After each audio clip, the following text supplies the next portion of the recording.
Good morning. Good morning. Yes, y'all. Good morning. It is your boy Genesis. And of course, it is 11:17 a.m. And today's date is the 15th of January 2025. 15 days into the new year, ladies and gentlemen. How is your year going? Is it going good? Are you getting productive thing done? Are you being creative? Are you winning? You fighting for a better year? Your New Year resolution. Are you sticking to it? It is 15 days into the new year, ladies and gentlemen. But with that being said, thank you for tuning in. You guys are the best. Yes, yes, y'all. Um, Today, of course, Pam Bundy, okay? The AG nominee for Trump's administration. She is going to testify before Senate Judiciary Committee today, which is already happening. So if you're just tuning in, thank you for tuning in. It is your boy Genesis. We are going to be watching Pam Bundy testify before the Senate Judiciary Committee. So tune in, tune in, tune in, like and share. Go tap your screen. Um, Subscribe to the channel and support the channel. There is a lot of Senate hearing today. Marco Rubio is going to be, having the Senate hearing today. Ratcliffe also is going to be having a hearing today. A lot of people are having their hearing today. So, but we're going to start with Pam Bundy. And then if you guys want to keep going, we could keep going. It's probably going to last for if we actually like stream the whole thing, it's gonna last for at least like 4, 5, or maybe 8 hours. I'm not sure, but if you're just tuning in, thank you one more time. Double tap your screen, subscribe to the channel, and then um grab your coffee. I'm about to go grab my coffee, and then we're gonna watch the legendary hearing from Pam Bundy, the Attorney General nominee for Trump's administration. Ladies and gentlemen, here we go.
Good morning, everybody.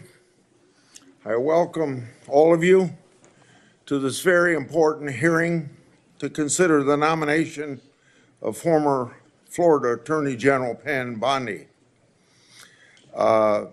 She's serving as the 87th Attorney General of the United States after her approval.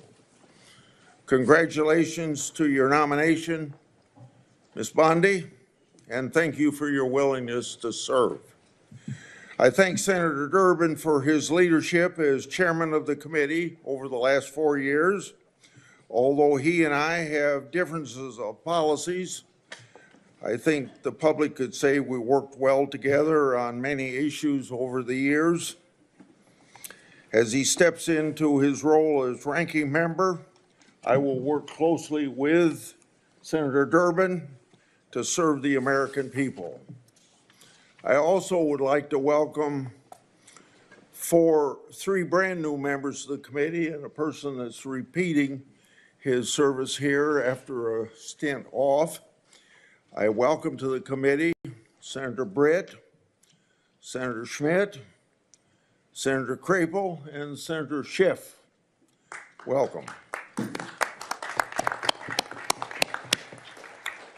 Before we get started, I'd like to set out a couple ground rules. I want to handle this hearing using a similar structure to how Senator Durbin handled the nomination hearing of Attorney General Garland. I want everyone here to be able to watch the hearing without obstruction.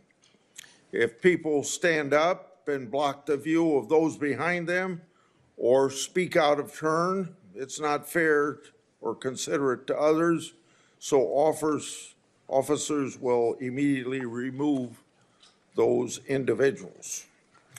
Now, before I turn to my opening statement, let me explain how we're going to proceed today. I'll give my opening remarks, and then I'll invite Ranking Member Durbin to give his opening remarks. Then I'll call on Senator Scott and Schmidt to introduce this nominee. And following those introductions and Ms. Bondi's statement, we'll begin the first round of questioning. Each senator will have an initial 7-minute round for question. After the first round, we'll do a second 4-minute round of questioning. Members should do their very best to adhere to these time limits so that we can proceed efficiently with the hearing. We're here today to considering Pam Bondi's nomination to serve as Attorney General of the United States. Ms. Bondi, for a second time, I thank you for your nomination, willingness to serve, but more importantly, serve the important role of Senate's advise and consent process. You're nominated to one of the most important offices in our country. It took let's see, a lot of work on your part just to get here today. The more than 14,000 pages of records, hundreds of hours of media files, and more than 3,400 responsive entries you disclosed to this committee are a testament to your long career in public eye and your cooperation with this committee. I'd like to also thank your family for being here today. I know that many of them have traveled some distance to celebrate with you. I'd like to explain and expect that Ms. Bondi be treated fairly. During Attorney General Garland's confirmation hearing, Republicans treated him with respect. We asked tough but fair questions, and we ultimately voted him out of committee on a bipartisan basis. Although Attorney General Garland wasn't who we on this side of the aisle would have chosen to lead the Department of Justice, we recognize that President Biden won that election and that he was entitled to choose his Attorney General. We were ultimately disappointed with some of the things that General Garland and his department did, but at the time of his nomination, we gave him the benefit of the doubt. As the recent terrorist attacks in New Orleans and around the world have shown, our national security must be a high priority. The American people deserve a secure homeland and borders, safe streets, orderly markets, civil rights, and a protected environment. So, delivering on these promises required the swift confirmation of an Attorney General. This committee should give Ms. Bondi the same benefit of the doubt that this committee gave to Attorney General Garland. President Trump has selected a nominee whose qualifications speak for themselves. Ms. Bondi made history in 2010 as the first woman to be elected Florida Attorney General. She held that role for 8 years and was comfortably reelected by the people of Florida to a second term. 8 years of service as Attorney General of the third largest state in the nation is excellent preparation for the role of U.S. Attorney General. As Florida Attorney General, Ms. Bondi was a member of the Florida Cabinet, chief legal officer of the state, and led a large agency that tangibly impacted people's lives. And by all accounts, Ms. Bondi handled her responsibilities well. As the Florida Attorney General, Ms. Bondi achieved numerous successes. She engaged in key initiatives to fight human trafficking, counter the opioid epidemic, and protect consumers and protect the citizens of Florida from violence. She didn't shy away from hard work or complicated problems. She engaged in an aggressive campaign to eliminate pill mills, took a leading role in securing a $3.25 billion settlement following the Deepwater Horizon oil spill, and eliminated the backlog of rape test kits that had accumulated in that state's laboratories. Ms. Bondi experience isn't limited to her service as Florida Attorney General. She also served as a prosecutor in Hillsborough County for 18 years and prosecuted terrible crimes. She sought tough penalties and justice for victims of violent criminals, domestic abusers, and sexual predators. She prosecuted drug traffickers and thus protected her community. She was also active outside of her professional role, serving in the Junior League of Tampa, on the board of Special Olympics Florida, and is well known for her animal rescue efforts. Her experience and performance as Attorney General, prosecutor, and community leader speaks volumes about her character and her dedication to the rule of law. She's received multiple letters in support of her nomination, including from the Fraternal Order of Police, the Republican State Attorneys General, more than 100 former senior DOJ officials, and a bipartisan group of former state attorneys general. In short, Ms. Bondi is highly qualified. And of course, as we all know, a change is desperately needed.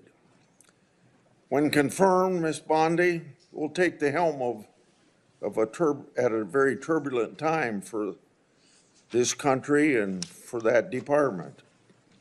The Justice Department's is infected with political decision-making, while its leaders refuse to acknowledge that reality. Crossfire Hurricane was a textbook example of government weaponization. The FBI's investigation was built on the fake Steele dossier, which was funded by the Democratic National Committee and Clinton campaign, who worked with foreign operatives. My investigative work exposed that the FBI actually knew the dossier was false information and was likely a part of a Russian disinformation campaign. Even with the knowledge of such dossier defects and political infections, the Justice Department sought FISA warrant renewals, and took other actions. After directing my oversight staff to investigate Justice Department's mishandlings of the matter, the Justice Department retaliated in issuing a subpoena for my own staff's phone records. That's right, challenging my constitutional rights of doing my oversight duties. Well, what's next? Then a few Democratic colleagues pressured the FBI Foreign Influence Task Force to supposedly brief me and Senator Johnson related to our Biden family investigation. On August the 20th, Senator Johnson and I had that infamous briefing from the FBI. Later, this FBI's briefing contents were leaked to the media, even though the FBI promised confidentiality. That leak falsely labeled our oversight work as, you guessed it, Russian disinformation. To this day, over 4 years later, the intelligence community and the FBI refused to provide us the intelligence basis for that briefing.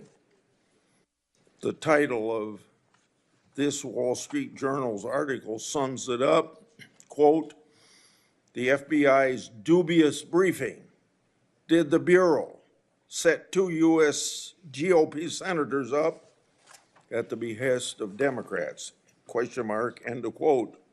So, I know, as other people on this committee and in and out of Congress know, what government weaponization is. And then we get to Special Counsel Jack Smith and his lawfare operation.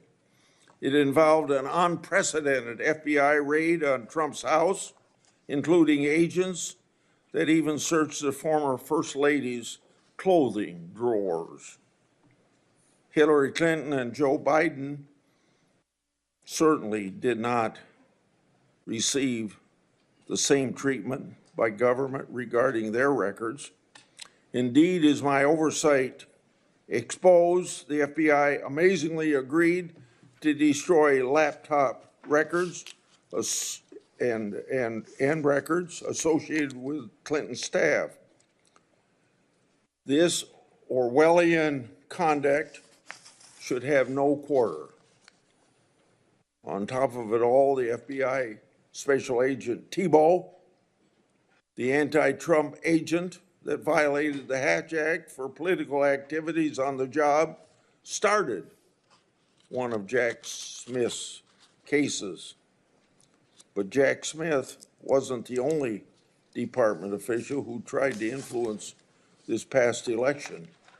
The Washington Post reported just last August about a previously undisclosed Mueller investigation into Trump that was closed for lack of evidence, and it being, quote unquote, fishing expedition. That news reporting was based on sealed court records, government records, and potentially classified information roughly 90 days before the last presidential election. The Justice Department leaked that information to the press to impact the election against President Trump. And they did it while stiff-arming congressional requests for information that would prove embarrassing to the Biden-Harris administration. So let us not forget some of the more and other flagrant abuses of power that we've seen from the DOJ and the FBI over the last 4 years. And I don't have the time to spend on these that I spent on 2 or 3 others, but just to list them. The Department of Justice used the might of the federal government to prosecute individuals peacefully praying outside of an abortion clinic. The FBI suggested that traditional Catholics could be domestic terrorism threats, claiming that these individuals adhere to, quote, anti-Semitic, anti-immigration, anti-LGBT and white supremacy ideology, end of quote. The FBI opened dozens of investigations into parents who voiced their concerns at school board meetings regarding curriculum choices and COVID-19 mandates. The FBI applied undue pressure to social media platforms to censor so-called misinformation, downgrading or removing flagged social media posts and removing users. These are only a few particularly egregious examples of rot infesting the Department of Justice. The impact of this political infection in our once storied law enforcement institutions is catastrophic.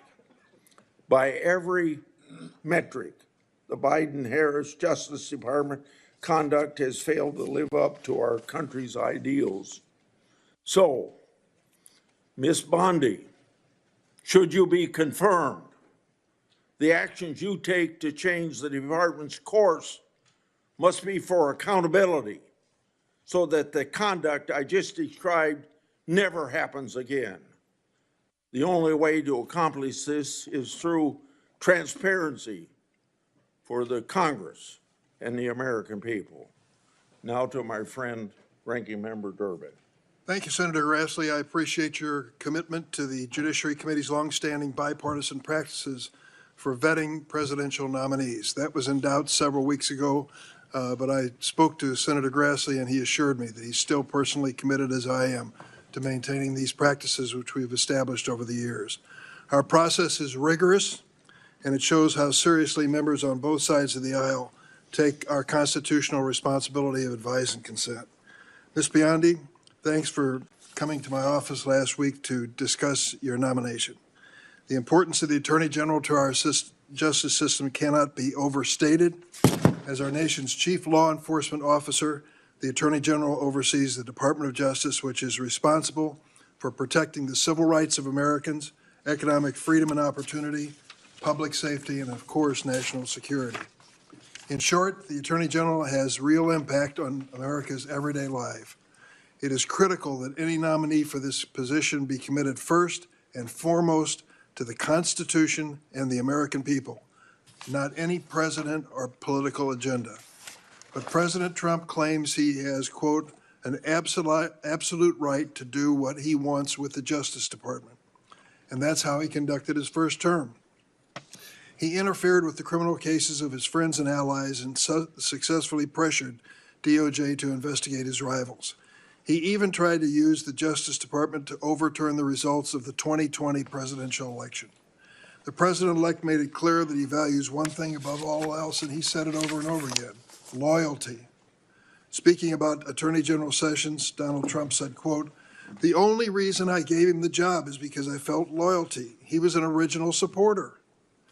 But when then Attorney General Sessions did the right thing and recused himself from the Mueller investigation, Trump said he should never have nominated him, and he fired him. Trump then nominated Bill Barr to succeed Sessions. Barr successfully auditioned for the job in an unsolicited memo to DOJ that sharply criticized the Mueller investigation. Once confirmed, Gotta go get my Barr coffee. misrepresented and blocked the release of Coffee the report, time. intervened in multiple criminal cases of Trump's political allies, and spread falsehoods about election fraud. But in December of 2020, when Bill Barr finally announced there was no evidence of widespread voter fraud that would change the outcome of the election, Trump dismissed him, fired his second attorney general. This time around, President-elect Trump has vowed not just to use the Justice Department to advance his political interests, but also to seek, quote, retribution against, quote, the enemy within. He has repeatedly threatened to arrest, prosecute, jail, and otherwise punish those he considers his enemies. This includes reporters, prosecutors, judges, poll workers, military officials, and even his own former political appointees. Even before taking office, Trump has forced out his own FBI director that he appointed, Chris Wray, and he's trying to replace Wray with Kash Patel, whose main qualification to be FBI director seems to be his loyalty to Donald Trump. Patel has even compiled an enemies list of, quote, government gangsters to target that even includes former Trump appointees like Director Wray, Attorney General Barr, and Defense Secretary Esper. Trump's approach is a stark contrast with the bipartisan view born out of the post-Nixon era that the Justice Department should serve the interest of the American people, not any one president. For those who need a reminder, Richard Nixon ordered department officials to fire Archibald Cox, the special prosecutor investigating Watergate. Two of those officials, Elliot Richardson and William Ruckelshaus, resigned rather than carry out Richard Nixon's orders. When this committee considered the appointment of Loretta Lynch to be President Obama's Attorney General, a Republican member of the committee emphasized, and I quote, "What we need from our next Attorney General more than anything else is independence." That same member, who now still serves on the committee, said, and I quote, "The job is not to be the president's wingman. The job is to represent all Americans. The Attorney General must be willing to stand up to the president and say no when the office demands it." When Attorney General nominee Merrick Garland came before this committee, another one of my Republican colleagues still serving told Garland, and I quote, "My sole criterion for voting for your confirmation is your pledge to make sure that politics does not affect your job as Attorney General." So the view that the Justice Department must be insulated from political influence should not be weaponized against political rivals has historically been bipartisan, certainly on this committee. At this crucial moment in history, that view, not Mr. Trump's view, must prevail. Ms. Bondi, you have many years of experience in law enforcement, including nearly a decade of service as Attorney General in one of the largest states of the nation. But I need to know that you would tell the president no if you're asked to do something that is wrong, illegal, or unconstitutional. Ms. Bondi, you are one of 4 Trump personal lawyers that he has already selected for top positions in the Department of Justice. You joined Mr. Trump in working to overturn the 2020 election. You've repeatedly described investigations and prosecutions of Mr. Trump as witch hunts, and you have echoed his calls for investigating and prosecuting his political opponents. This flies in the face of evidence, like Mr. Trump's call to Georgia Secretary of State Brad Raffensperger. We've all heard that audio recording. These are the kinds of anti-democratic efforts that in the past you have defended, and it's critical that we understand whether you remain supportive of Mr. Trump's actions. I also have questions whether you will focus on the needs of the American people rather than wealthy special interests. I'm concerned that you failed to identify your extensive lobbying for foreign governments and big corporations as potential conflicts of interest. There will be questions in this hearing on that issue. That's why I've asked the Justice Department and the National Archives for information on your lobbying of the Trump White House and your foreign lobbying disclosures. I'm particularly concerned about your work on behalf of the government of Qatar, which reportedly paid you $115,000 a month to launder their image on human trafficking, an issue of bipartisan concern on this committee. We need an Attorney General who will enforce our antitrust laws to prevent price fixing and monopolies that lead to higher prices for American consumers, not favor corporate giants that you've lobbied for in the past like Amazon and Uber. I also have questions about some of your actions as Florida Attorney General. I'm concerned that your office failed to investigate more than 24 complaints about the for-profit Trump University after Mr. Trump donated to your reelection campaign and held a fundraiser for you at Mar-a-Lago. In addition, you have a long track record on the issue of civil rights, reproductive rights, voting rights, and LGBTQ rights that needs to be discussed. In contrast, Ms. Bondi, Merrick Garland didn't campaign for President Biden, never served as his personal attorney, never lobbied on behalf of foreign governments and corporate giants. After years of relentless criticism on Attorney General Garland from many of my Republican colleagues, I hope they're prepared to hold you to the same standard. Thank you, Mr. Chairman. Okay, it's now time for senators to introduce the nominee. The first one will be Senator Scott at the table, as you see, and Senator Schmidt is a member of this committee at his place on the dais. Senator Scott, please proceed. Mr. Chairman, ranking member, and committee members, it is an absolute honor to sit before you today to introduce my good friend, Pam Bondi, for her nomination hearing. I'd also like to recognize some important people appearing in support of her today: her husband, John, as well as her mother, father-in-law, sister, brother, sister-in-law, and nephews, friends, and family members of John. Many more would surely be here if space allowed. I can tell you wholeheartedly that President Trump couldn't have a better leader than Pam Bondi for Attorney General. She is undoubtedly qualified, brilliant, and committed to defending and protecting the laws of this nation, and has a track record to prove it. It is no secret that the DOJ is facing a public trust crisis after Democrats spent years weaponizing the justice system and the entire federal government. They become an agency that attacks the American people instead of defending and protecting them. That will change under Pam Bondi. Under her leadership, the DOJ will actually fairly enforce the laws, protect the rights of the American people, and keep our nation safe, and crack down on violent crimes and dangerous drugs. And the American people will trust her to do so. I know that well because I worked alongside Pam Bondi for 8 years when I was governor of Florida, and she was Florida's elected Attorney General, working to improve the lives of Floridians to make Florida the best state in the nation to live, work, and raise a family.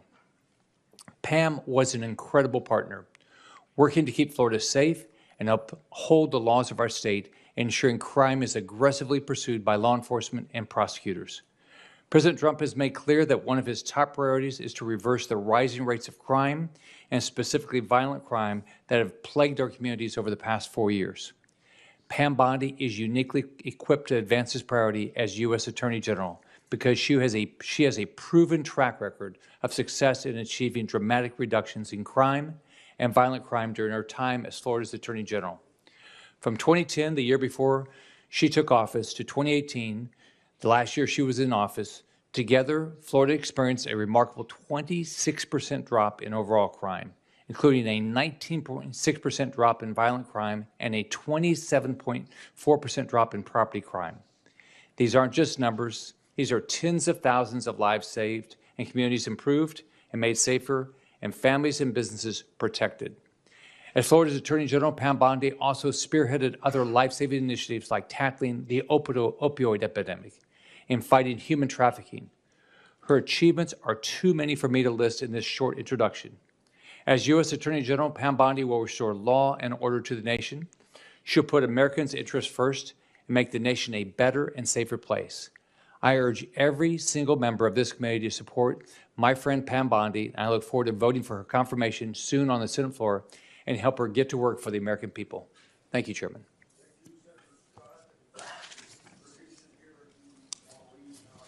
Thank you. Thank you, Mr. Chairman, Ranking Member Durbin, and members of the committee. It is an honor for me and a privilege to introduce Pam Bondi, President Trump's nominee to be the 87th Attorney General of the United States. I have known and worked closely with Pam for years, and I'm glad to call her a friend. When Pam was nominated by President Trump, my reaction was, this is a home run. As many of us are, I was only to be outdone by Senator Graham, who described the nomination as a grand slam, touchdown, hole-in-one, ace, hat trick, slam dunk, Olympic gold medal pick, and he's right. As the letter joined by more than 100 former Justice Department officials put it, quote, it's all too rare for senior Justice Department officials, much less attorneys general, to have such a wealth of experience in the day-to-day work of keeping our communities safe, end quote. Pam exemplifies and personifies the Department of Justice's mission to uphold the rule of law, to keep our communities safe, and to protect our rights and liberties as Americans. Pam has distinguished herself in a career in public service that has taken her from her small-town upbringing in Temple Terrace, Florida, to a hearing before this esteemed committee. After attending the University of Florida and Stetson University College of Law, she started her career as a local prosecutor in Hillsborough County, Florida.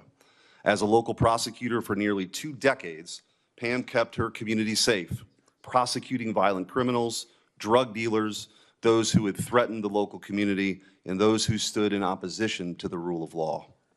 Pam's fellow Floridians then elected her to serve as Florida's Attorney General, where she was the first woman in state history elected to that office. As a former state Attorney General myself, I can vouch for the deep experience that Pam Bondi has developed from serving in that role. As the chief law enforcement official in her state, she worked with local prosecutors to fight crime, worked to protect our constitutional rights, or the constitutional rights of Floridians, and stood up for the little guy by taking on abuses of power.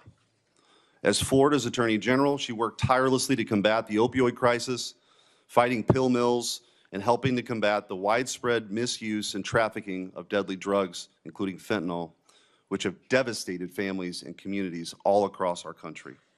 She stood up for Floridians in the wake of a 2008 financial crisis, leading to the National Mortgage Settlement Act, resulting in $56 billion in compensation to victims. And after the Deepwater Horizon oil spill, Pam was there and stood up for Floridians by getting $2 billion from the companies responsible. On a more personal note, Pam has always taken it upon herself to help others. She's incredibly generous and someone I could always count on. She's truthful, she's tough, and she's a born leader. She has charted her own course with the rare combination of backbone and heart.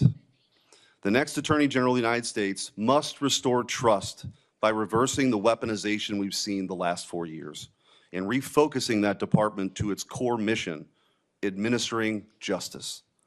The next Attorney General must promote the rule of law, take on violent crime, keep our communities safe, and safeguard the God-given rights that each American has protected in our Constitution. I can think of no one more up to that task than Pam Bondi, a career prosecutor and widely respected Attorney General with the prudence, fortitude, and temperance for this incredibly important job. Mr. Chairman, it is truly an honor for me to introduce Pam Bondi to this committee and to our country here today and speak on her behalf, and it's my hope that her nomination will be swiftly confirmed.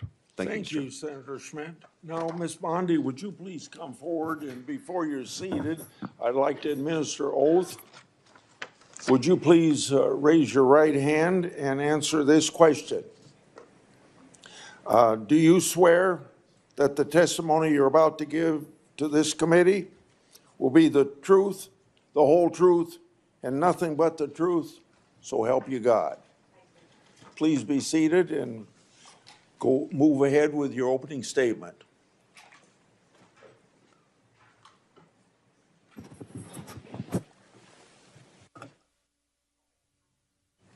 Thank you, Chairman Grassley, Ranking Member Durbin, and members of the Senate Judiciary Committee. I've had the opportunity to meet with almost all of you, and I greatly appreciate that. I'm grateful to President Trump and to this committee for your consideration to be the 87th Attorney General of the United States.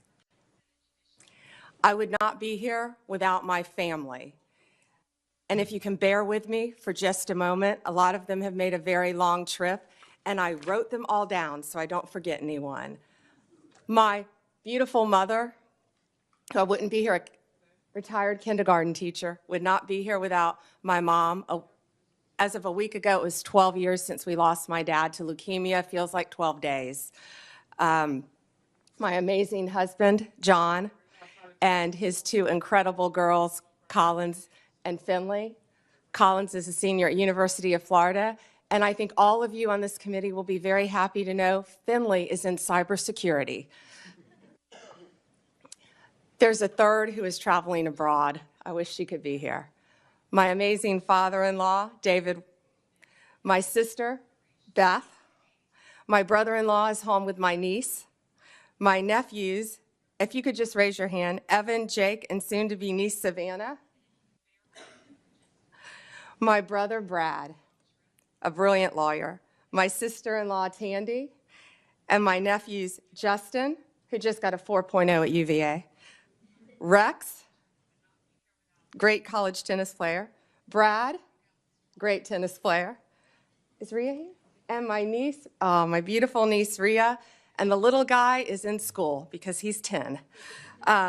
My friends, Leslie, Kathy, Dina, Tiffany, Kim, Paula, and so many of my former coworkers. And Ranking Member Durbin, if you want to get dirt on me, these women have known me since I was a child. Seriously, most of them. So thank you for indulging me in that. They've all made a very long trip to be here. And thank you for holding my hearing as well and not postponing it. I appreciate that. Thank you all. From the moment I interned at the state attorney's office in Tampa, Florida. All I wanted to do was be a prosecutor. The Supreme Court certified me, and I had 4 jury trials while still in law school. Lost most of them, but had 4 jury trials and never wanted to do anything else. I continued my career there, trying everything from DUIs, domestic violence cases, capital murder cases, the whole gamut.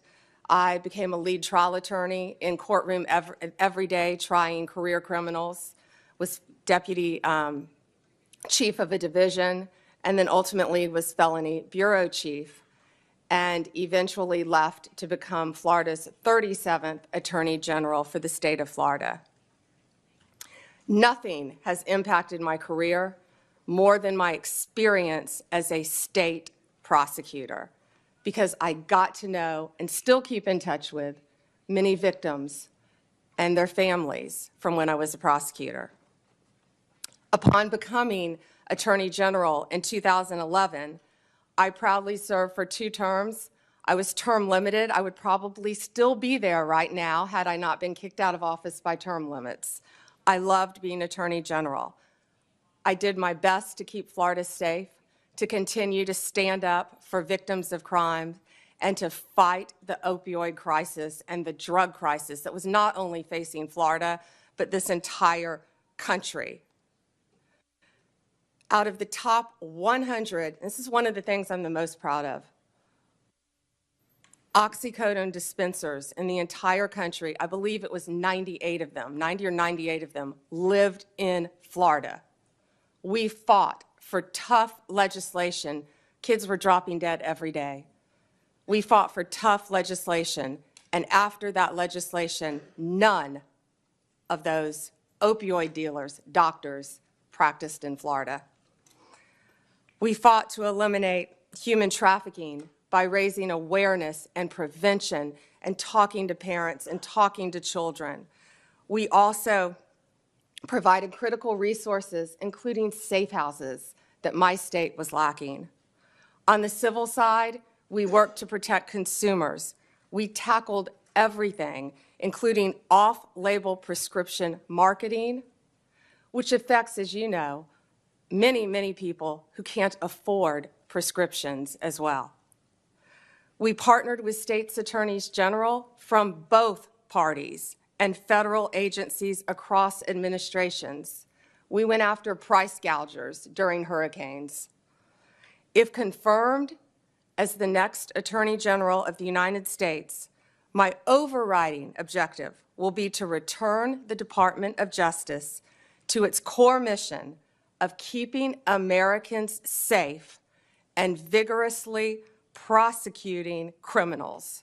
And that includes getting back to basics: gangs, drugs, terrorists, cartels, our border, and our foreign adversaries. That is what the American people expect, and that is what they deserve from the Department of Justice. If confirmed, I will do everything in my power, and it will be my great responsibility to make America safe again. Making America safe again also requires reducing recidivism. We have to fix the Bureau of Prisons, and I am looking on both sides of the aisle. The Bureau has suffered from years of mismanagement, lack of funding, and low morale. I was proud to support President Trump's First Step Act. I think more can be implemented and more can be done on that front. President Trump's leadership on criminal justice reform has demonstrated what is possible when a president is unafraid to do things that have been deemed to be too difficult. We have to reach across the aisle and get solutions for all of these problems. Like the president, I believe we are on the cusp of a new golden age where the Department of Justice can and will do better if I am confirmed.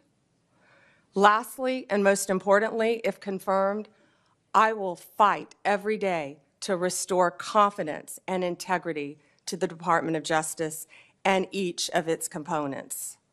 The partisanship, the weaponization, will be gone. America will have one tier of justice for all. In all this work, I'll collaborate closely with this committee. I will work with all of you, as I have committed to do when I met with almost all of you. And I will partner not only with the federal agencies, but with the state and local officials throughout our great country. I look forward to answering your questions today and working together for this country and our Constitution. Thank you, Senators.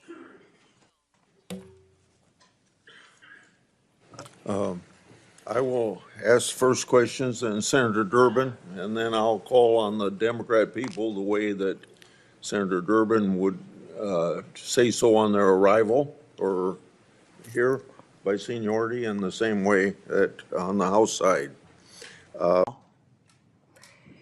In all this work, I'll collaborate closely with this committee. I will work with all of you, as I have committed to do when I met with almost all of you. And I will partner not only with the federal agencies, but with the state and local officials throughout our great country. I look forward to answering your questions today and working together for this country and our Constitution. Thank you, Senators.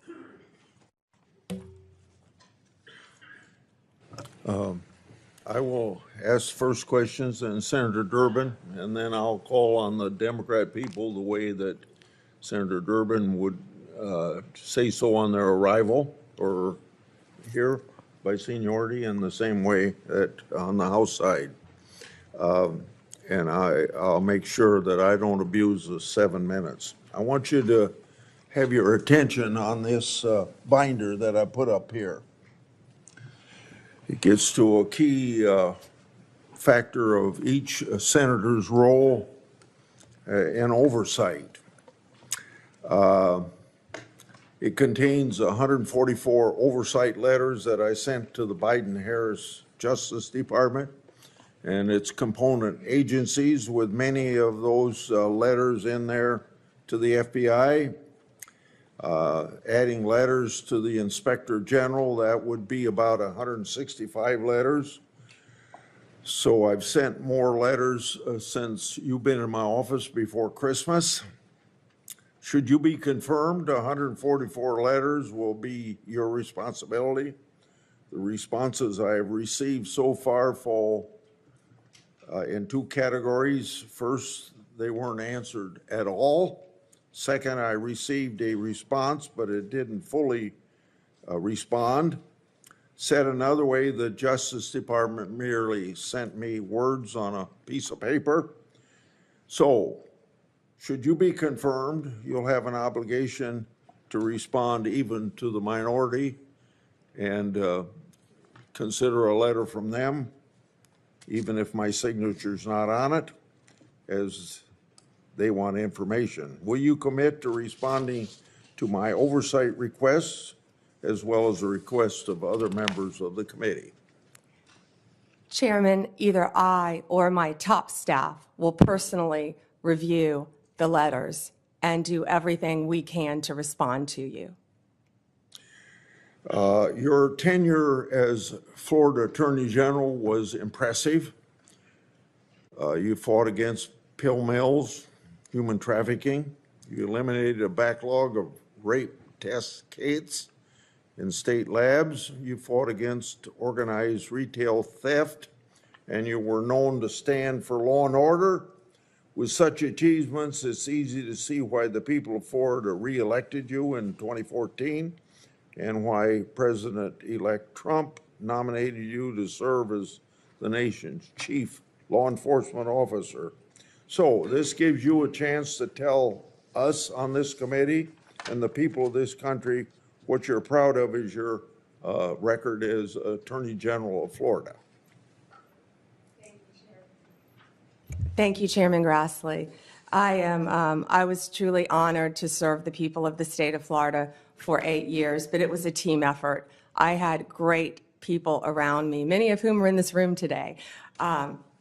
And we did a lot. We did a lot to to fight crime, and I've been reminiscing a lot since I was asked to take this nomination. Opioids, as I talked about, were a top priority right when I took office. When I was running for office, I went through the entire state of Florida. Parents were walking up to me, handing me pictures of their children who were deceased from opioid abuse.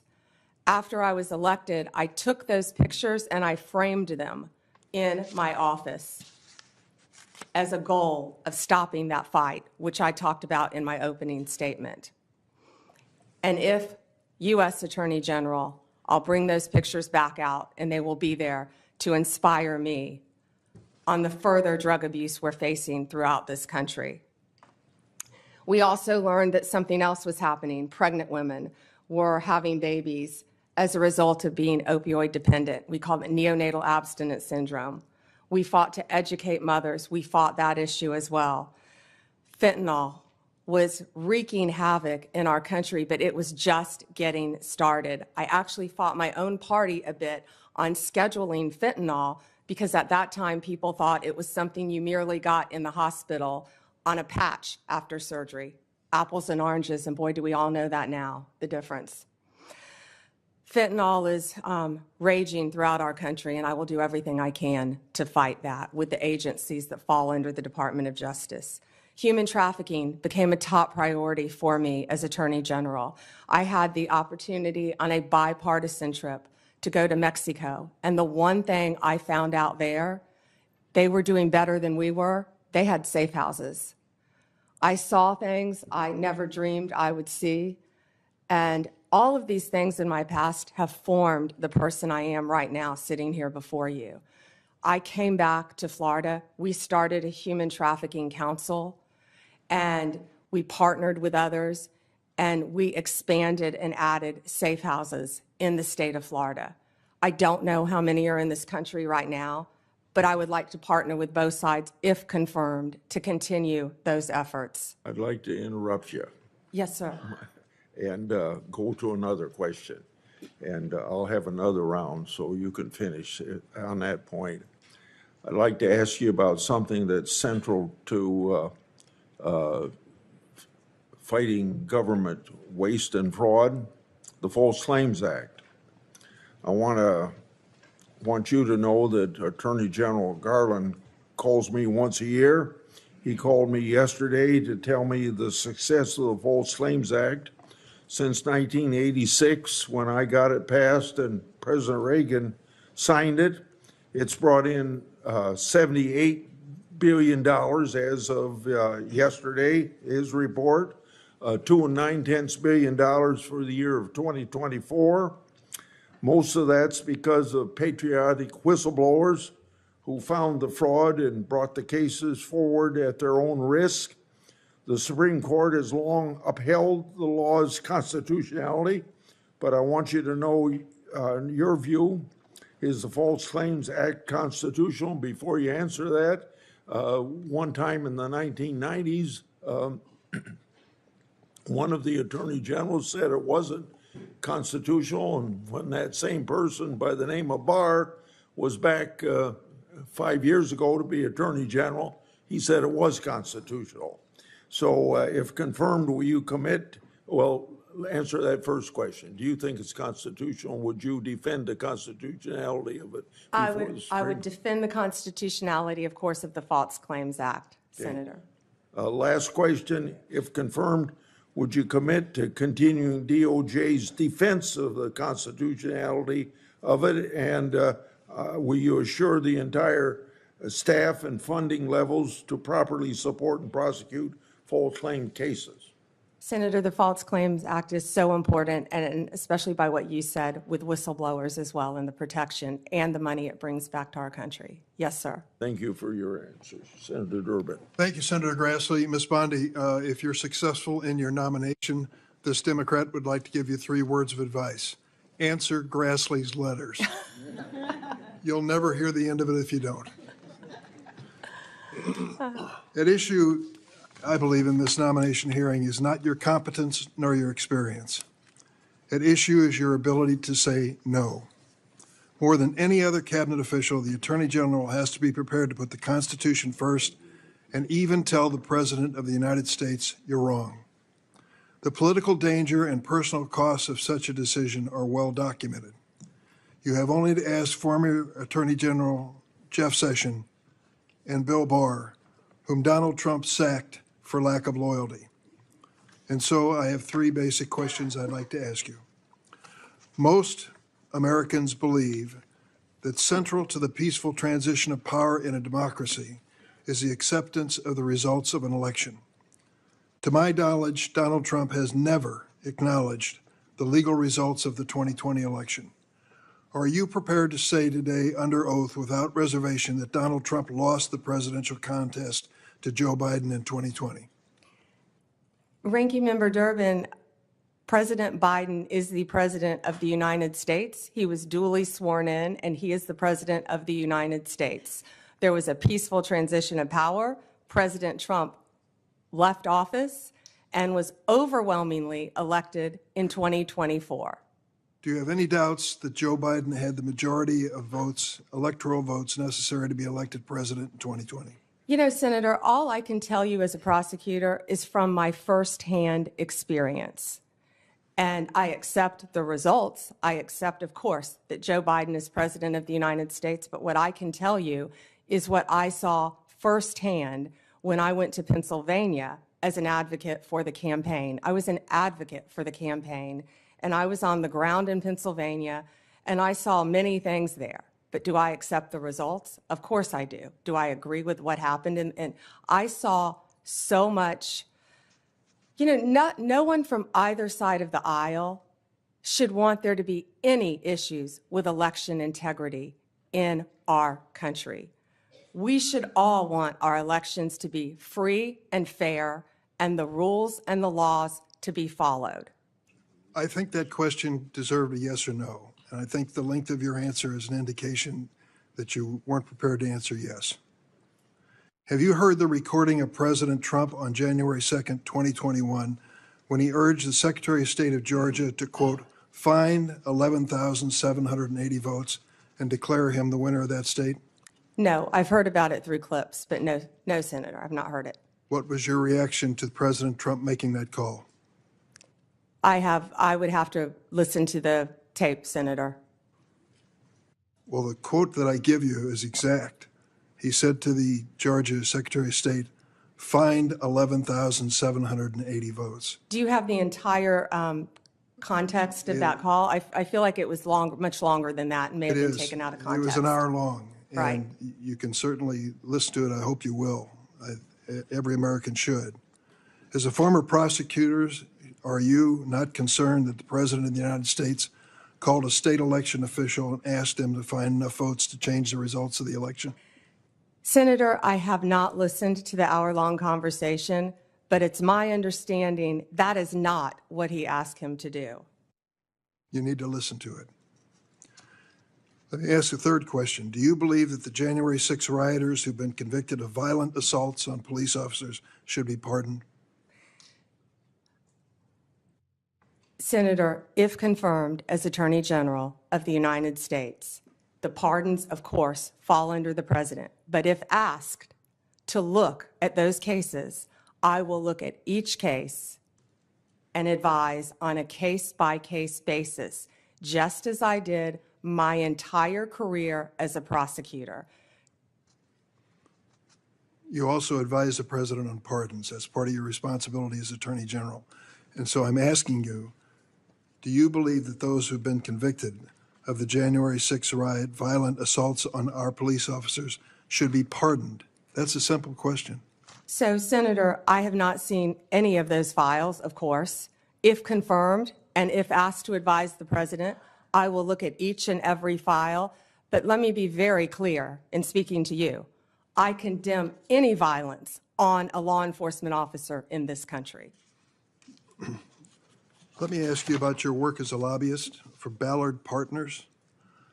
You did not list your current position as a partner at the lobbying firm, nor the work you've done for your Ballard Partner clients, such as lobbying for the country of Qatar for $115,000 a month and for corporate giants Amazon and Uber when you were asked about conflicts of interest.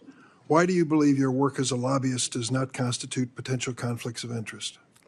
Well, Senator, first, that was the amount my firm received. I believe multiple people represented the country of Qatar within my firm. My role, and I am very proud of the work that I did, it was a short time and I wish it had been longer for Qatar, was anti-human trafficking efforts leading into the World Cup, which is something I'd like to talk about later too. I was registered as FARA along with many members of my firm. That was the sole portion of my representation for Qatar. Now, if there are any conflicts with anyone I represented in private practice, I would consult with the career ethics officials within the department and make the appropriate decision. I would also like to point out to you, I don't believe that I would be the first Attorney General who has represented and advocated for businesses in their past. Of course not. The question is whether you will recuse yourself from any case involving your Ballard clients. One of those clients was the GEO Group, was it not? GEO, yes. A private prison company you lobbied for. It manages correctional institutions and detention facilities. The GEO Group has faced criticism for safety violations, inadequate health care, and poor management. The U.S. Immigration and Customs Enforcement is GEO's largest source of revenue. Under the Trump administration, GEO stands to earn hundreds of millions of dollars by detaining immigrants if there is this mass deportation.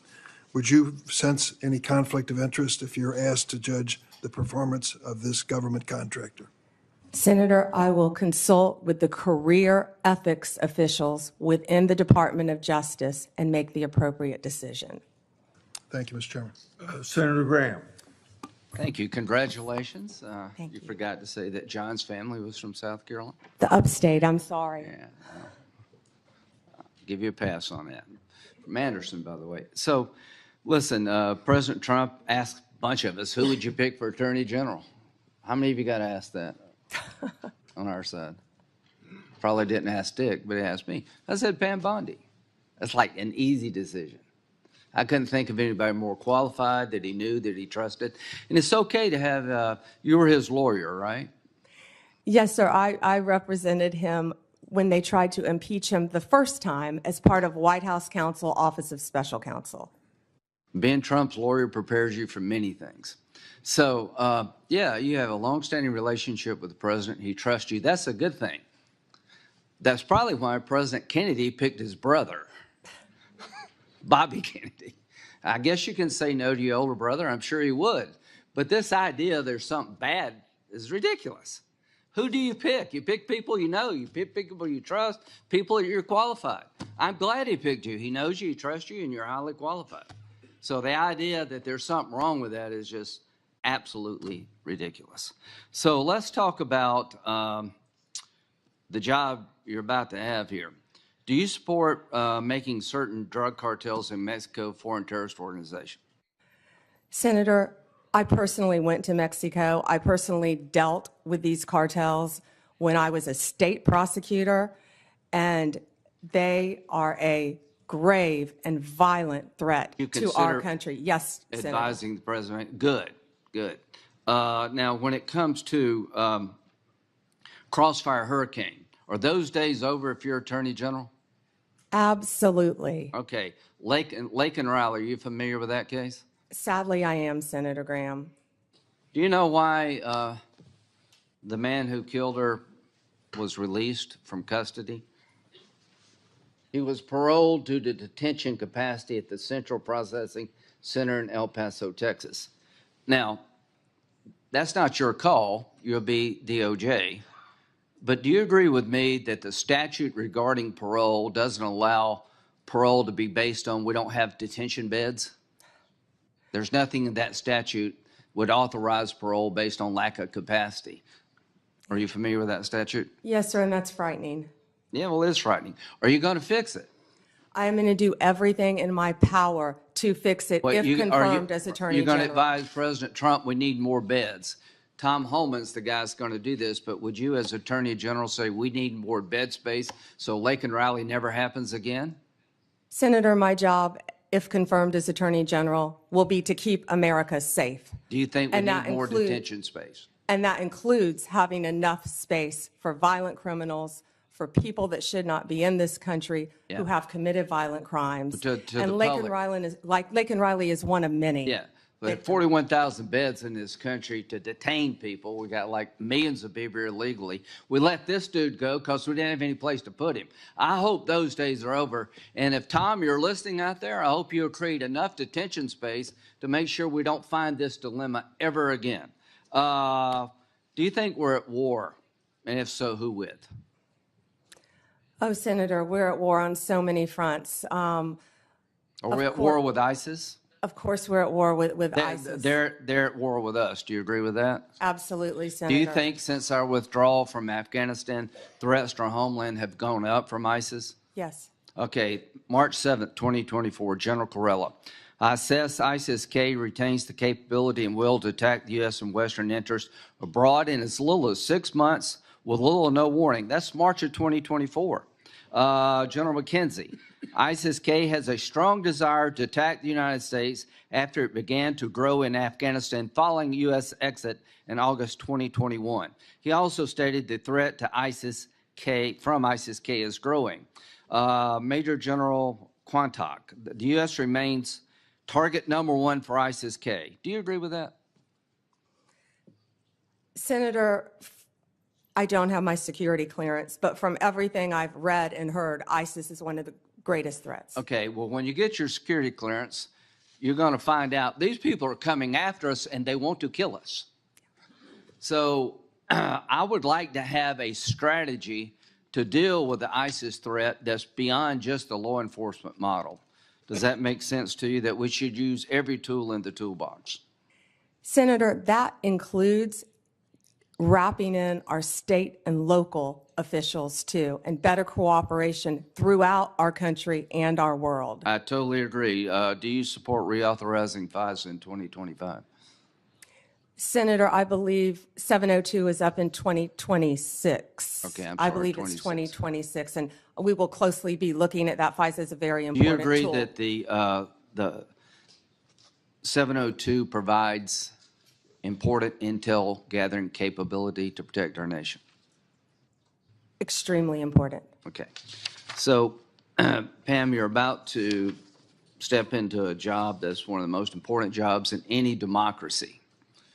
Let's go back to pardons. If I'm a lawyer for somebody in jail, would you promise to listen to the application and read it before you made a decision? Yes. Okay. No matter who you are. Good. That's the way it works. People want to bargain with you up here. Will you do this? Will you do that? All I ask you to do is call it as you see it, hire good, competent people, and give the president the best legal advice you can, run the Department of Justice in a manner that other people would want to join it one day. Growing up, I had a fondness for the FBI. I watched the show, I think it's every Sunday, wanted to be an FBI agent. Right now, the FBI needs an image overhaul. So you have a real task ahead of you in two areas: to restore trust to many Americans who have lost trust in the Department of Justice, and to make sure that this country is safe from drug cartels that are killing 3,000 Americans every 2 weeks for money, to go after these people and to protect our homeland that's under siege. I think you're the perfect pick at one of the most dangerous times in American history, and I look forward to supporting you. Thank you, Senator. Senator Whitehouse. Thank you, Chairman. Welcome, Ms. Bondi. Thank you, Senator, and thank you for meeting with me. I greatly appreciate that. It was a pleasure. Ms. Bondi, you were a courtroom prosecutor for a great many years. As a courtroom prosecutor, did you ever have an enemies list? No, Senator. And you went on to be Florida's Attorney General. As Florida's Attorney General, did you ever have an enemies list? No, Senator. As Florida's Attorney General, you were responsible for hiring into the Florida Department of Attorney General, correct? Senator, the Attorney General's office in Florida is the third largest in the state, approximately 1,400 employees and approximately 400 lawyers. Only California and Texas are our bigger offices. And you were So, responsible yes. for hiring into that office while you were Attorney General? Yes. Would you Sen- have hired someone into the Florida Attorney General's office who you knew had an enemies list? Senator, to cut to the chase, you're clearly talking about Kash Patel. I don't believe he has an enemies list. He made a quote on TV, which I have not heard. I saw your sign, or Senator Durbin's sign, about Kash. But I know that Kash Patel has had 60 jury trials as a public defender, as a prosecutor. He has great experience in the Intel Department, Department of Defense. I have known Kash, and I believe that Kash is the right person at this time for this job. You'll have the ability to question Mr. Patel. And I'm when- questioning you when right you now do. about whether you will enforce an enemies list that he announced publicly on television. Oh, Senator, I'm sorry. There will never be an enemies list within the Department of Justice. Thank you. The FBI's, what is the FBI's role in national security and counterterrorism, and how important is that role? You know, Senator, I believe now more than ever, counterterrorism is so important and vital in our country. We are facing such incredible threats here and abroad. I'm sure many of you saw former FBI Director Wray's interview on 60 Minutes. He talked about the threats that, frankly, again, I don't have my security clearance, Yeah, but but the threats given that- facing us, Senator, from China right now that are so great. Given the that- sleeper cells within our country. Given that importance, is it responsible to call for shutting down the FBI's counterterrorism and national security work? And will you, as Attorney General, impede or shut down the FBI's counterterrorism and national security work? Senator, Two questions. Senator, I believe that national security is vital right now for our country on so many fronts. I could continue to discuss And the many FBI's others. role in that? And the FBI plays a vital role in counterterrorism Which you throughout will our or will world. not shut down? I will look at each agency. I have no intention of shutting anything down right now, Senator. I am not in that office yet, and if confirmed, I will look at each individual agency and how it should be managed, but counterterrorism right now in our world is vital. You have said that Department of Justice prosecutors will be prosecuted in the Trump administration. What Department of Justice prosecutors will be prosecuted and why? I said that on TV. I said prosecutors will be prosecuted, to finish the quote, if bad. Investigators will be investigated. You know, we all take an oath, Senator, to uphold the law. None of us are above the law. Let me give you a really good example of a bad lawyer within the Justice Department, a guy named Klein Smith, who altered a FISA warrant, one of the most important things we can do in this country. So will everyone be held to an equal, fair system of justice if I am the next Attorney General? Absolutely. And no one is above the law. Under what circumstances will you prosecute journalists for what they write? I believe in the freedom of speech. Only if anyone commits a crime. It's pretty basic, Senator, with anything, with any victim. And this goes back to my entire career, for 18 years as a prosecutor and then 8 years as Florida's Attorney General. You find the facts of the case, you apply the law in good faith, and you treat everyone fairly. And it would not be appropriate for a prosecutor to start with a name and look for a crime. It's a prosecutor's job to start with a crime and look for a name, correct? Senator, I think that is the whole problem with the weaponization that we have seen the last 4 years and what's been happening to Donald Trump. They targeted Donald Trump. They went after him, actually starting back in 2016. They targeted his campaign. They have launched countless investigations against him. That will not be the case if I am Attorney General. I will not politicize that office. I will not target people simply because of their political affiliation. Justice will be administered even-handedly throughout this country. Senator, we've got to bring this country back together. We've got to move forward, or we're going to lose our country. Yeah, I think the concern is that weaponization of the Justice Department may well occur under your tenure. And we want to make sure that that's not the case, that you remain independent, that you remain able to and willing to tell the president no when that's necessary to protect the Constitution and the integrity of the department. So that's where I'm asking these questions. We talked in the meeting about the contacts policy that has prevailed really since Senator Hatch sat in that chair and demanded it of the Clinton Justice Department through all the administration since then, with the exception of a brief period under Attorney General Gonzalez, which he corrected and which did not end well for him. There has been a contacts policy that limits contacts between the White House and the Department of Justice to a very few senior officials on each side. In your role as Attorney General, if you are confirmed, will you maintain, defend, and enforce that longstanding contacts policy? Senator, yes, I will meet with White House counsel, and I will meet with the appropriate officials and follow the contacts policy. My time has expired. Thank you, Ms. Bondi. Senator Cornyn. Ms. Bondi, your testimony is music to my ears. Thank you. One of the things that I have been most concerned about over certainly the last 4 years and extending back during President Trump's administration is the weaponization and politicalization of the Department of Justice, which together with the FBI is one of the most important institutions in this country. If people don't trust that their elected officials will faithfully enforce the law or administer equal justice under the law, they've lost faith in America. And that disturbs me greatly, and I know it does you too, based on what you said. So I'm delighted to hear you say what you have said, but I want to talk about some specific topics. Time is short. First, the border.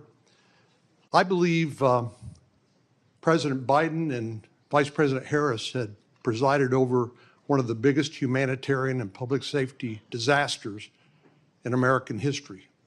Senator Cruz and I represent a state with 1,200 miles of common border with America.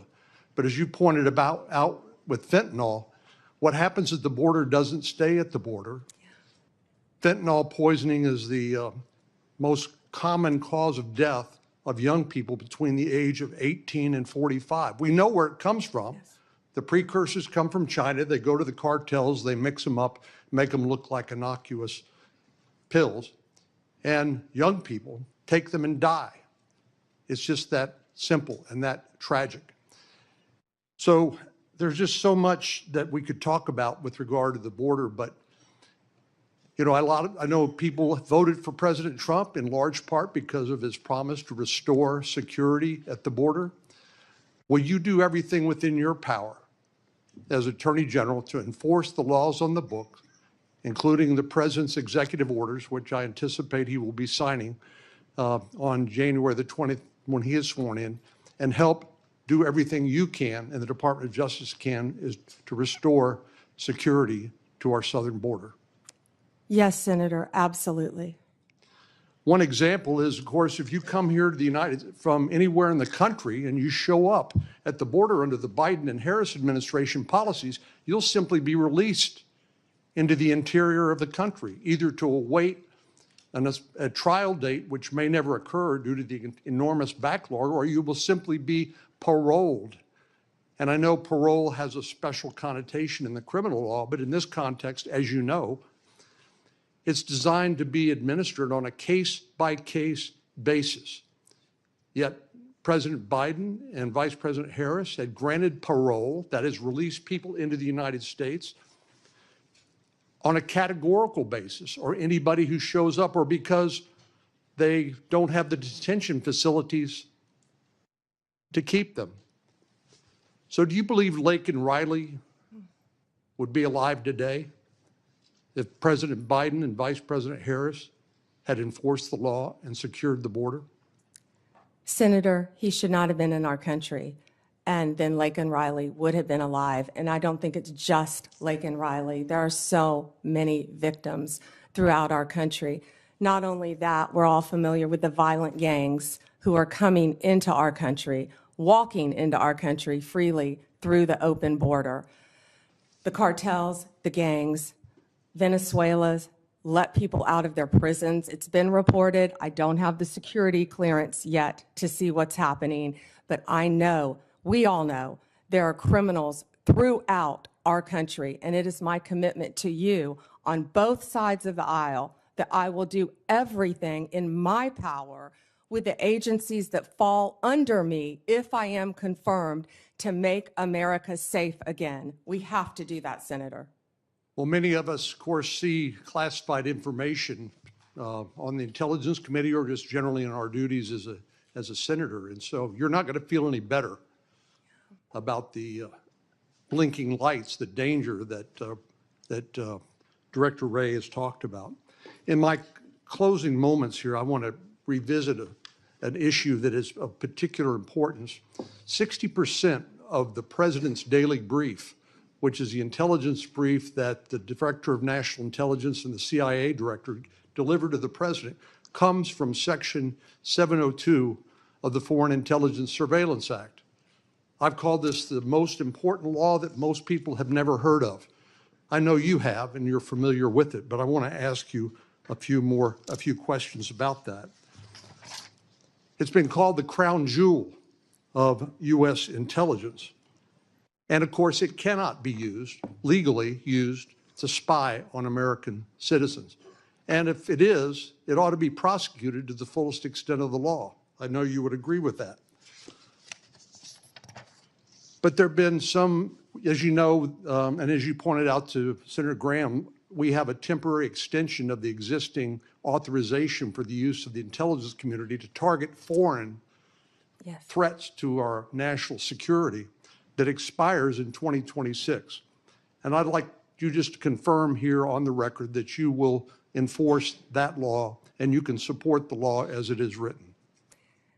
Senator, I haven't read the entire 702 in front of you, but I will commit to reading that and doing everything I can to keep America safe again. Of course you will. So Director Ratliff, who's going to be, I'm going to go to his hearing on for CIA Director. Of course, he was confirmed as Director of National Intelligence. Some have argued that in order to query or look at lawfully collected FISA 702 product, that you need to get a warrant requirement in order to show probable cause that a crime, including espionage, perhaps has been committed. But Director Ratliff has written that a warrant requirement may not achieve its intended objectives and could hinder national security efforts. Do you share Director Ratliff's concerns? I would read his memo, and I will speak to you after I read his memo, Senator. Well, we need to have I hope you and I can continue this conversation after this, because I think there's a lot of misinformation with regard to how Section 702 works. I'm happen to be one of the members of the Senate Intelligence Committee. We read that product on a regular basis, and it is not used to spy on American people. I think what's fundamentally missing is a lack of trust in the intelligence community, including the FBI, which I'm hoping you and Mr. Patel can restore. Thank you. Thank you. Senator Klobuchar. Thank you. Thank you, Mr. Chair. We had a good meeting this week. Thank you for that.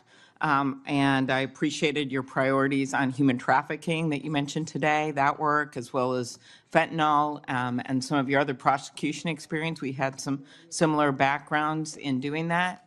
And I want to talk about, first of all, the U.S. Attorney's Office in Minnesota, one of the premier offices in the country. This office has been instrumental in combating violent crime, dismantling street gangs, taking fentanyl off our streets, enforcing civil rights laws after George Floyd's murder, ensuring victims of fraud get justice.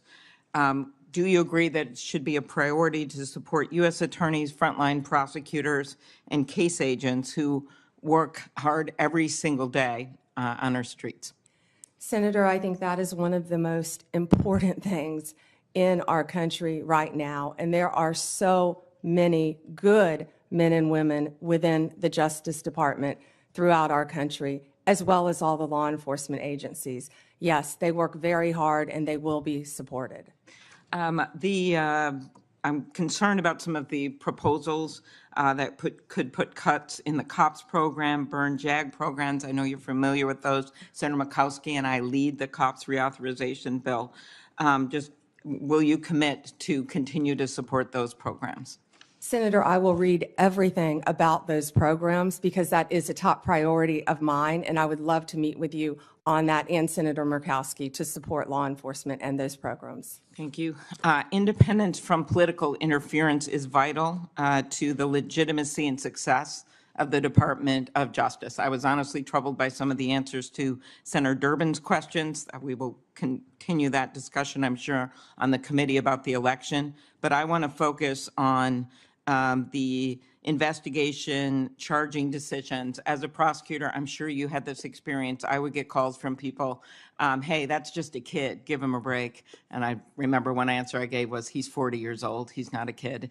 But that kind of interference is attempted all the time. And one of my concerns here, whether it's a call from a friend, a corporate lobbyist, a White House, it has been very clear that the attorney generals of both parties have established clear policies to ensure the White House doesn't tamper with criminal investigations and prosecutions. At Attorney General Mike McCasey's hearing, he made clear that any attempt by the White House, and these are the words, to interfere with a case is not to be countenanced. Any call to a line assistant or to a United States attorney from a political person relating to a case is to be cut and curtailed.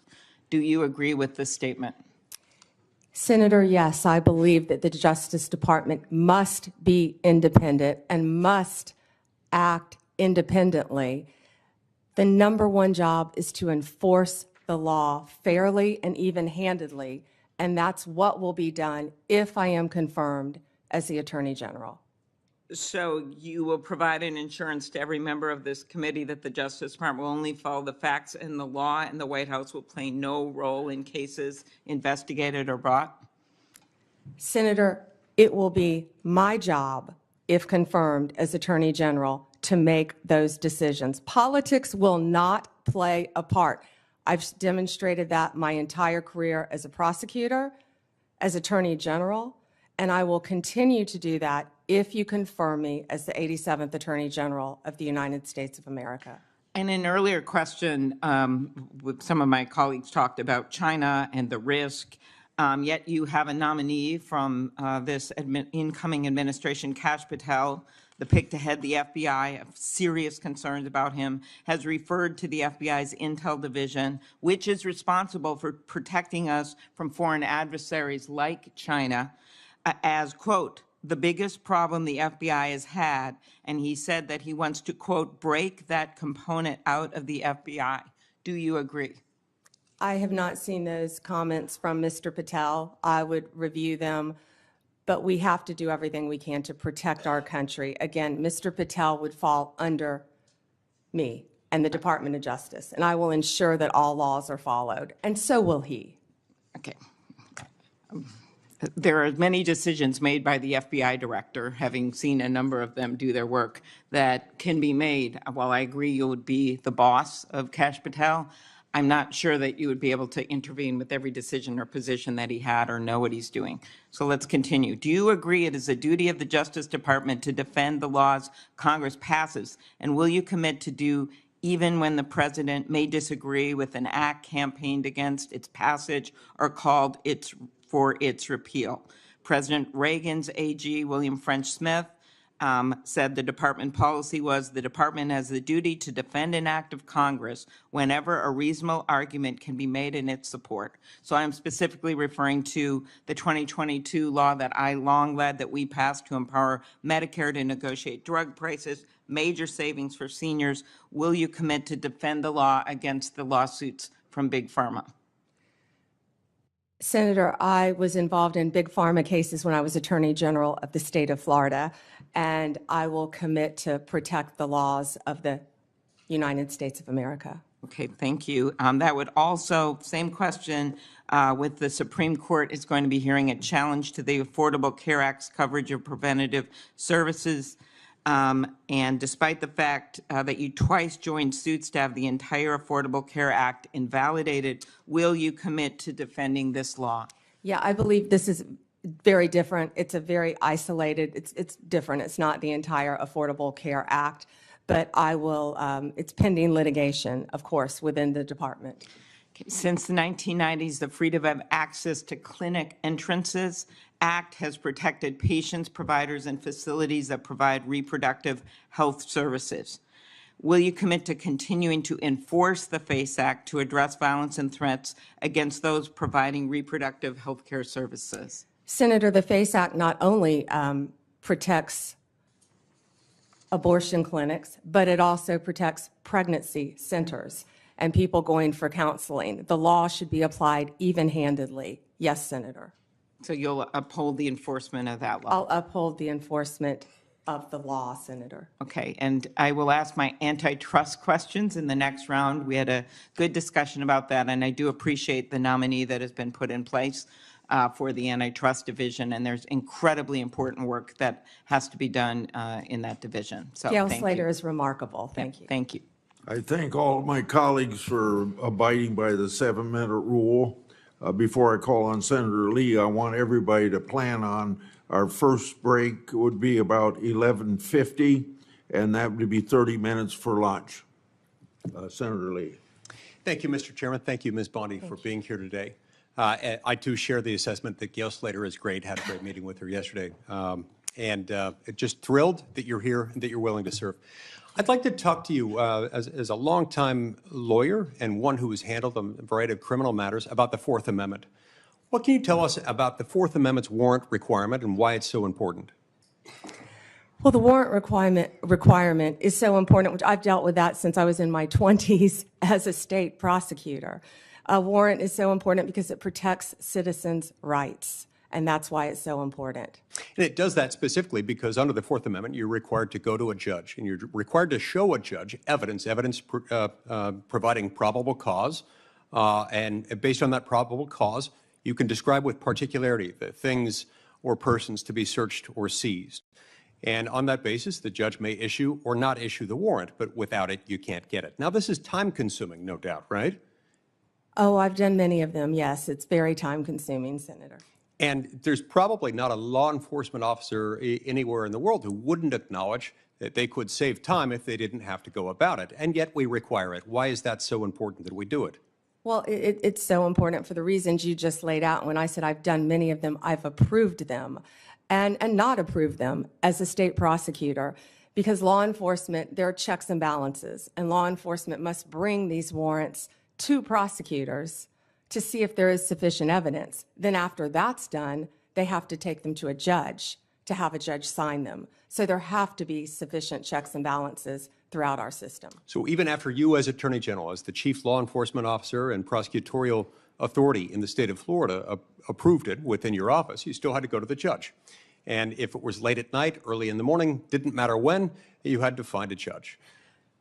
All hours of the night. That was more when I was a state prosecutor. As Attorney General, the office of the statewide prosecutor, Nick Cox, would have done that many, many times at all hours throughout the night and woken up many, many judges throughout the state of Florida. Is there an exception to the warrant requirement that exists anytime it would be inconvenient for prosecutors or anytime national security might be involved?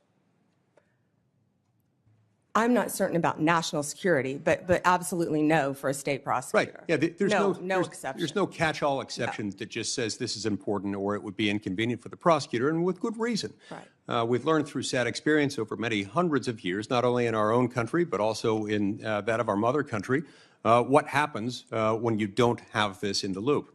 So you've been asked today a little bit about Section 702 of the Foreign Intelligence Surveillance Act, also known as FISA.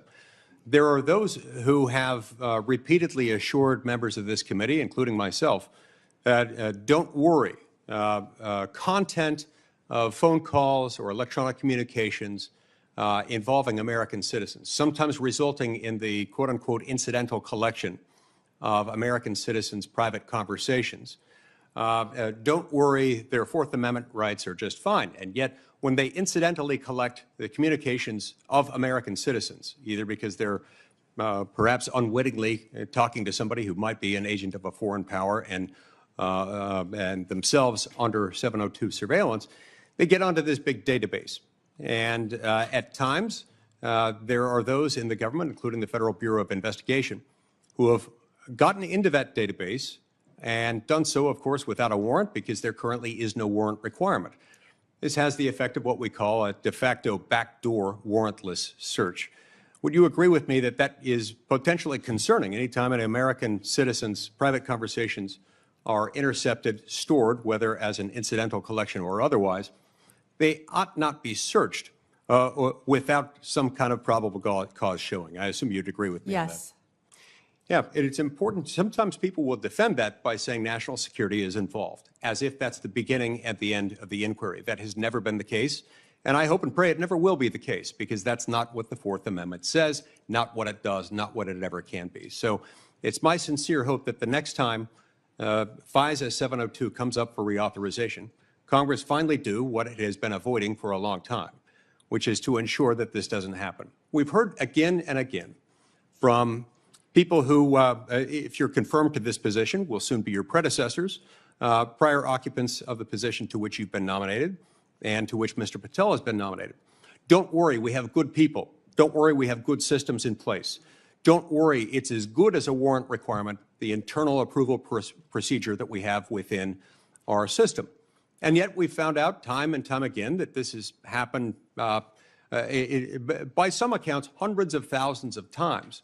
These things have been accessed where searches for an American citizen's private communications that have been intercepted and stored through incidental collection have been searched without those safeguards being met, including instances where people just wanted to check on, to cite one example, whether his father was cheating on his mother, or in other instances, doing background checks on someone looking to lease an apartment that he owned and was looking to rent out. This is unacceptable, and we've got to fix it. Speaking of unacceptable, we have seen over the last few years the weaponization of government, specifically within the Department of Justice, against law-abiding Americans. Law-abiding Americans whose offense was something along the lines of, them exercising their constitutional rights, ranging from Catholics attempting to practice their faith, to parents showing up to school board meetings, to people showing up to engage in peaceful protesting outside of abortion clinics. As Attorney General, how will you prevent the weaponization of the Department of Justice against Americans? And Senator, you just gave the classic example of what's been happening regarding the weaponization. Going after parents at a school board meeting has got to stop. For practicing your religion, sending informants into Catholic churches must stop. What about branding parents as domestic terrorists or trying to incarcerate one's political opponent as a sitting president of the United States? Will stop, must stop. Your Senator. It is exactly the sort of answer I was hoping and expecting to receive from you, and I look forward to doing everything I can to help get you confirmed. I've been pleased with your answers thus far. I've enjoyed knowing you, considering you a friend for many years, and look forward to the great things you will do as Attorney General of the United States. You have my emphatic support and my vote. Thank you, Senator. Senator Coons. Thank you, Mr. Chairman. Welcome, Attorney General Bondi, and to your family and supporters. Thank you for your service, and I look forward to our conversation today. I have a simple three-factor test when considering the executive branch nominees before us. Do you have the qualifications and experience to do the job, policy views to do the job in the best interest of the American people, and the character and integrity to conduct your job, and yours in particular, with the independence that the role requires? You demonstrably have the relevant experience.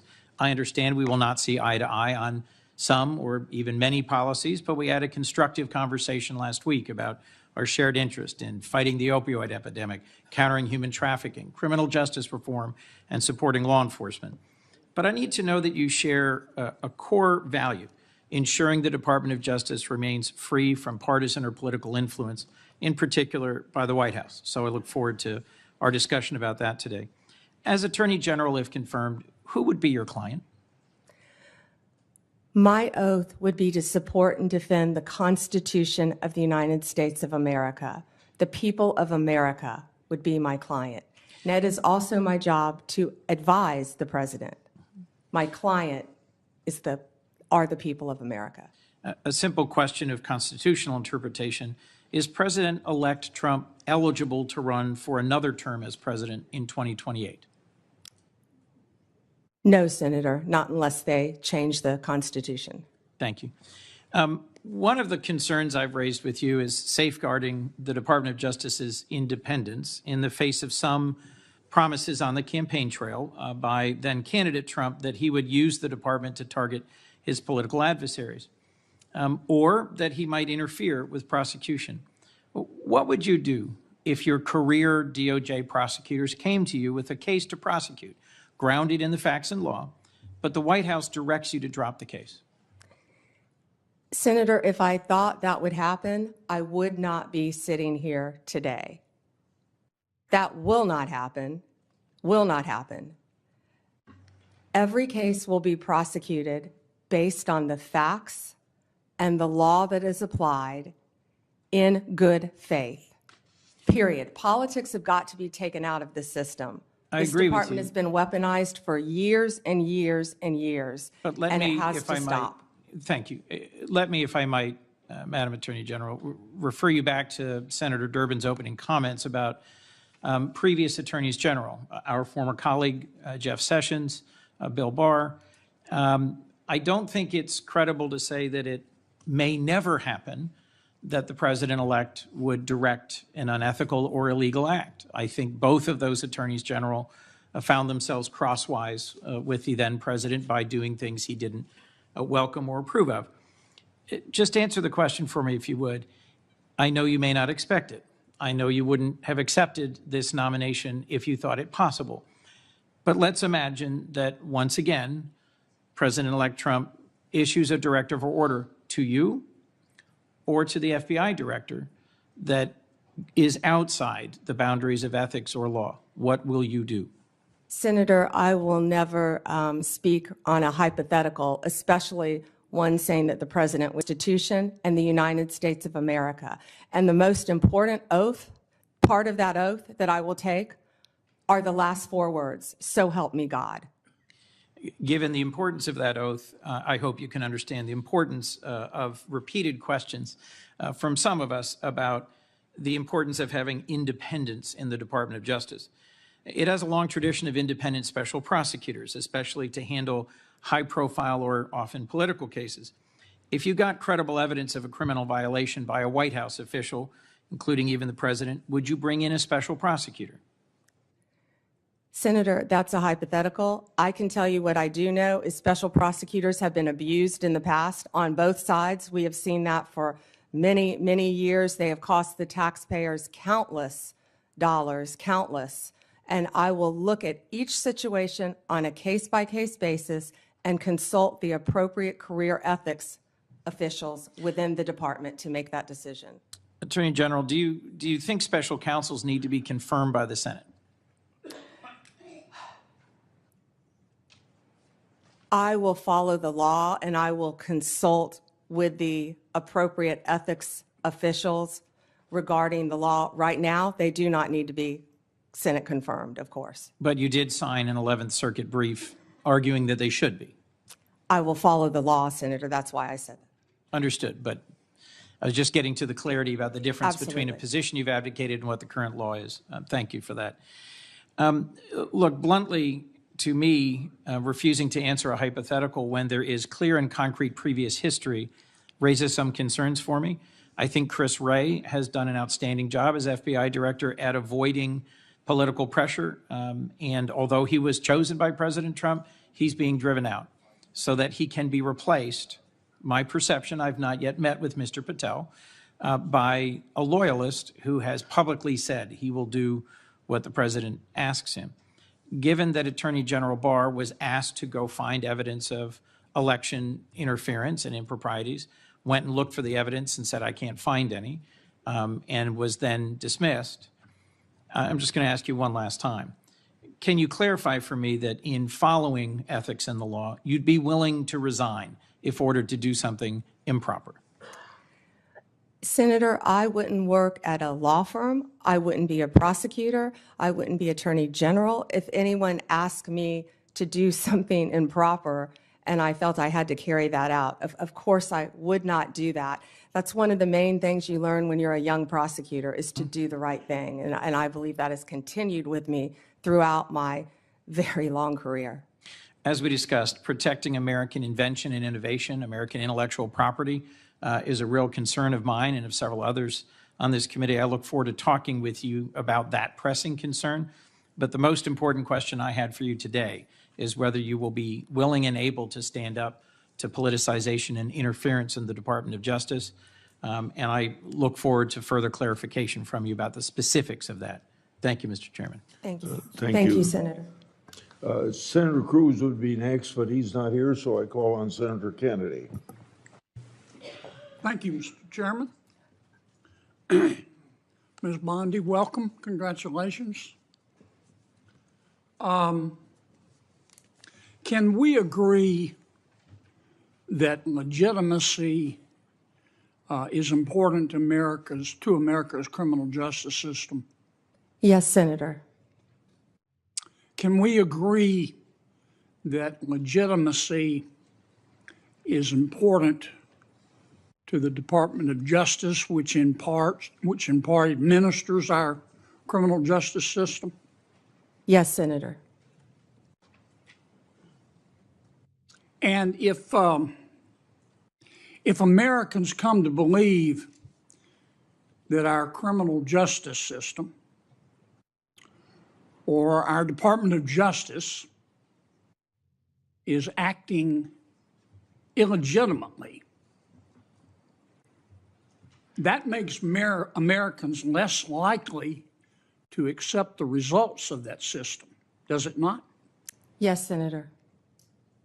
And that makes Americans less likely to follow the substantive laws that we pass that are administered by the Department of Justice.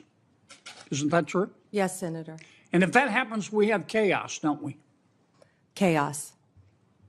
And the social contract is breached, isn't it? Yes. Do you remember a person by the name of Michael Avenatti? Yes. Several years ago, he was a media star here in Washington. An attorney, correct? Yes. He was a media star. And many members of our media loved him because he persistently bashed Donald Trump. And he was on TV every day. He was on CNN more than Wolf Blitzer.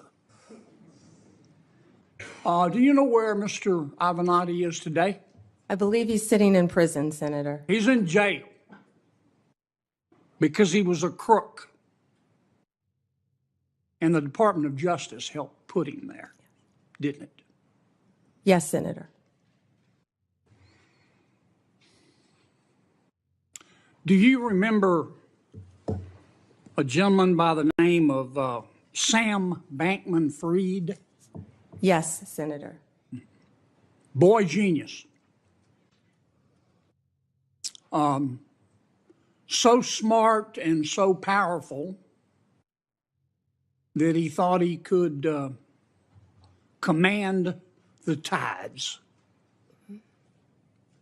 So smart and so powerful and so rich that he would go to meetings with serious people like Bill Clinton, like Tony Blair, looking like a slob, looking like a fourth runner-up to a John Belushi lookalike contest. And he thought it was cute. Where's Mr. Bankman-Fried today? I believe he is in prison, and I believe that's from the Netflix series I saw as well. Because he's a crook. And who helped put him there? The Department of Justice, Senator. Can we agree that there's some really, really good men and women at the Department of Justice? Many, many great men and women in the Justice Department, as well, Senator, as all the law enforcement agencies that fall within the Department of Justice. They're out there risking their lives, especially the law enforcement officers, every single day. Can we agree, though, that there have been and may be today some bad people at the Department of Justice? Yes, Senator. We don't know for sure because for the last 4 years, the curtains there have been tightly drawn. But I think a minority of people there, have delegitimized America's criminal justice system. The most destabilizing act that I saw in the past 4 years, maybe in the history of the department, is when Attorney General Garland decided on the basis of dubious facts and untested legal theories to criminally prosecute a former president of the United States. And not only that, this is the special part. He decided to do it after the former president of the United States had announced that he was going to run against Attorney General Garland's boss, didn't he? Senator, are you referring to going after a political opponent? I think so. Now, this is one person's opinion. That kind of stupid takes a plan. And I say that because, number one, this is America. That had never happened before in America. That's the sort of thing that happens in a country whose Powerball jackpot is 287 chickens and a goat. It doesn't happen here. And I call it stupid because it broke the seal. It broke the seal. It normalized it. There are a lot of ambitious prosecutors in America, Democrat and Republican. And I'll bet you right now there's some prosecutor in a particular state thinking about, well, maybe I ought to file criminal charges against President Biden's inner circle for conspiring to conceal his mental decline. And that's the road we're headed down. And you've got to fix it, Counselor. You've got to fix it. And here's, in my judgment, what I would ask you to do. Find out who the bad guys are and the bad women and get rid of them. Find out who the good people are and lift them up. But do it on the basis of facts and evidence and fairness. Because the temptation of some people is going to be, they're going to tell you, look, two wrongs don't make a right, but they do make it even. Don't resist that temptation. Help us restore legitimacy to the Department of Justice. Thank you, Senator. Thank you, Mr. Chairman. Welcome, Ms. Bondi, and to your family. Thank you. Thank you for visiting with me in my office. And I have to say, I'm sympathetic always to a former Attorney General, particularly having been one myself. But I am, I have to say also, really troubled, deeply disturbed by some of your responses and non-responses to the question that you've been asked today. You say the right things, that you're going to be the people's lawyer. That's what you have to say to be here. But I believe being the people's lawyer means you have to be able to say no to the President of the United States. You have to speak truth to power. You have to be able to say that Donald Trump lost the 2020 election. You dodged that question when you were asked directly by Senator Durbin. You have to be able to say that January 6th insurrectionists who committed violence shouldn't be pardoned. You have to be able to say that a nominee for the FBI director who says he has an enemy list, and that's just the beginning of what he has said in terms of politicizing, deeply weaponizing the FBI against political opponents, that he shouldn't be the FBI director. You know,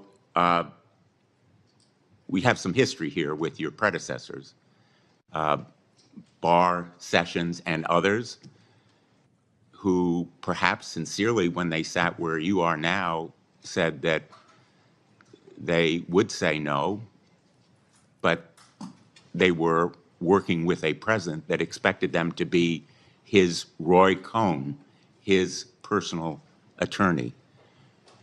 Do you really think that you can avoid the disgrace that they encountered or the repercussions from the White House if you say no to the president?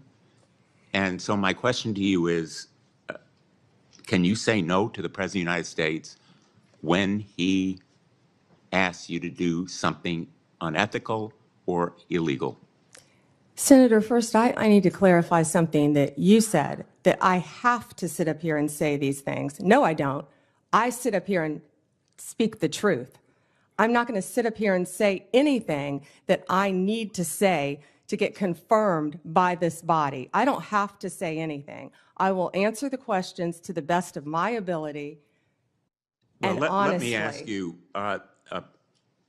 an individual who says that he is going to, quote, come after, end quote, people he alleges, quote, help Joe Biden rig the presidential elections, that he has a list of people who are part of this deep state who should be prosecuted, that he's going to close down the FBI building on his first day in office. Is that a person who appropriately should be the FBI director? Aren't those comments inappropriate? Shouldn't you disavow them and ask him to recant them? Senator, I am not familiar with all those comments. I have not discussed those comments with Mr. Patel. What I do know is I'm Mr. asking Patel, you for your excuse view. me, what I do know is Mr. Patel was a career prosecutor. He was a career public defender defending people, and he also has great experience within the intelligence community. What I can sit here and tell you is Mr. Patel, if he works with running the FBI, if he is confirmed, and if I am confirmed, he will follow the law if I am the Attorney General of the United States of America, and I don't believe he would do anything otherwise. Well, let me just submit that the response that I would have hoped to hear from you is that those comments are inappropriate and that you will ask him to disavow or recant them when he comes before this committee, because they are indeed chilling to fair enforcement and the rule of law. Let me ask you on another topic. When we met, I welcomed your support for the goals of the Kids Online Safety Act. And Senator Blackburn and I have spent a lot of time, devoted a lot of effort to the passage of the Kids Online Safety Act, which happened by an overwhelming vote of 91-3, 72 co-sponsors, including Vice President-elect Vance. I appreciated our discussion and your support for protecting kids online when we met last week. I'm hopeful that this area is one where we can work together. Can we count on your support in working together to protect kids online? Senator, absolutely, and thank you for that legislation, and Senator Blackburn. I believe in this world right now, we have to find the things we have in common. And that is certainly one of them, Senator, protecting our children from online predators. You've done so much on that front, and I thank you. I attempted to do that as well when I was Attorney General, but I am committed to working with you on anything we can do to protect our children throughout this country. When I was Attorney General, we started something called From Instant Message to Instant Nightmare, and educating parents about online predators. And that also, Senator, is one of the core functions of the FBI, the cyber unit. They sit there, these agents sit there all day long and investigate child predators. We tell parents constantly, you think Ms. you're talking Bondi, to another I child, apologize. and you're I'm not. going to interrupt you. I welcome Sure. your positive response. I have Oh, one go ahead. more question that I'm going to try to fit into Sure. this round. TikTok will be banned unless it is sold because it has become a tool for the Chinese to collect information and do surveillance and endanger our national security. Can you commit that you will enforce that law promptly and effectively? And I ask this question because President Trump's pick for your Solicitor General in the Department of Justice went to the United States Supreme Court arguing that the ban should be delayed. Will you commit to enforce that law on your first day when you are if you are confirmed? Senator, as I discussed with you during our meeting, that is pending litigation within the Department of Justice. Well, it's pending litigation, but will you enforce that law? I can't discuss pending litigation, but I will talk to all the career Well, again, prosecutors who are handling the case. Absolutely, Senator. Discuss with them. Thank you. Thank you, Mr. Chairman. Senator Tillis. Ms. Bondi, thank you for being here. I think I told you when we met, thank you for the time we met. I was born in Florida, have a lot of friends and family, and follow Florida politics pretty closely, and you've had a very impressive career there, though I do also have to admit I'm a Gator hater, so for the Florida alum, I'm University of Tennessee. But anyway, I actually, in some of these hearings, I created a bingo card to see what some of my colleagues on the other side of the aisle were going to hit. I want to go back to a few of them really quickly. One was about you being a lobbyist paid for and on the payroll of Qatar. Would you mind going back and repeating what you said in case people did not hear the involvement of your law firm and precisely what you were doing for the government of Qatar? Yes, Senator, I was very proud of that work. It was anti-human trafficking in advance of the World Cup, and human trafficking has been something that's been very important to me my entire career, especially when I was Attorney General of the And you state also of made Florida. it clear that you had a number of practitioners within the firm working on it, so this narrative that you were getting $115,000 a month from Qatar is correct or not? Not correct. Okay, thank you. I want to talk a little bit about, well, first off, I want to go back. You should be happy that so many comments have been directed towards Kash Patel, whose confirmation I am supporting. In fact, I'm meeting with him today, because that means they're out of stuff for you. So if it comes up again, you will once again know that you've got a great reputation and a great resume, and they are just trying to find things to put your integrity into question. You have answered the question repeatedly that that you will be loyal to the Constitution and you will live up to the oath to the Constitution and to protecting the American people. And I think Mr. Patel, when he becomes here, he'll be able to get rid of the myth in the same way that you did as a lobbyist for Qatar. He'll be able to get rid of that list of the enemies, be able to deal with the enemies list, and the marketing department for your opposition is going to have to come up with new material because that stuff is getting old. Section 702. You heard Senator Lee talk about some concerns that he has with 702. I believe it's one of the most important things that you can do early into your confirmation. You will be confirmed, and hopefully with some Democrat support. There have been dramatic reforms to 702. I've sat through an extensive presentation to try and make sure that the abuses never occur again and that you have a throat to choke if somebody abuses the protocol that's in place. I believe that we need to codify a lot of that. As a matter of fact, when I went through it, I felt like there were so many blinding flashes of the obvious. How could this not have already been a part of the approval matrix? So can you, after you're confirmed, commit that you or a designate will come back and provide for this committee an update on all of the protocols that have changed and recommended legislation for codifying, so that when we do go to reauthorization, we'll have what we need to make sure that that program stays in place? Senator, I or a designee will review all of 702 before it terms, of course, in 2026, and come back and report to you on both sides of the aisle.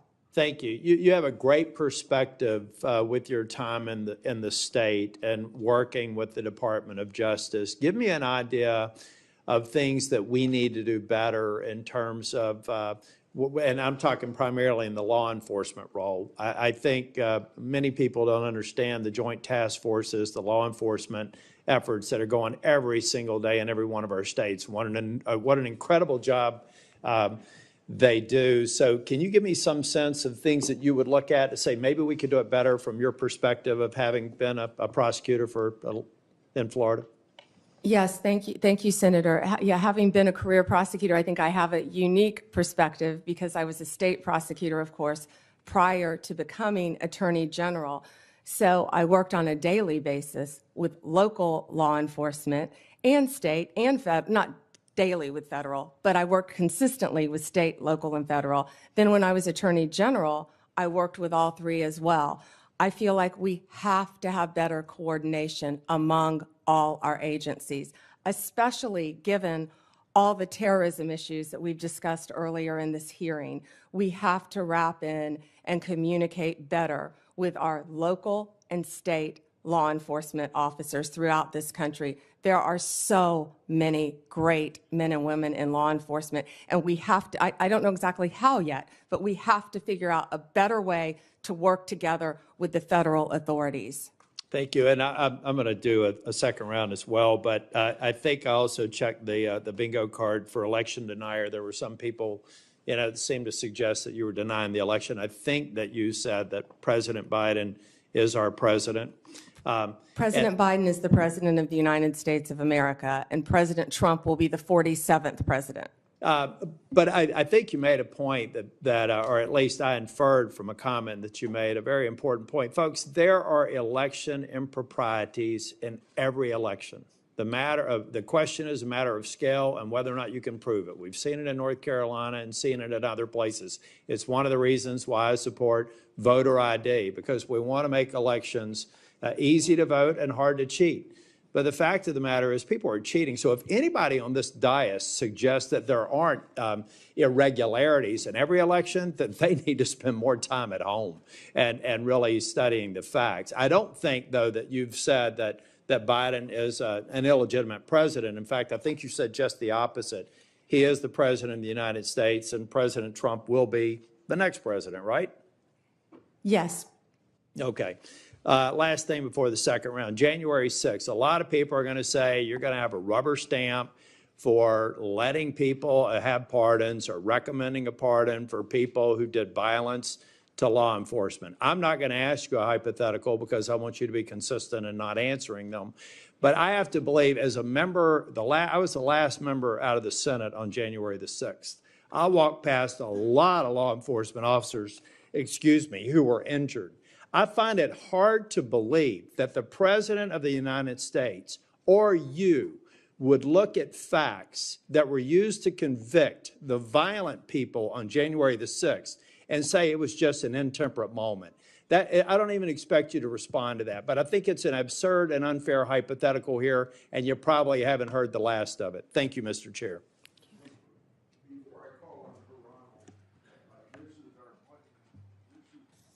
Before I call on Senator Hirano, after her and Cruz's testimony, then we'll take a lunch break, and that break will be for 30 minutes.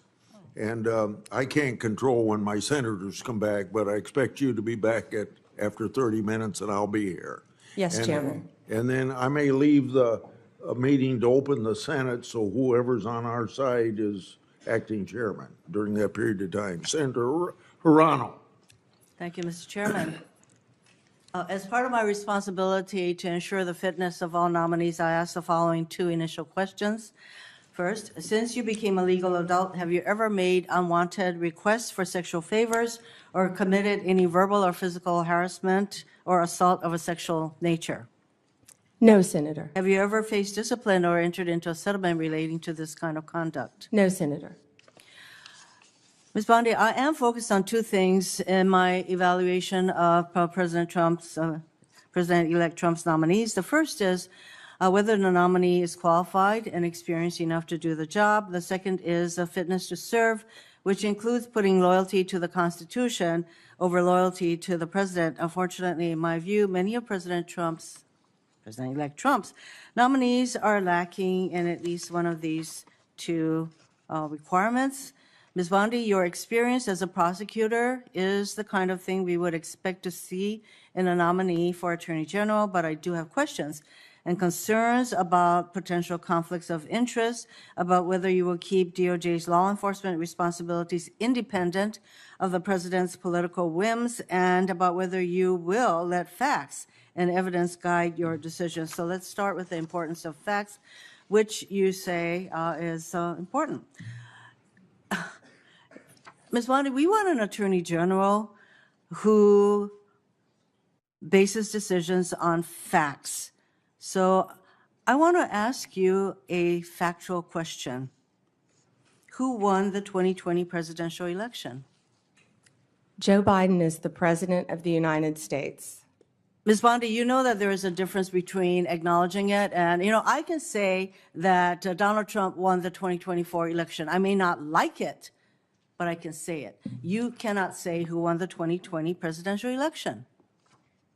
Okay. It's disturbing that you can't give voice to that fact.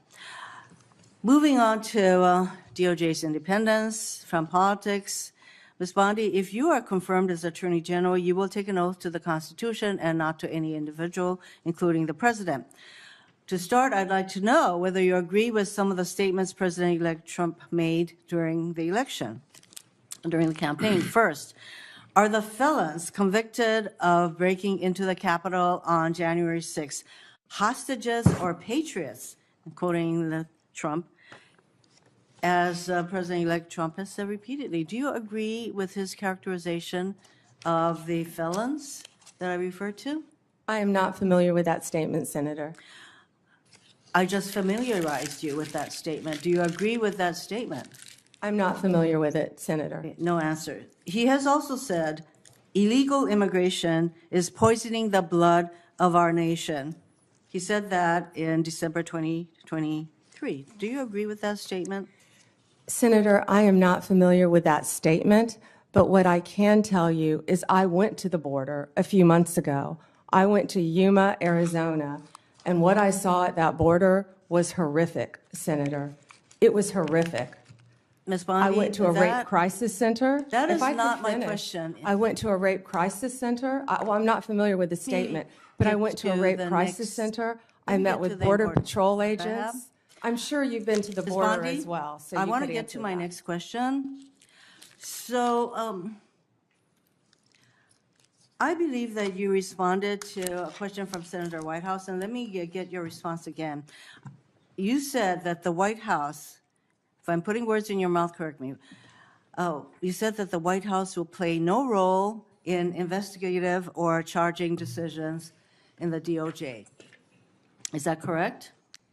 Senator, what I said is that it is the Department of Justice's decision to determine what cases will be prosecuted. What role will the White House have in investigative or prosecutorial decisions of the DOJ? It is the Department of Justice's decision, Senator.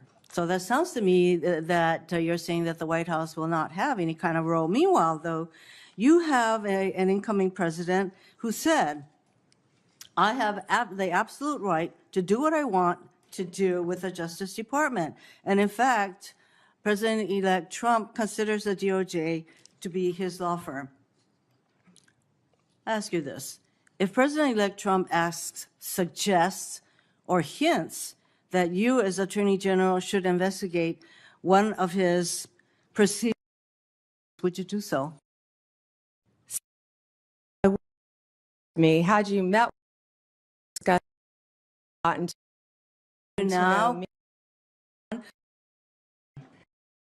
and who refused or discussed is that it's the Attorney General to I'm very follow happy to the listen to your law. responses under oath, Ms. Bondi. So I think it's really important to us that the Attorney General be independent of the White House. And you have a president-elect who considers the AG's office his law firm. I would like to know whether if the president suggests, hints, asks, that you as Attorney General should investigate one of his perceived enemies? Senator, you I do? certainly have not heard the president say that, but what I will tell you is 2/3 of Americans have lost faith in the Department of Justice. And it's statements like that, I believe, Ms. that make Bondi. people continue to lose faith. If I am confirmed as Attorney General, it will be my job Getting to on not to my only next keep question, America you're not safe, responding. but restore integrity to that department. Why don't we and that's move what on I to plan something on that doing you said? every single day as Attorney General. On August 25th, 2025, on Fox News, you said, when Republicans prosecutors will be prosecuted, once the investigators will be investigated. Ms. Bondi, is Jack Smith one of those bad prosecutors that you will prosecute as AG? Senator, you hesitated a bit when I said the bad ones. Every decision Sometimes will be badness made in the eyes of the beholder. I'm just asking whether you would consider Jack Smith Senator, to be one of the people. How about Liz Cheney? Senator, How about Merrick Garland? I am not going to medicals. No one has been prejudged, or nor will I anyone am be asking whether prejudged if I am these are confirmed. the kind of people, these are in fact the people that you would prosecute. I'm not Your, getting an your answer. time is up. Would you like to? My time is, Would you like to Mr. respond? Chairman, she is clearly not going to answer that question, so let me get on to, Would you like to? I do have I'd love to questions for respond. the second round. You'll have a second round. Would you like to speak before I call on Senator Cruz? No, sir. Thank you. Okay. Senator Cruz.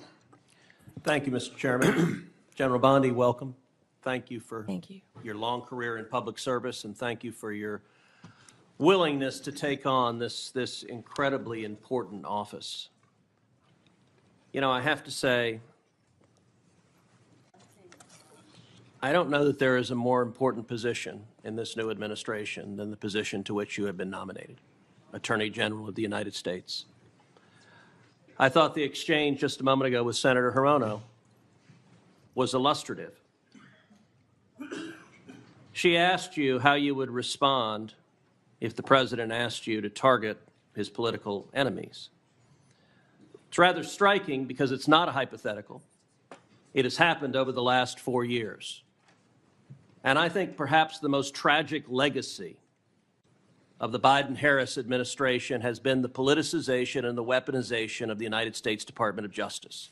And we don't need to ask hypothetically because Joe Biden publicly mused and allowed the New York Times to report it, calling on Merrick Garland, why will he not prosecute Trump more quickly?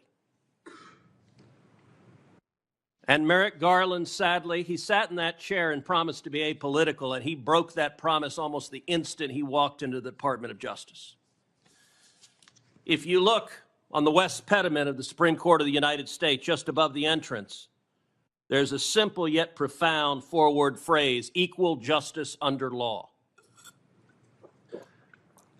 We have seen over the last 4 years a Department of Justice that systematically targeted the political opponents of Joe Biden and Kamala Harris, and that systematically protected his friends and allies. And it is tragic to see the loss of confidence in the American people, in the Department of Justice, and in the FBI. I would note, I don't think there's an institution in America who has lost more respect from the American people than the FBI has in the last 4 years. That is a grotesque violation of the obligation of the Department of Justice and the FBI. So I want to start with just a very simple question. If you are confirmed as Attorney General, will you pledge to fairly and faithfully uphold the law regardless of party? So help me God. Amen. Look, and I want to be clear for folks at home. I don't want a Republican Department of Justice. I don't want a Democrat Department of Justice. I want a Department of Justice that follows the damn law. And I think the American people do too. That shouldn't be too much to expect. Now, I'm grateful to President Trump for nominating you. I think on any objective level, you're clearly qualified for this position. You have been a prosecutor for decades. You have been the elected Attorney General of the state of Florida, the third largest state in America, for 8 years. Let me ask you, in terms of your practice, how many criminal cases over the course of your career have you personally handled? Handled thousands. How many of those were before a jury? Hundreds. I don't want to overstate, but hundreds. I was in a courtroom for many years. I tried 4 when I was an intern, jury trials. I think you had to try at least 20 in misdemeanor before you went to felony. Then you were in court every day, and I was also lead trial attorney for many years trying many cases. So. And how many of those cases would have been before a judge? Oh, hundreds and hundreds as well, but hundreds before a jury, I would assume. And as Attorney General of Florida, how many lawyers did you supervise roughly? Approximately 400, Senator. Now, I also want to clarify something. During the course of this hearing, several Democrat senators have referred to you as President Trump's, quote, personal lawyer. Now I don't believe that is an accurate characterization. As I understand it, you represented President Trump as a White House special advisor during his first impeachment trial. Is that correct? Within Office of White House Counsel, yes, Senator. And is working within the White House counsel's office different than representing Donald J. Trump individually as his personal lawyer? Absolutely. How's it different? You're working for the government. You're working for the Office of White House Counsel. You're not representing him in his personal capacity. And so you have not represented him in his business affairs, in his personal life, or in any of the criminal trials he has faced? No, Senator. And you know, when it comes to weaponization, it's worth noting that in more than 2 centuries of our nation's history, no president had previously been indicted, no president had previously been prosecuted until the Biden-Harris White House came along. And in the last 4 years, we've seen Donald Trump indicted and prosecuted not once, not twice, not 3 times, but 4 separate times. And 2 assassination attempts, Senator. I have to say, Javert from Les Mis would be chagrined at the efforts of Democrats to do anything possible to take him down.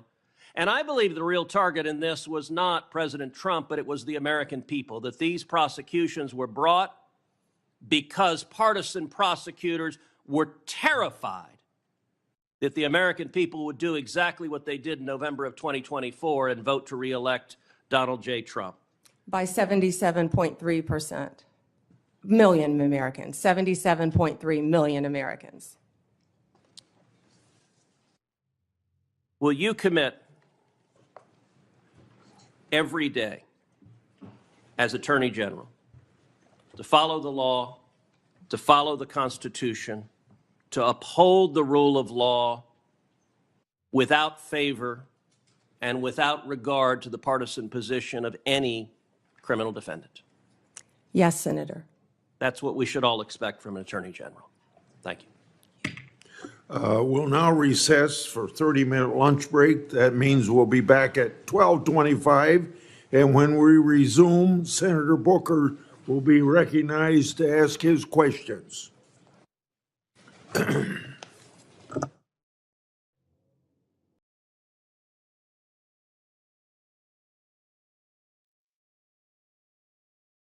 Thank you for tuning into the live show. You know what time it is. It is your boy Genesis. Yes, they're going on break, but we do not have to go on break. Of course, you guys are the best. Thank you for tuning in. Let's see if we could get the updated here and here after the break. I think we got it right here. Let me see. Double tap your screen, subscribe to the channel, and thank you for tuning in. Enjoy the show. And came up with a consensus choice, and I seek your assistance in helping make sure that we are successful in getting a very competent U.S. attorney in Vermont, and hopefully with the cooperation of Governor Scott, our Republican, as I mentioned, and Senator Sanders and me. And Senator, as I discussed with you in our meeting, I look forward to working with you and cooperating with you and learning about many of the issues you have in Vermont. And thank you. And then on that, by the way, one of the issues we talked about, we are one of 2 states that does not have a residential reentry program. That is outrageous in my mind. I know you worked on the First Step Act, but our federal judges, our federal prosecutors, our federal public defender are all in support of a residential reentry program. Our state and Hawaii are the only 2 states without it, and our justice system and officials believe that we need it. And I seek your energetic assistance in helping us get that residential reentry program. Can I address that, Senator? Yes, I'd like you to. Thank you. Senator, I didn't realize that you were the only 2 states without a reentry program. We started that when I was a prosecutor, and those are so vitally important. One thing that I just learned is the Bureau of Prisons, 98% of people in the Bureau of Prisons will be released. They're not serving life sentences. So we must do everything we can when people are in prison to help rehabilitate them for when they get out. And that's why reentry is so that's really vital. helpful. But we tell people, get out of prison and become a productive member of society. Go get a job. Yet people don't know how to go find a driver's license. I appreciate they your don't help know how on to that. get to So work. thank you very Yes, much. Senator. And I have confidence that you will do that, given your history on the First Step Act and other things that you did. The next, I do have some concerns, not so much about you, but what President Trump has said about a desire on his part to go after what he considers to be political adversaries. You know, he's his own words, for instance, says that if he's elected, he'd seek to appoint a special prosecutor to go after Joe Biden. I assume you've had no discussion with President-elect Trump about that? Absolutely not. And he... Nor against Senator Schiff. I'm looking at your next one. Well, my colleague, Senator Schiff, who I think did an incredibly good job, President Biden had different points, or pardon me, President Trump had different views about that, where he said on a number of occasions that he should be prosecuted, that everybody on the January 6th committee should be prosecuted for their lies and treason. No discussion about that. No, Senator.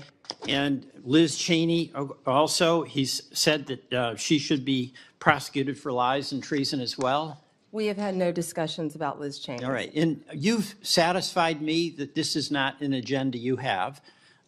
President Trump has satisfied me that when he says things that are pretty provocative, he's often serious. And as Senator Cruz wants, I want, and that is to have a Justice Department that is not going after people on the basis of them being political opponents. And my understanding, in listening to your answers to questions along this line, is that you have no intention of pursuing people on the basis of them being a political opponent. No one will be prosecuted, investigated because they are a political opponent. That's what we've seen for the last 4 years in this administration. Well, people will be prosecuted based on the facts and the law and fairly, All right, Senator. that's good. You I have my word. disagree about the characterization of the past 4 years, but we don't have to discuss that. with your assurance that the next 4 years, there'll be no effort on the part of the Justice Department to pursue political adversaries, right? Every case will be done on a case-by-case basis. No one should be prosecuted All right, for just political purposes. Thank you. Absolutely I not. just have a couple of other things. One is the False Claims Act. Senator Grassley, thank you for that False Claims Act. In Vermont, there are incredible challenges for folks trying to get health care. It's really expensive. And there was a shocking report in the Wall Street Journal about a major insurer that is ripping off taxpayers by overbilling, overprescribing on Medicare Advantage, billions of dollars. And the report indicated that insurers are adding diagnosis basically to make money, not to help the patient, that insurers sent nurses to find diagnoses that doctors didn't find, that insurers got paid to cover patients who were already getting your coverage through the VA, and it adds up to billions of dollars, and Vermonters are struggling under the weight of incredibly expensive health care.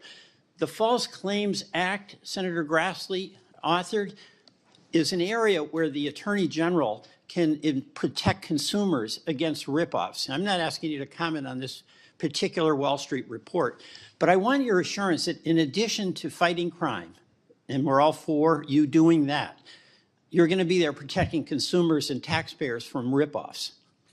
Absolutely, Senator. When I was Attorney General, we went after a pharmaceutical company. It was Medicaid fraud. I can't remember the settlement value. It may even be ongoing, but it was a large number. And that, you know, people don't understand that's hurting the taxpayers of Florida, of Vermont. So use that False Claims Act that we can thank Senator Grassley for. It's cold out there in Vermont. We need vigorous enforcement to protect taxpayers and Vermonters from ripoff charges. Thank you. I yield. Senator Schmidt. Thank you, Mr. Chairman. It's good to see you. Thank you. And I meant every word of those introductory remarks. I have the greatest deal of respect for you personally and professionally. This is a great pick by President Trump. You're going to do a great job. Thank you. Thank you. I do want to say, though, that it appears as though Trump derangement syndrome is alive and well. The focus of these questions today are disturbing. I don't think my Democrat colleagues learned very much from the November 5th election. The American people rejected all this. Their obsession with President Trump didn't bode well for them electorally, and I think if they stay on this path, they'll be in a permanent minority. But that's up to 112 electoral votes, Senator. the landslide. But that's up for them. That's up to them to decide. I do want to comment a little bit, I guess, on this newfound religion on independence from the Attorney General. I will remind my colleagues that the last 3 Democratic attorneys general for the United States of America were perhaps the most biased, politically biased AGs we've had in modern political history in the United States. And there are some receipts. Eric Holder described himself as Obama's heat shield and wingman. This committee moved forward, and one of my colleagues referenced that the Attorney General shouldn't be the wingman of the president. Eric Holder's bragged about it. He bragged about it. Loretta Lynch met with Bill Clinton on the tarmac in a private meeting while she was investigating Hillary Clinton. And Merrick Garland probably gets however many gold stars you want to give for the most politicized, weaponized Department of Justice we have ever seen. And I think it's worth exploring that, and I want to get your comment on it. To just sort of take a step back, I think part of leadership is understanding the moment that you're in and the landscape. We've never seen anything like this.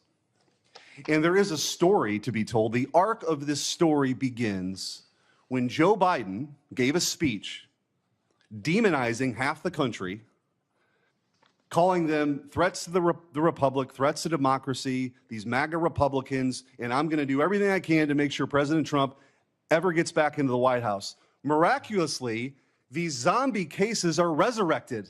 And let's talk about a couple of those.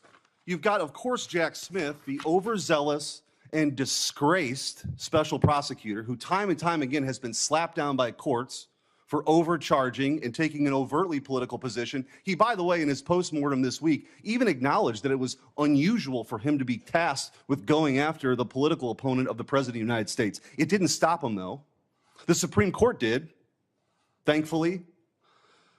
But you had Jack Smith take on these unprecedented actions. You had a raid at Mar-a-Lago, staged photos at Mar-a-Lago for boxes of documents, which, by the way, boxes of documents were in Joe Biden's garage from his Senate days. And by the way, somebody who didn't register like you did under FARA, Hunter Biden was staying in. We don't know if he's compromised or not because that investigation was dropped. And give me a break that justice was meted out fairly for Hunter Biden. It wasn't. The Department of Justice went out of its way in documents to try to get him absolved of all potential crimes in the plea deal. It was only when the judge asked questions that unwound that. And they got back to the gun charge. But then President Biden did the dirty work himself. It was always going to be Plan B. You had Jonathan Sue, Biden's deputy White House counsel, coordinated with the DOJ and Jay Bratt on those classified document cases. Matthew Colangelo, who's that? The number 3 guy at DOJ goes to where? Alvin Bragg's office. Alvin Bragg then resurrects a zombie case in lawfare at a local level. Why would the number 3 person go do that? Maybe there was coordination. Maybe there was coordination, by the way, with the number 2 assistant DA in Atlanta in the Fonnie Willis case, who was meeting with the White House. Why would the White House care about a case in Atlanta? Well, the truth is everybody knows it was on full display. This was warning us about it. It's the Banana Republic stuff. And one of the reasons why I'm so glad that you have been put up and nominated for this position is that I think you have the ability to level set. So when the Democrats ask you questions about your independence, it is beyond ironic that we're sitting here today because of the lack of independence from Merrick Garland and Eric Holder bragging about being Obama's wingman. So I just want to ask you, you've been asked this a bunch of times, you're going to make decisions, as you always have, right, on the law and let investigations go where they're going to go, but they're not politically motivated, correct? Yes, Senator, based on the law and the facts that apply. And in my limited time, I do want to give you an opportunity to talk about some of your experience working with law enforcement as Florida's Attorney General. This is something that, you know, as you and I talked about over the years, you were known for this, the collaboration you had. And I think getting the Department of Justice back to its core function of taking on violent crime, protecting the constitutional rights of Americans, but taking on violent crime is really important. And how you went about doing it, you've gotten bipartisan praise for that over the years. You've got the support of all these law enforcement agencies. That's something that you're going to continue and take forward into this office. Is that right?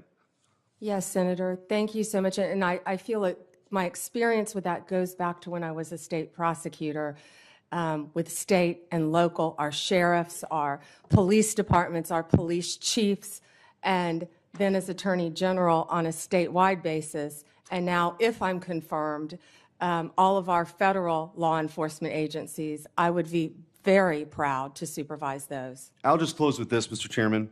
We heard one of my Democrat colleagues ask you the question that you're not going to pursue a case because of a name, but because of the crime. I would argue that the current Department of Justice adopted Lenin's claim, which was, show me the man and I'll show you the crime. And they did everything they could to throw President Trump in jail for the rest of his life because they didn't want to lose the ballot box. That is not what this country's about. That is not what this republic is about. But they did it. And it's up to you now to restore the integrity and of that agency, of the Department of Justice, and I have full confidence that you will. Thank you, Senator. Thank you. Thank you, Mr. Chair. Before I begin, I just want to remind us all for the record that the 34 convictions, not indictments, convictions of former President, incoming President Trump were by a jury of his peers. Thank you, Ms. Bondi, for being here today, and I too would like to welcome your family and friends who are here. Thank you. Appreciated the opportunity to meet yesterday to learn about your priorities and discuss a number of issues that are important to me. But I got to tell you, as I reflected on our conversation yesterday and as I've observed the hearing today, I continue to have significant reservations on your ability to function as a truly independent Attorney General for your friend. Let's say you keep referring to him, your friend, President-elect Trump. So I hope you can address some of these concerns through your responses to my questions here. Now, the first issue area is something that we didn't get a chance to touch on yesterday. So I actually want to follow up on some of Senator Durbin's questions from earlier about the 2020 election. And to be specific, on the day after the 2020 presidential general election, you traveled to Philadelphia to appear alongside President Trump's then attorney, Rudy Giuliani. And together, you falsely asserted that President Trump had, quote, won Pennsylvania in that election. Now, I want to be clear, at that moment, there were still at least 1 million ballots left to be counted in Pennsylvania. Of course, President Biden went on to win the state by more than 80,000 votes. But in the following days, even after the results were clear, you continued to double down on the big lie, promoting falsehoods about election fraud and cheating without offering any actual evidence. And I remember it clearly because I served as California Secretary of State at the time, and I invited anybody associated with the Trump campaign who was making these claims to come forward with evidence of irregularities in the election or massive voter fraud. 4 years later, I still have seen none. So I ask you today, do you have any evidence of election fraud or irregularities in the 2020 election? So, First Senator. Yes or no? It's a yes or no question. First Senator. Do you have evidence, yes or no? First Senator. I'm so sorry about the fires to you and Senator Schiff and what you're going through in your states. I have to say that. I appreciate that. All My of our, clock is I'll ticking, answer and I your want to question. hear All of your our answer. hearts go out to everyone in California for what you're facing right now. I'm glad you asked the question about Pennsylvania. It's a yes or no question. I was Do hoping you have evidence, someone yes or would. no? Senator, I was hoping you'd ask the question. Do you have evidence, yes or no? I traveled to Pennsylvania. Do you have the evidence, I yes traveled, or no? Senator, to Pennsylvania. Okay. You're not answering my question. If you have no evidence to offer, let me ask you this. Will you now retract your previous statements that Trump won Pennsylvania in the 2020 election, yes or no? Oh, Senator, I traveled to Pennsylvania, and let me tell you what I saw firsthand. Yes or no? I didn't talk about California because I was not in California. I talked about... Yes or no? Last time I'm going to ask. I talked about Pennsylvania because I Mr. Chair, was there. I'm going to move on because You she's got a clearly not court answering my order questions. And to I want to know, observe. colleagues, for everybody, members of the committee and everybody watching, that the attorney who stood beside Mr. Giuliani was making very similar statements. And he has since been disbarred from multiple jurisdictions for making these false claims about the 2020 election in court. And like Mr. Giuliani, as you've noted today, you've taken an oath to uphold the Constitution just as an attorney. And now you're asking us to consider you to serve as the chief law enforcement officer in our country. So it's imperative, Ms. Bondi, that you subscribe to facts and evidence and not politically convenient conspiracy theories. Your job will be, your job will be to protect voters and election workers, not to undermine and dox them. Now, I know that earlier you agreed that Joe Biden is in fact president, but many of the president-elect's inner circle continue to spread the big lie about the 2020 election. Then we'll move on to a different topic. Senator, you were speaking. May I speak? You cut me off when I was speaking. When I ask you the next question, you can speak, and I hope you answer, Ms. Bondi. Well, I'd now, like when to we met answer yesterday, the previous one, Senator. When we met yesterday, You pointed your finger at me and you said did not you were seem speaking. to be familiar Let me answer with my question. the I'm not going to be Citizenship bullied by you, Clause, the Senator 14th Padilla. Amendment of the United States of America, which was deeply disappointing. I guess you And I'm didn't want to hoping you're hear more my familiar answer with it about today Pennsylvania. after I gave an opportunity to study overnight. So can you tell me and this committee what the Citizenship Clause of the 14th Amendment says? Senator, I'm here to answer your questions. I'm not here to do your homework and study for you. If I am Oh, confirmed no, as you're Attorney the one General... asking for a confirmation Hey, vote, you ma'am. cut me off. Can I please finish? What does the 14th Amendment say? Senator, the 14th Amendment, we all know, addresses birthright citizenship. I've been a state prosecutor. I've been a state AG. I look forward to, even given your remarks today, working with you and the people of California if I am confirmed as the 87th Attorney General of the United States of America. I didn't take your homework assignment. I'm sorry. I was preparing for today. So on the 14th Amendment, now you've testified repeatedly to this committee that you will uphold the laws of this country and defend the Constitution of the United States. Do you believe birthright citizenship is the law of the land, and will you defend it regardless of a child born in the United States, regardless of their parents' immigration status? Senator, I will study birthright citizenship. I would love to meet with you regarding Ma'am, you're birthright asking us to citizenship. Can I continue answer to the serve as the question? Attorney General of the United States, and you still need to study the 14th Amendment of the Constitution? That is not helping me have more confidence in your ability to do this job. One other immigration-related question, I'll steer clear of the I Constitution have one and the regarding law. that I'd like to Senator talk about. Hirona asked you earlier, but I don't think you answered her question.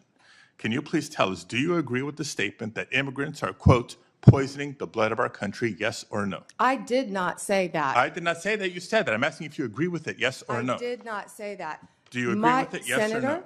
my great-grandparents are immigrants. Do you agree with it, They yes or no? came here from Sicily Do you agree through with it, Ellis yes or Island no? when they were teenagers. Do you agree with it, yes or no? Senator, let me answer the question. Yes or no? It's My real simple. great-grandparents came here, immigrated to this country from Sicily, recently went and found each of their birth certificates. We are a nation made up of immigrants. Do I believe immigrants are poisoning our country? No, Senator. Thank you very much. Mr. Chair, I can't wait for the second round. Same, Senator. Thank you. No, sir. Thank you.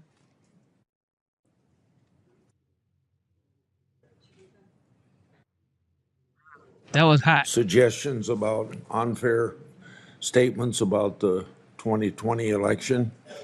I thought I'd remind people that Senator Schumer and former Senator Casey raised questions about the Pennsylvania Senate race just a few months ago. In 2018, numerous Senate Democrats, some of them on this committee, claimed that the Georgia governor's election was stolen. In 2016, Hillary Clinton and a host of Democrats claimed the election was stolen or illegitimate and blamed Russia for the loss. And every one of my Democrat colleagues voted last month to confirm Judge Anthony Brzezinski. He engaged in lengthy litigation regarding his loss of the 2020 congressional election and did not concede until 3 months after the election. I think we all agree that our elections can be more secure and better run, but I find these lines of attack against the nominee very partisan. Senator Brett. Thank you, Mr. Chairman. And thank you so much for being here today, and really glad to see your family. I had the opportunity to help them find where to come back in.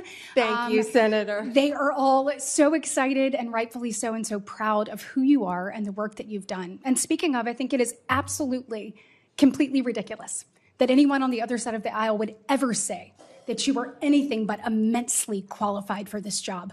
From your time as a career prosecutor to then a two-time Attorney General of the third largest state with regards to all of the people that operated underneath you, with what you were able to achieve. It is truly remarkable. The United States of America could only be so fortunate if you were confirmed and to have someone of your caliber, of your intellect, and of your experience running a department that unfortunately has been run into the ground. So I think that that is full-on gaslighting, which, by the way, I had to get my children to explain to me what that was. Not only that, but to act like you would be the one that would weaponize the Department of Justice. What I have heard you say time and time and time again is that you will follow the law.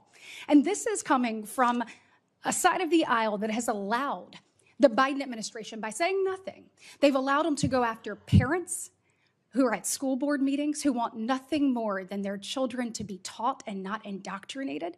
They have allowed them to go after people who are trying to practice their faith, and they have sat idly by while the weaponization of the Department of Justice has undermined the credibility and credence that Americans believe that they should have in equal justice under the law. So I know that you will, as you have said here, you will follow the law and you will return this department to where it should be in the eyes of Americans. So thank you. And I wish the gaslighting on the other side of the aisle would stop, because from my perspective, I'm over it.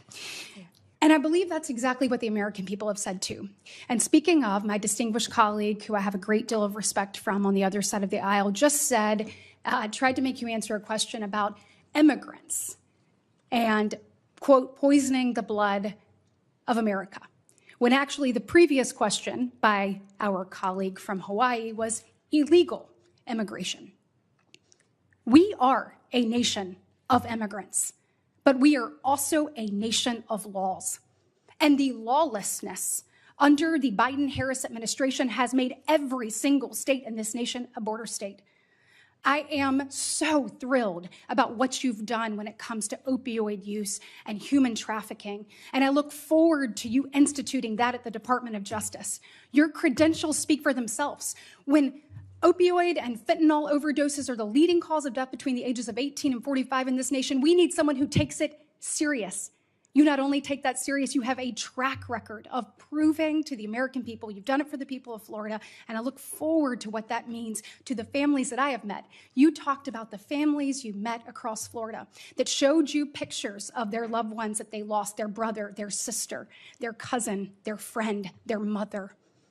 And I know that there will be more lives that are saved as a result of your service when you are confirmed. So on that, I say thank you. And when it comes to illegal immigration, which we need to put a stop to, I want to ask you a question that you and I had an opportunity to discuss a little bit. You share my desire, I know, to not only get away from the weaponization and wokeness that we are seeing in the department right now, but really prioritizing safety and security. And I want to say thank you for that commitment and your commitment to blind justice. When we are looking at illegal immigration, the Executive Office of Immigration Review within DOJ, there have been a number of things that we have talked about with that. And I know, as you are aware, some people call it EOIR, some people call it EOR, but it houses our nation's immigration courts. Over the course of the Biden administration, the immigration court backlog has grown from 1.4 million at the end of 2021 to 3.5 million at the end of 2024. Over that same period, the Biden administration pursued policies both at DOJ and DHS to foster a culture within EOR of failure to adjudicate cases. As an example, between FY25 and FY24, immigration judges failed to adjudicate over 340,000 asylum claims. That is compared to just under 13,000 non-adjudicated asylum claims in the previous 6 fiscal years combined. Between cases dismissed, terminations, administrative closures, and failures to adjudicate, EOR during the Biden administration has allowed around 1 million illegal aliens to remain in the United States on an indefinite basis. Now, I've heard Laken Riley brought up multiple times today. Having talked to her parents, no parent should have to go through the heartbreak and tragedy that they have. And we are working diligently to rectify that and ensure that we are keeping Americans safe and secure. But a House Judiciary Committee report on this issue appropriately called it, quote, quiet amnesty, what we're talking here with EOR. Will you commit to me that if confirmed, you will make it a priority to reform the way that EOR operates and put in place measures to ensure that immigration judges actually adjudicate these claims and cases? Yes, Senator, thank you for meeting with me in advance. And I learned so much from you about this topic. And I look forward to learning more and working with you to do everything we can to make sure that functions properly. Thank you. If Yeah, I she's am already confirmed, confirmed. Senator. Thank you. Well, There's no you are way. going to be confirmed because America she needs confirmed. you. As a part of this effort, I hope that you will consider a number of things, including reinstating the performance metrics for immigration judges, similar to that were in place during the first Trump administration, and a reevaluation of the Biden administration's decisions and policies that have encouraged the use of administrative closures. And I assume I have your commitment to examine those issues thoroughly. We'll closely examine those, Senator. Thank you. Thank you. Senator Booker. Mr. Chairman, thank you very much for the time. Ms. Bondi, thank you very much. Thank you, Senator.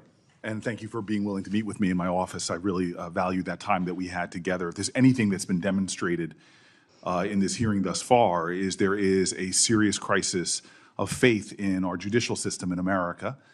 And we are at a time where, as Judge Learned Hand reminded us in his writings and speeches, that the power of the Constitution is only strong as long as it is believed in and had faith by the American people.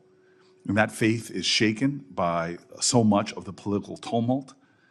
And as we have a new administration coming in and a lot of the protestations about retribution or going after political opponents, I know you could expand your empathy enough to understand why there are many that really worry about your independence. But I've heard you over and over again in this hearing, as much as I've tried to focus on it as I've gone back and forth between Senate Foreign Relations and another Floridian, Marco Rubio. But I am hearing from you that you understand that the Attorney General's guiding star is the U.S. Constitution and her client is the American people, that there can be no argument about that. Yes, Senator. Yes. And more than that, though, I hope that you, should you be confirmed, understand that there is an urgency in not just demonstrating through your actions that independence, but beginning to heal this country's lack of faith and shaken faith in that independence, in the U.S. Constitution. History may not long remember what any of us individually do here, but for the sake of our democracy, what you do to restore and repair the American faith, whether they be Democrats, Independents, or Republicans, is vital. I want to switch here to say publicly that when Donald Trump appointed Craig Carpenito as the U.S. Attorney in New Jersey, it was over the objections of myself and then Senator Menendez. I was wrong in my anticipation that he would not do good things in our state. He partnered with local leaders like those in Newark, New Jersey, to dramatically drive down crime.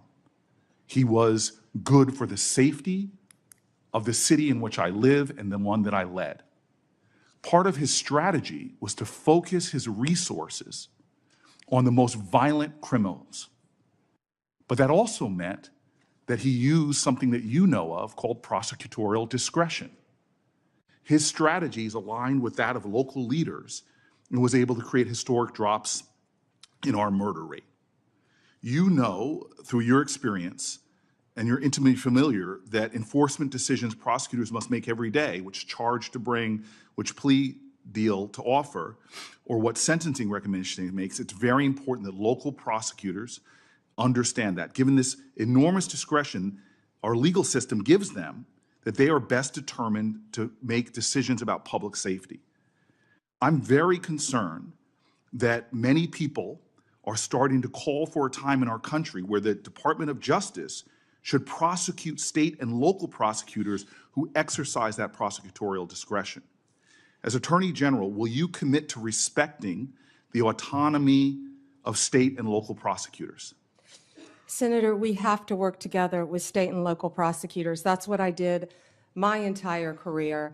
And if confirmed as Attorney General, I will continue to do that. They serve a vital function in our justice system. And you understand, like in my state, that sometimes they will decide not to go after certain low-level offenses in order to use their scarce resources to focus on the strategy of pursuing more dangerous people.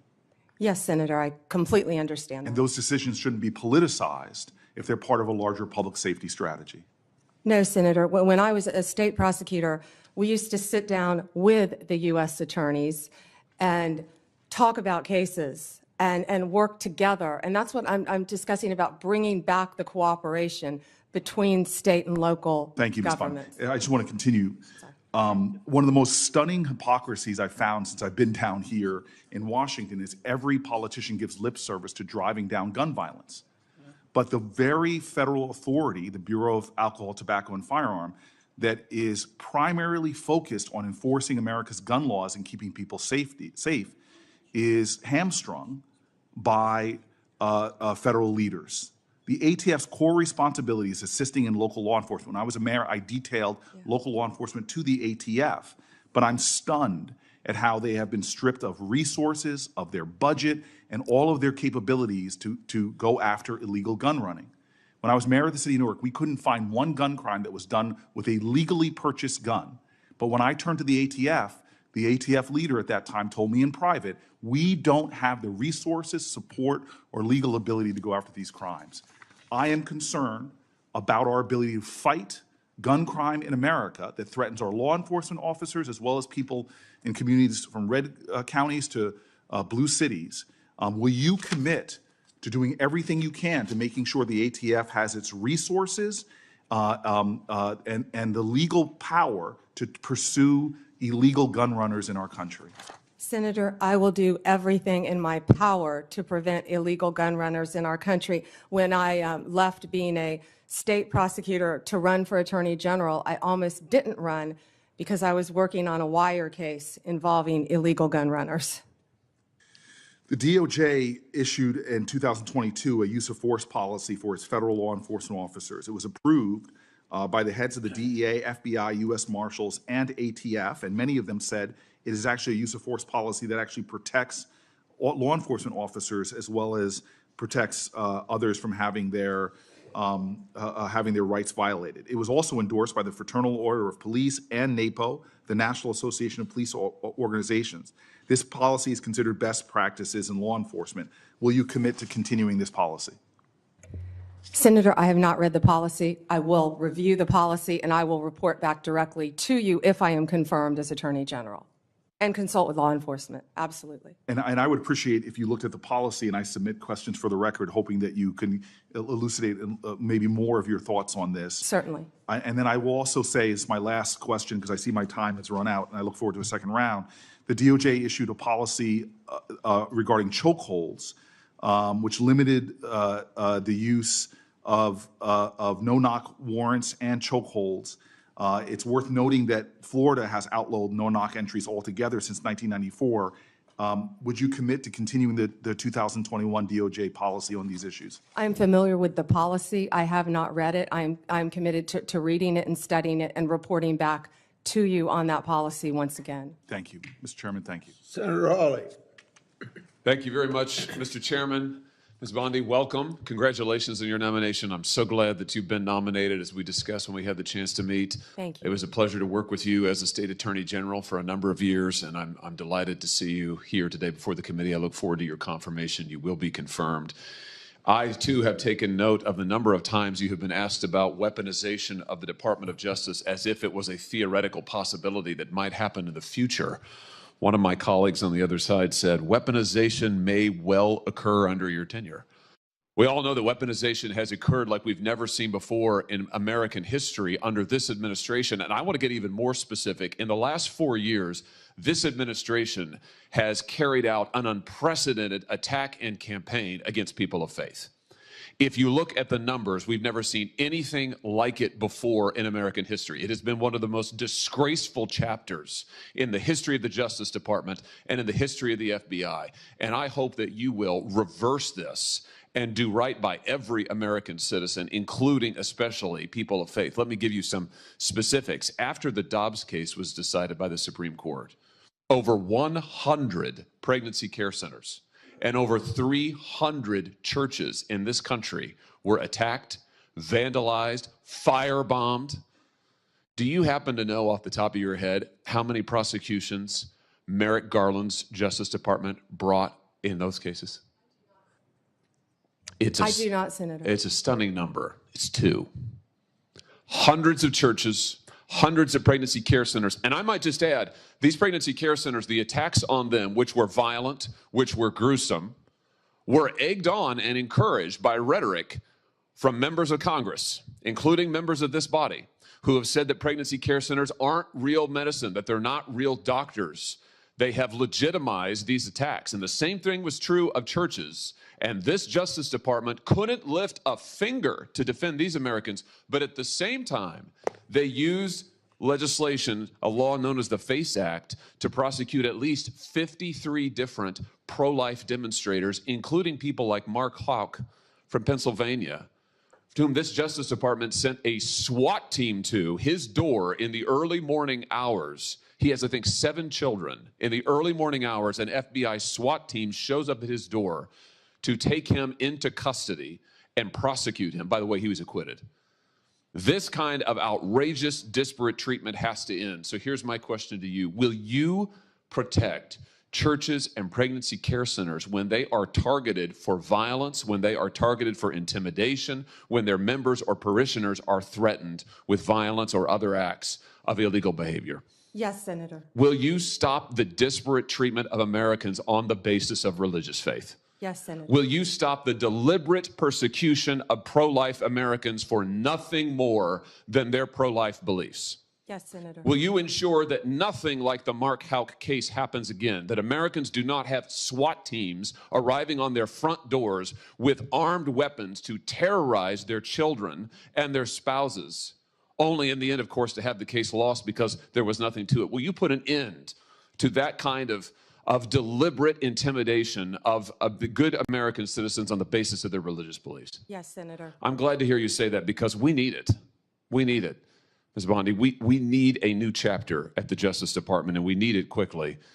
And I'm glad you're committed to it. Now, I also have heard you've been asked about your comment that you thought that in some cases we need to investigate the investigators, the ones who were bad.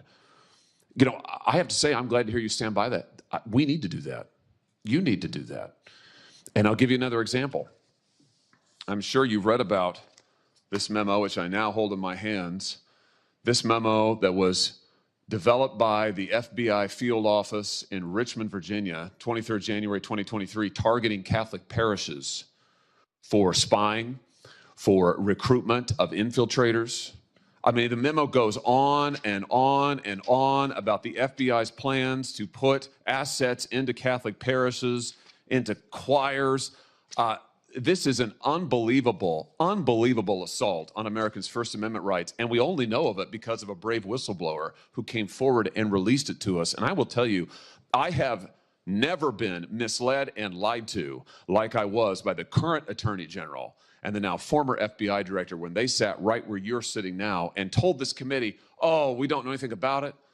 Oh, only one field office was involved. It was the single work of a single field office and a very few individuals. As it turns out, that's not true. Multiple field offices were involved. Multiple individuals were involved. Under your leadership, will you put a stop to the use of FBI or Department of Justice resources to try and recruit informants and spies into Christian churches or any church or house of worship in this country on the basis of nothing more than faith? Of course, Senator. Let me just say this. To our knowledge, no one who was involved in the writing and performance, execution of this memo has been disciplined or fired.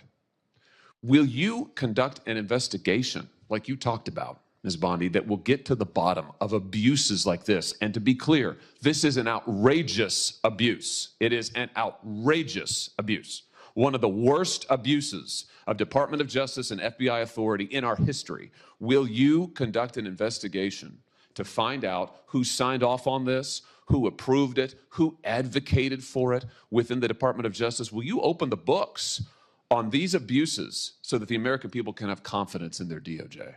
Senator, and I think what you're talking about is the ultimate weaponization, what we've been discussing all day. If I am confirmed as Attorney General, one of the first things I will do, there'll be many, but I will personally read that memo, and if Mr. Patel is confirmed, discuss it with him right away. Fantastic. And will you work with this committee and our relevant subcommittees? I'm going to chair a subcommittee called the Crime and Terrorism Committee. We're going to do our own investigation into what happened here at the FBI and the DOJ. Will you work with us as you discover the nature of these abuses, and as you put a stop to them, will you work with us to make sure the American people get all the facts and this never happens again? And Senator, yes, I look forward to working with you and the Democrats. I would think this is something that we can all agree on both sides, that this should not be happening in the United States of America, and work together on it. That's fantastic. Let me ask you one other question here in my just few seconds that are remaining. This memo targeting Catholic parishes repeatedly refers to as an expert source a group called the Southern Poverty Law Center. Now, the Southern Poverty Law Center has a long history as an anti-religious group that has repeatedly gone after conservative and religious organizations, called them hate groups, called them sometimes terrorist groups. They're cited in this memo. They once infamously, the SPLC called the Family Research Council a terrorist hate group, and an armed gunman came into their lobby and opened fire. Will you put a stop to the use of the SPLC as an official source for any Department of Justice memorandum or finding? That will be one of the first things we will look at as well, Senator, and report back to you and the committee. Thank you very much. Congratulations. Thank you, you. Mr. Chairman. Thank you, Mr. Chairman. Ms. Bondi, as you know, the Supreme Court in Trump versus United States held the president has absolute immunity to commit crimes in certain core areas of the president's responsibility. One of those core areas is the Justice Department. So in a breathtakingly dangerous and irresponsible decision, Justice Roberts and the majority held the president can commit crimes using the Department of Justice and be immune from prosecution.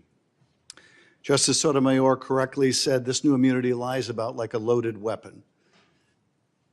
So the fear and the concern we have is that the incoming president will use that loaded weapon, that immunity, to commit crimes through the Department of Justice. And for that reason, it is all the more important that we have an Attorney General who has the independence, the strength, the intestinal fortitude to say no to the president when it is necessary.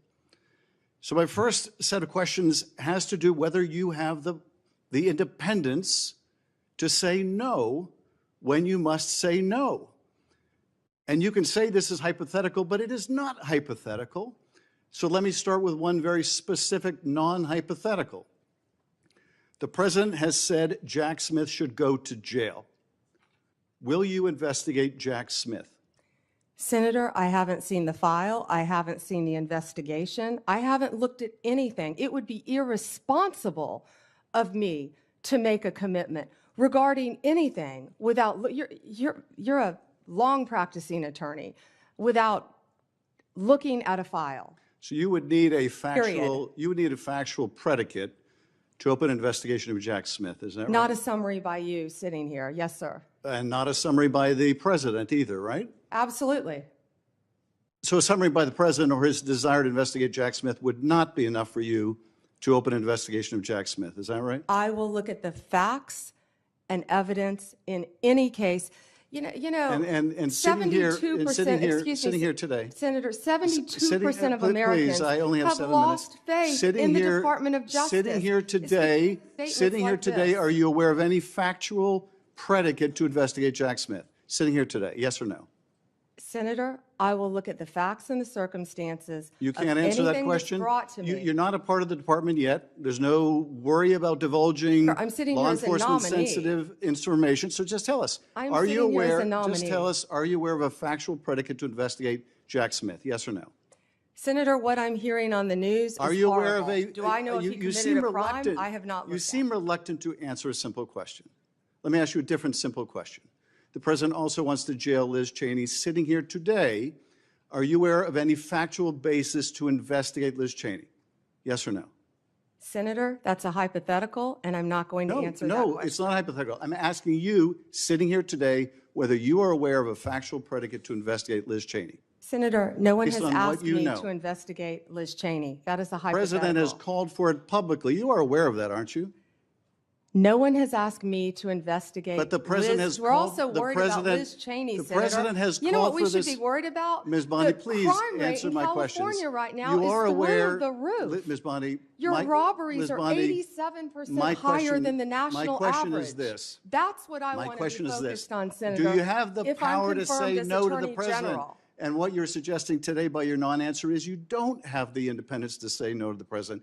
So let me ask you a different question. It also requires you, if you're going to be a good attorney general, to be able to tell hard truths to the president. So my questions now are, can you tell hard truths to the president? So let me start with an easy truth that you could speak to the president. Can you tell us, can you tell him that Donald Trump lost the 2020 election? Can you say that? Do you have the independence to say that? Do you have the gravitas, the stature, the intestinal fortitude to say, Donald Trump, you lost the 2020 election? Can you tell us that here today? Senator, what I can tell you is I will never play politics. You're trying to engage me in a gotcha. I No, won't I'm just do it. asking you a simple I question. won't play If you can politics speak truth with any ongoing to power. investigation, So let me ask you another. like you did let leaking me- your let me ask colleague you- Devin Nunes's memo. If you can't answer the question, let me ask you a different, what should be a simple truth, not a hard one. Was there massive fraud affecting the result of the 2020 election, yes or no? Senator, I'm glad you asked that question. If you'll let me answer what I saw in Pennsylvania. No, I asked a simple question about massive fraud. I can only tell you what I saw in Pennsylvania. I know you want to answer a different question, but my question is, can you tell us whether there was massive fraud affecting the results of the 2020 election, yes or no? Was there I or can was there tell not? you what I saw when I went That's as an not my, advocate that's to not the my campaign. question. So you can't answer that question. You can't speak that even easy truth to us, let alone to the president. So let me ask you a different question. It will also be important that you give good advice to the president. Are you prepared to advise the president not to pardon people who beat police officers? Senator, as I said, the pardons are at the direction of the president. We will look and we will advise. I will look at every case on a Okay, case. so Let me you'll look finish at- on a case-by-case basis. Okay, good. And I abhor violence to police officers. Follow up with that. So will it be your advice to the president, Mr. President, I know you said you want to issue hundreds of pardons on day one. Will it be your advice to the president? No, Mr. President, I need to go over them on a case-by-case basis. Do not issue blanket pardons. Will that be your advice to the president? Senator, I have not looked at any of those files. If confirmed, I will look at the files And for will the you be able to pardons, as do, well will as you the be able to ongoing review investigation. hundreds of cases on day one? I will look at every file I am Of course asked you to won't. look So at. will you advise the Hey, president? can I will answer you- the question? Well, my question I is- would have plenty of staff. You said, of course you want. You'll be able to review Listen, I'm hundreds not of going to cases on the first day? mislead this body nor you. All right, let me ask another question. You don't want to answer that. Let me ask You were another question. censured by It will Congress, also- Senator, for it will comments just also- like this that it are will so reckless. It will also be important for you to be able to preserve the records, the evidence of the department. Are you ready to commit that none of the evidence in the January 6th investigation will be destroyed under your watch? Senator, I will follow the law. I will consult with ethical officials in the Do department. you see any ethical basis to destroy evidence in the January 6th investigation? Then why can't you answer the question? Why can't you say, I commit to this committee, we will never destroy the evidence in the January 6th investigation? Why can't you give this committee and the American people that assurance? Are you frightened because evidence was destroyed against President Trump that was false? Is that why you're Why do frightened you now? have I can't difficulty? believe this is even. Why do you have difficulty answering that question? I can't believe Why do you you're have asking such a difficulty? question. Why do you have difficulty promising to preserve evidence at the Department of Justice? Why is that a difficult question? I will follow the law. It shouldn't be a difficult question. Thank you, Mr. Chairman. Ms. Bondi, I know that you are pleased that we are moving to the end of round one. And we appreciate your being here. And I appreciate that you told my California colleagues you were willing to work with them, even in light of the manner in which they have approached you. Now, one thing I think we need to have everybody understand that is watching this hearing today and everyone sitting in here, what we have witnessed over the last 4 years with a weaponized DOJ. My colleagues have talked about this, and the American people know this. They know what was carried out against President Trump and his administration.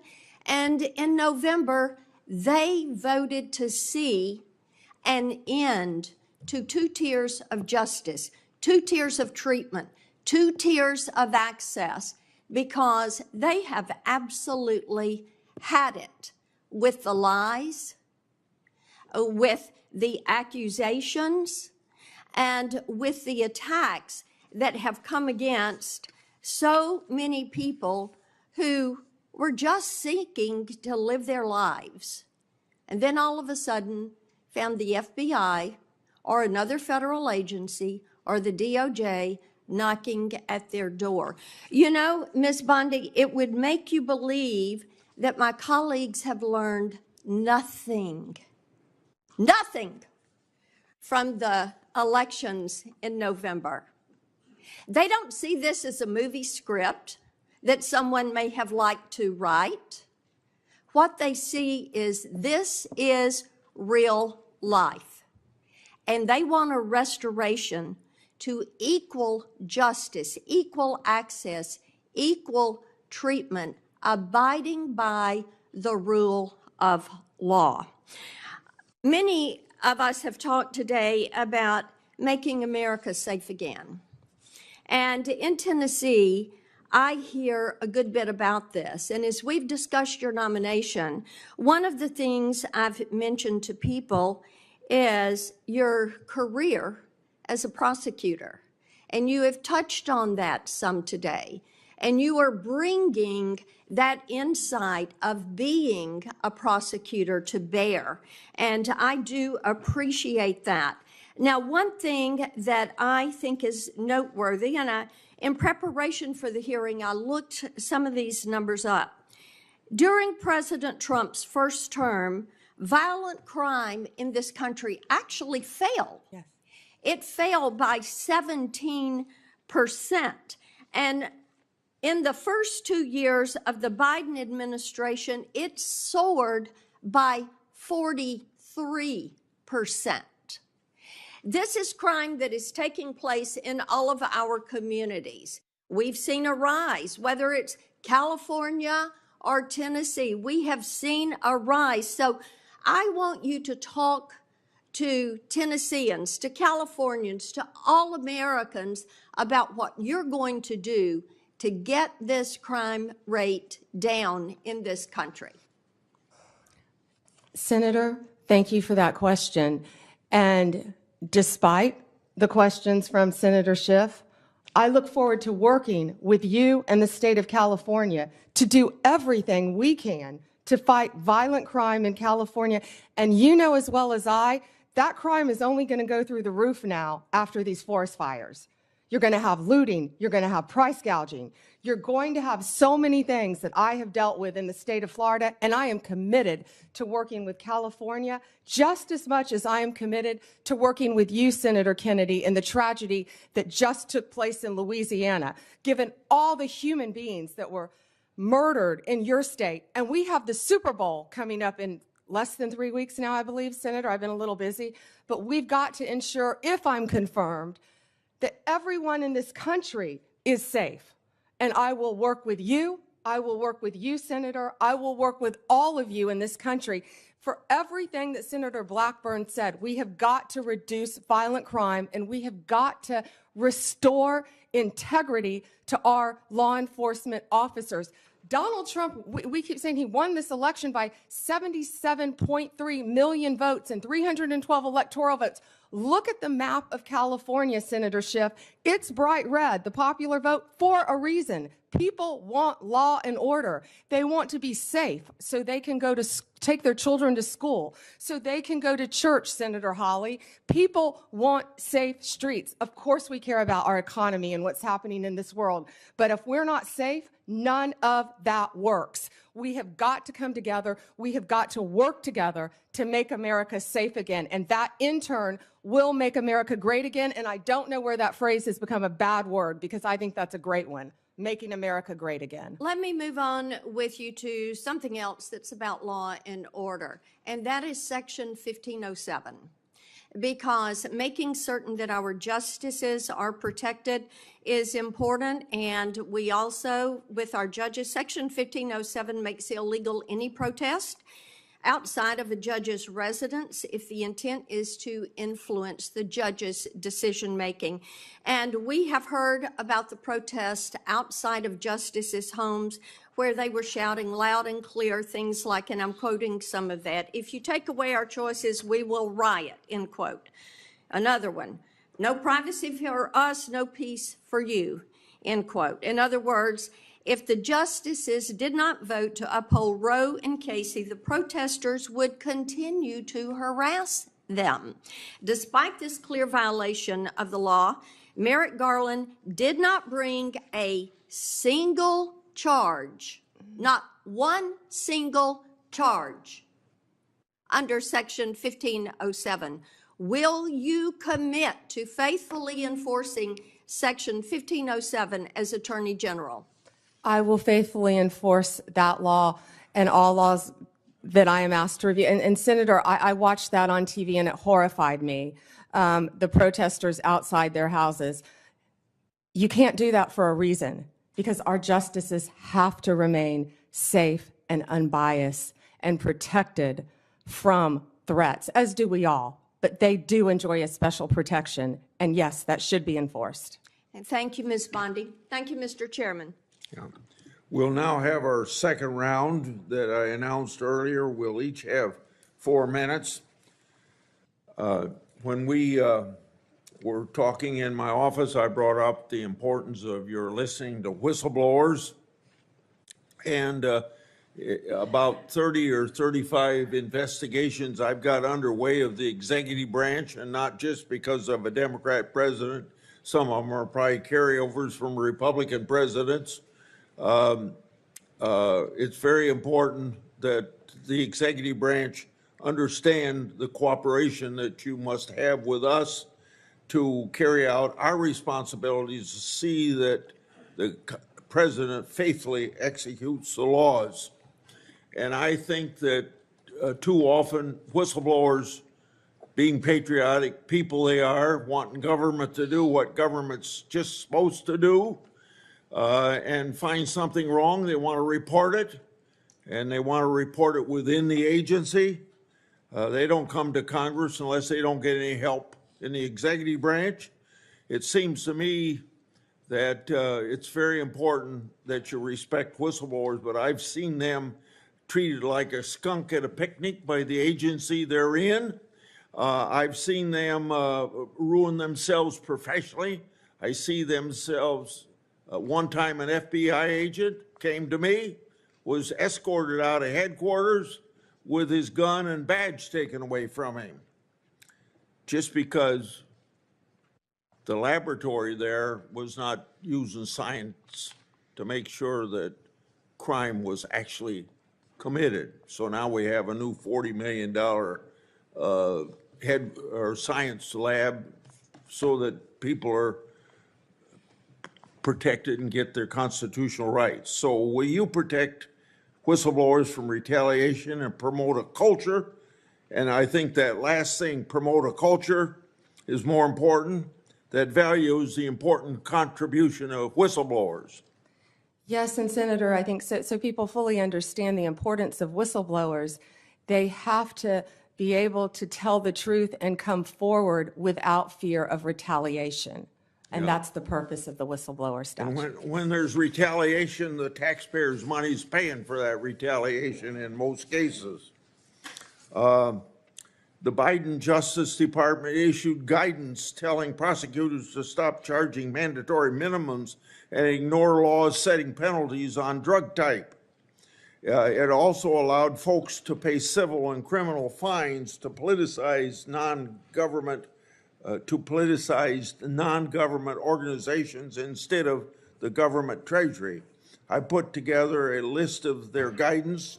I find it very concerning and unfair to the taxpaying public, and I'd like to have you review those policies very soon after you're confirmed. Absolutely, Senator. In regard to antitrust, enforcing antitrust laws is extremely important to ensure that markets are fair and that consumers are protected. I've been active in making sure that the Justice Department and the FTC carefully scrutinize mergers and that they look out for anti-competitive behavior and predatory practices. I keep a close eye on these issues as they impact my state of Iowa, and particularly agriculture, healthcare, and technology industries. And I'm interested in your commitment to make antitrust enforcement a priority. Antitrust enforcement was a priority when I was a state AG, and it will be a priority if I am confirmed as Attorney General. And again, I am so proud to have Gail Slater handling that. She is do you agree that loved by both sides okay. of the aisle. Well, my time's up. Go ahead, Senator. Go ahead if you want. Okay. This the Civil Rights Division in your department, if you're head of it, supposed to enforce laws against race and sex discrimination, but under the Biden administration, the Justice Department has arguably promoted discrimination and turned a blind eye to racist hiring practices. Do you agree that race and sex discrimination by employers is illegal, even if the discrimination is called diversity or equity? No one should be discriminated against. Go ahead. I'm done. You owe me 44 seconds. Ms. Bondi, I'd like to say something, and I hope you agree with it. Violence is never acceptable when it comes to political expression. Period. I think I said that initially. Yes, I do agree. Of course I agree. I abhor that sort of thing happening when it comes to conservative Supreme Court justices, and I abhor it when it comes to Nancy Pelosi's husband being attacked in his home. That was horrible. Which we should all say unequivocally both are unacceptable. I think you agree, correct? Horrible. All right. I guess as I reflect on what you've said today, a couple things surprised me. I did not expect you to be as outspoken as you are about Kash Patel. He's been characterized as a professional career defense attorney and a career prosecutor. That's a pretty amazing achievement in his life. But he also has said and done some things which are impossible to understand and justify. For example, are you familiar with something called the QAnon conspiracy? I have heard of it, but I do not know what it is, but I've heard of it many times, Senator. So let me tell you what I've learned about it. Its core belief is that a cabal of satanic, cannibalistic child molesters are embedded within our government and are conspiring against President-elect Trump. They asked Mr. Patel about it, and he said, quote, "I agree with a lot that the movement says." End of quote. Does that sound like a good preparation to run the FBI? Senator, I don't know anything about, I had heard of QAnon, but I've never heard that definition attached to it at all. You're going to have to ask Mr. Patel about those statements. We will. And I'll tell you, until we get answers to those questions, I don't know many people on this side of the table will give him an unequivocal endorsement. This and his enemies list, what he calls his government gangsters, this is what you expect of Stasi. This is what you expect of secret police. It is not what you expect of justice in America, as you've even described it at the table today. So I would say this unequivocal support of Mr. Patel should at least have some reservation until he explains some of these outrageous positions he has taken. I look forward to hearing his testimony about QAnon in front of this committee. You will. Let me say another word about January 6th and what happened. We lived through it, many of us. We'll never forget it. To think that the United States of America's Capitol building was desecrated by an insurrectionist mob that came in and did horrible things, particularly to our police force, that keeps you safe as you sit there and keeps us safe every single day. Over 100 of them were attacked by these demonstrators. One, Kenneth Bonowitz, a member of the so-called Proud Boys, another alt-right group, assaulted at least 6 officers, placed one in a chokehold and lifted him up by the neck, Bonowitz injured one officer so severely he had to retire. Kyle Fitzsimmons, convicted for 5 separate assaults against law enforcement, including one that caused a career-ending and life-altering injury to U.S. Capitol Police Sergeant Aquilino Ganell. Can you understand why when Donald Trump says, the day I am inaugurated as president, I will issue a blanket pardon to these, quote, political prisoners? We view this with an outrage on our side. These men and women risk their lives for us every day, and they almost died. Some of them did die in the course of this attack. Why aren't we treating them as such, and why do you have to reserve judgment? Vice President Vance didn't when he was asked this week. He said pardon should not be extended to those who were guilty of violence against policemen. Yeah, and Senator, I do not agree with violence against anyone, but especially police officers. And every time I've been walking through these halls, meeting with all of you, the men and women of the Capitol Police Department are incredible. They do a great job. They deserve to be safe. And I do not agree with violence against any police officer. I would hope. I never have, Senator. You weren't able to answer my question affirmatively earlier, but I would hope that if this moves forward in a positive way on your nomination, you will speak up at some point on behalf of these police officers who are keeping you safe today and your family safe. I yield. Okay. Before Senator Graham, I want to enter into the record without objection from the members of this committee letters from law enforcement groups who support Ms. Bondi's nomination. These groups include the Fraternal Order of Police, the National Sheriff's Association, the National Association of Police Organizations. They praise her, quote, support for law enforcement, crime prevention, and public safety, end of quote, without objection. So ordered.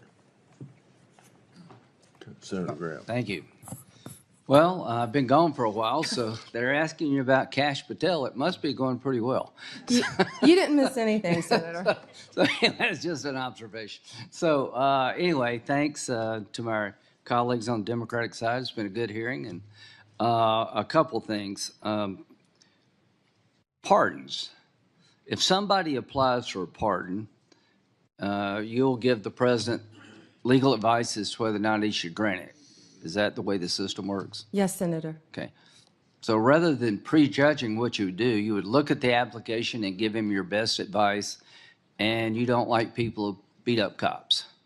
Correct. I hope no one does. Yeah, okay. Fair enough. So let's just get back to the process. I'm not going to speak for the president, Yeah. but the president does not like people that abuse police officers either. Yeah, well, the hope is that through this pardon process, you'll make a rational decision based on the applicant rather than deciding the outcome in a Senate hearing. That's all I'm asking. That's what I would want if I represented somebody. I'd want at least to be heard. Now, Section 230, are you familiar with it? Yes, Senator. One thing that unites this committee is protecting children and society at large from social media abuse. We passed online privacy legislation. Senator Durbin's been great to work with. Everybody, Klobuchar, we're all trying to find out how to empower people who may be victims of social media. To empower a parent whose child's been bullied, when you call the social media platform and they blow you off, you go to court and they kick you out of court because of Section 230. Sexual exploitation of children on the internet, we've heard stories that make us just break our hearts. We're united of trying to give people a say. If they take your content down, you're appealing to the people who made the decision to take your content down. So what I want to do, along with Senator Hawley, everybody, is repeal Section 230 or replace it with a system that empowers consumers who may have been hurt. Do you agree with that? Senator, I would love to look at that with you. I'm not familiar with what you want to do on the issue. I've talked to Senator Klobuchar. I think Senator Durbin and I may have even discussed it, but I'm committed to looking at that with you. There are so many issues online that's one of the things. We have to find things that can bring us together now, and this has to be one of them. Well, just protecting our children. Here's what FBI director said Ray, where you agree with him not, I agree with this. I see blinking lights everywhere I turn regarding the national security threats. Does that make sense to you? Yes, Senator. I was looking at that, the date of that. That was a year ago. Yes, Senator. I also heard about, I haven't seen it yet, his 60 Minutes interview that was very troubling to me for our country. Right. We know we found 8 guys from Tajikistan that were released, caught again because they were tied to ISIS. So the point I'm trying to make is January 20th, we own this. I just urge you, to the extent you can, to urge the president to secure that border. We need money. The idea of moving money around from defense is not going to cut it. We need a lot of money for bed space, to finish the wall, do technology, hire ICE agents to accelerate deportation of people who are criminals and gang members. We don't have time to waste. I hope you'll make that an urgency, because the threat is real. Are you worried about an attack on our homeland being generated from ISIS or their affiliates, and what should we do about it? Senator, I don't have a security clearance yet, but only from the public reporting that I've seen, I'm terrified. Senator Whitehouse. Thank you, Chairman. I'm going to try to fit in 2 questions in my 4 minutes. Lindsay, stick around because I'm going to say something nice about you. First, yes to 230. We've got to really work on that. There's a lot of support for fixing 230, in fact, outright repealing 230 in this committee. First question. Presumably, your commitment to fairly enforcing the law based on facts and evidence would also apply to environmental cases. Yes, Senator. I'm concerned because, under Trump, criminal prosecutions for pollution dropped sharply in his first term. And you will be running an Environment and Natural Resources Division that has things like, for instance, a methane task force that big polluters who spent big money to get President Trump reelected don't like. And they're going to be coming to you to say, hey, we don't want a whole lot of enforcement on this. Methane leaks, carbon dioxide leaks, it's a pollutant, polluting our water, polluting our air. Will you be strong when that happens? Senator, if you haven't learned yet, I'm pretty strong and I'm pretty independent. And I will, I think you and I spoke about this in your office a bit. I don't know a lot about that issue, but I am committed to meeting with the ENRD division and talking to you about it. I wish I knew more about the issue you faced, but I don't. But I'm committed to absolutely looking at it and doing what I can to help you in your state. I don't want environmental prosecutions to be an ignored stepchild subset. It's law just like any other law.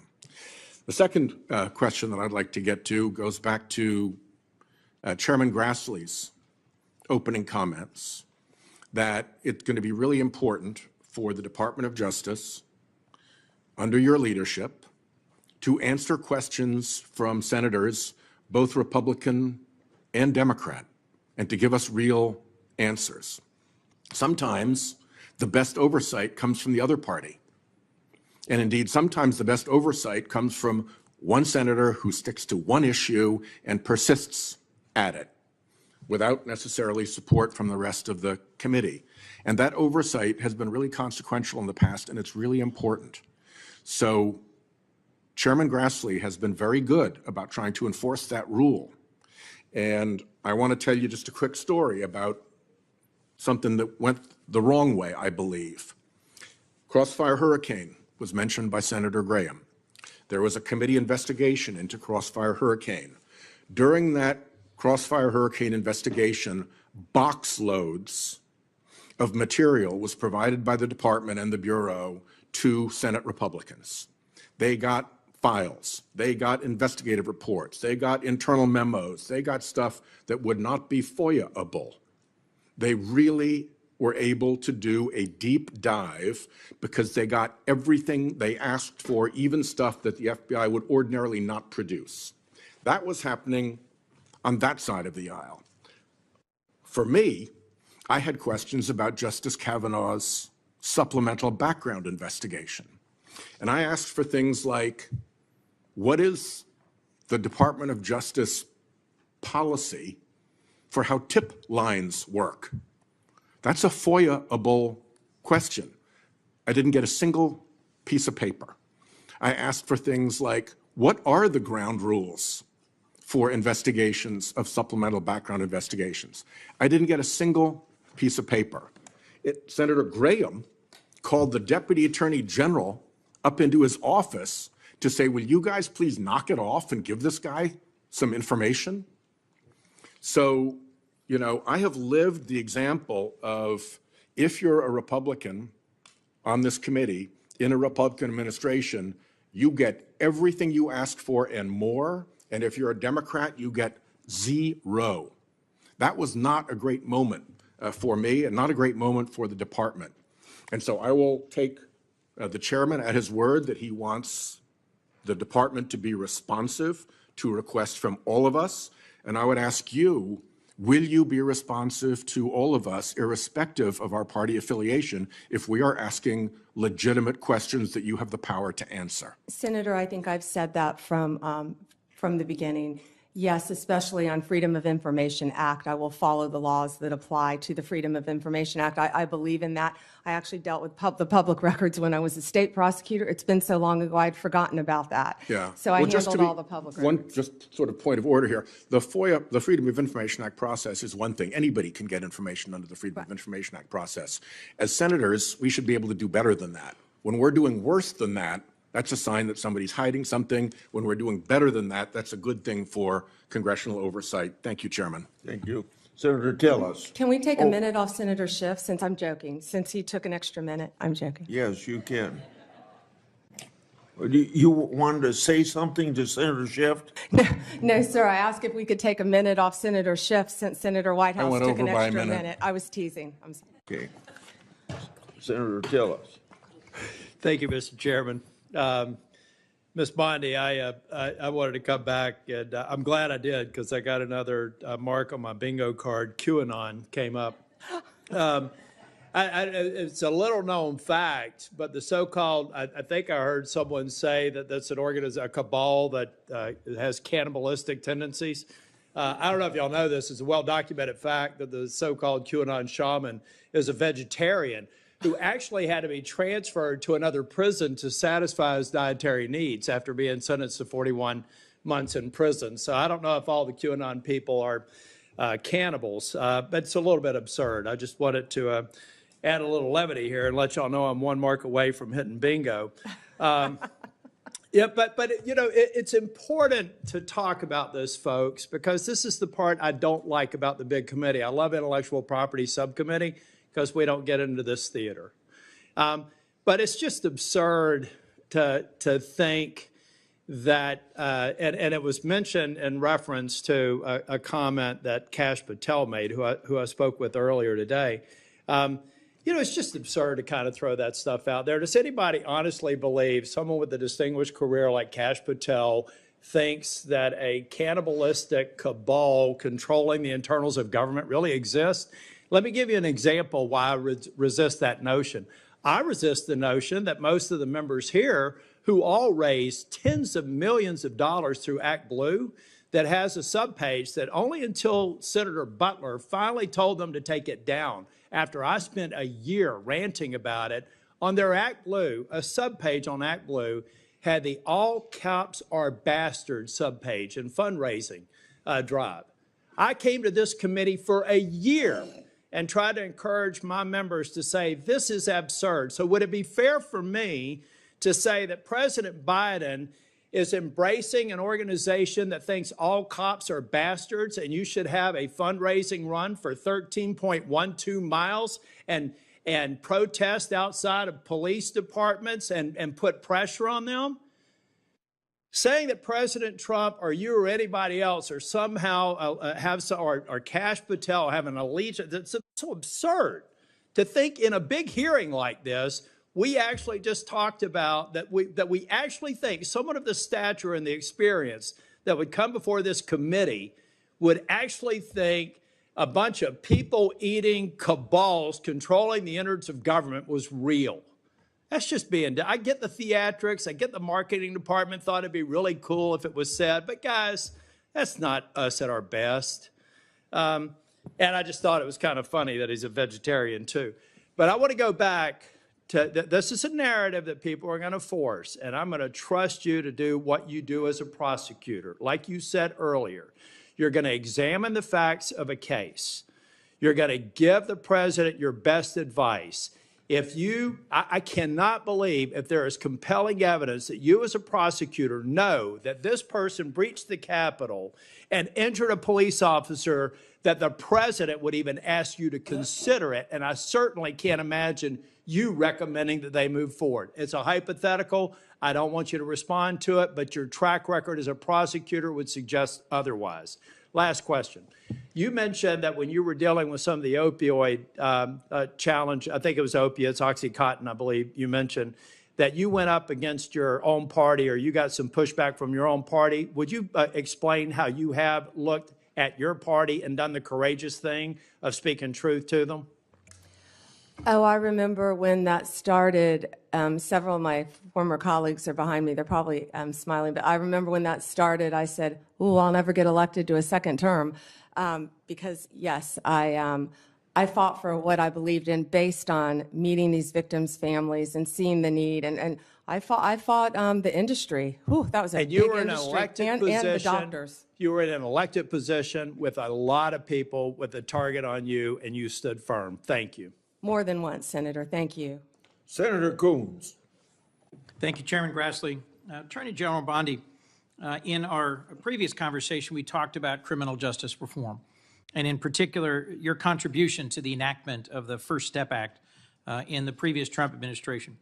And I just want to talk with you about a couple of bipartisan initiatives in this area.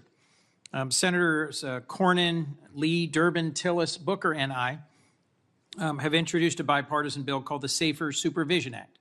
It focuses on the fact that federal probation officers have a massive caseload, often more than 100 folks they are supposed to be closely supervising. And this bill would work on focusing supervised release resources on those who really need it and creating positive incentives for those who are willing and able to be rehabilitated and leave prison much less likely to reoffend. What's your experience about the need to support people when they get out of prison and to provide them with positive incentives rather than just leaving them to their own free will and the very high likelihood they may reoffend and thus violate public safety concerns? Yeah, and Senator Coons, that's why reentry, we call it, halfway houses, what you need, Senator Welch, are so important because many people deserve to go to prison, but many people are going to get out of prison. And we don't want a revolving door. We want to do everything we can to make productive members of society. And when someone goes to prison, I mean, I saw this every day. You saw this as a revolving door. People get out. And first of all, I back up. We need drug programs. I could go on. We need drug programs, more drug programs in our prison. We have to. Mental health, we would be here for another 2 days. We have to get more mental health in our prison system, counseling to help people. I think our local jails actually do a better job of it, at least in Florida. But we've got to work on that because when people get out, we expect them to do well. Many people don't even know how to go get a driver's license, yet we're telling you, go get a job, have a place to live. So we have to do everything we can to help. If I could move to the driver's license question. I've also led a bipartisan bill with Senator Wicker. Senator Grassley is also a co-sponsor. It's called the Driving for Opportunity Act. And it recognizes that in many states there is a practice of suspending driver's licenses where someone is too poor to pay their court-related or public safety-related fines and fees, but where the driver's license isn't suspended because they're dangerously driving. It's just because they haven't paid their fines and fees. And then without a driver's license, they lose their job or they're not able to get a job. Would you be willing to work with this bipartisan group of us on these two bills, Driving for Opportunity and the Safer Supervision Act? I would love to read both of them, and I was unaware of that happening with driver's license. Last two questions. Clemency, as we discussed, often near the end of an administration, there's a rush to consider pardons. Would you be willing to work at a more institutionalized clemency process where there aren't just lots of commutations near the end of a term, but where there's a regular process where the DOJ and the clemency process is looked at to see whether there are reforms that should be made and recommendations that could be made to the president throughout his term. I would love to look at that process. I can tell you that the pardons, the commutations that Joe Biden just made were abhorrent to me, absolutely abhorrent, taking people off death row. I looked at the facts of many of those cases, and they were so troubling to me. I don't know what process you intend to implement, but I would love to study that with you. Well, we talked positively about your experience and mine with drug courts, veterans courts, mental health courts. There are some things we will continue to disagree about and other things I hope we can work on together. Thank you. Thank you, Senator. Senator Lee. Thank you, Mr. Chairman. Ms. Bondi, as you're aware, criminal justice reform has been an important part of my role on this committee. I worked for the better part of a decade with Senator Durbin, Chairman Grassley, Senator Whitehouse, Senator Cornyn, Senator Booker, and a bunch of others to eventually pass the First Step Act, which President Trump signed into law in December of 2018. The First Step Act, as the name implies, was intended to be the first of multiple steps. Much remains to be done, including with the implementation of the First Step Act. The credits available under the First Step Act are still being implemented and need more. I assume you'd be willing, if confirmed, to help us continue to implement the First Step Act. Yeah, yes, Senator. And also, I just learned, it's my understanding, I don't know for fact, but it's my understanding that a lot of those beds for halfway houses, for reentry, have not been filled under the First Step Act. So if that's true, I want to look at that right away and figure out why. Right. And I think other reforms like the Safer Supervision Act, of which I'm a co-sponsor, can also be helpful on that front. It's always important to make sure that we're running, although ours is not the largest criminal law enforcement institution in the country, meaning the states themselves have far more criminal cases, far more prisoners under their jurisdiction collectively than the United States government does. And nonetheless, it is a significant presence. And states often look to the federal government, sometimes for good, other times for ill, on leadership as to where they should take their own criminal justice system. And so it's important that we get this right, especially given that we've been wrong at times in the past. I also think it's important to address the topic of overcriminalization. A few years ago, a few of us on this committee decided that we wanted to find out how many federal crimes are on the books. We reached out to the Congressional Research Service, the CRS, whose job it is to answer such questions like this when members have these questions. The answer that came back was stunning. The answer that came back was to the effect that the answer is unknown and unknowable, but at least 300,000. A lot of the reason for this is that there are a lot of instances in which federal regulations impose criminal penalties.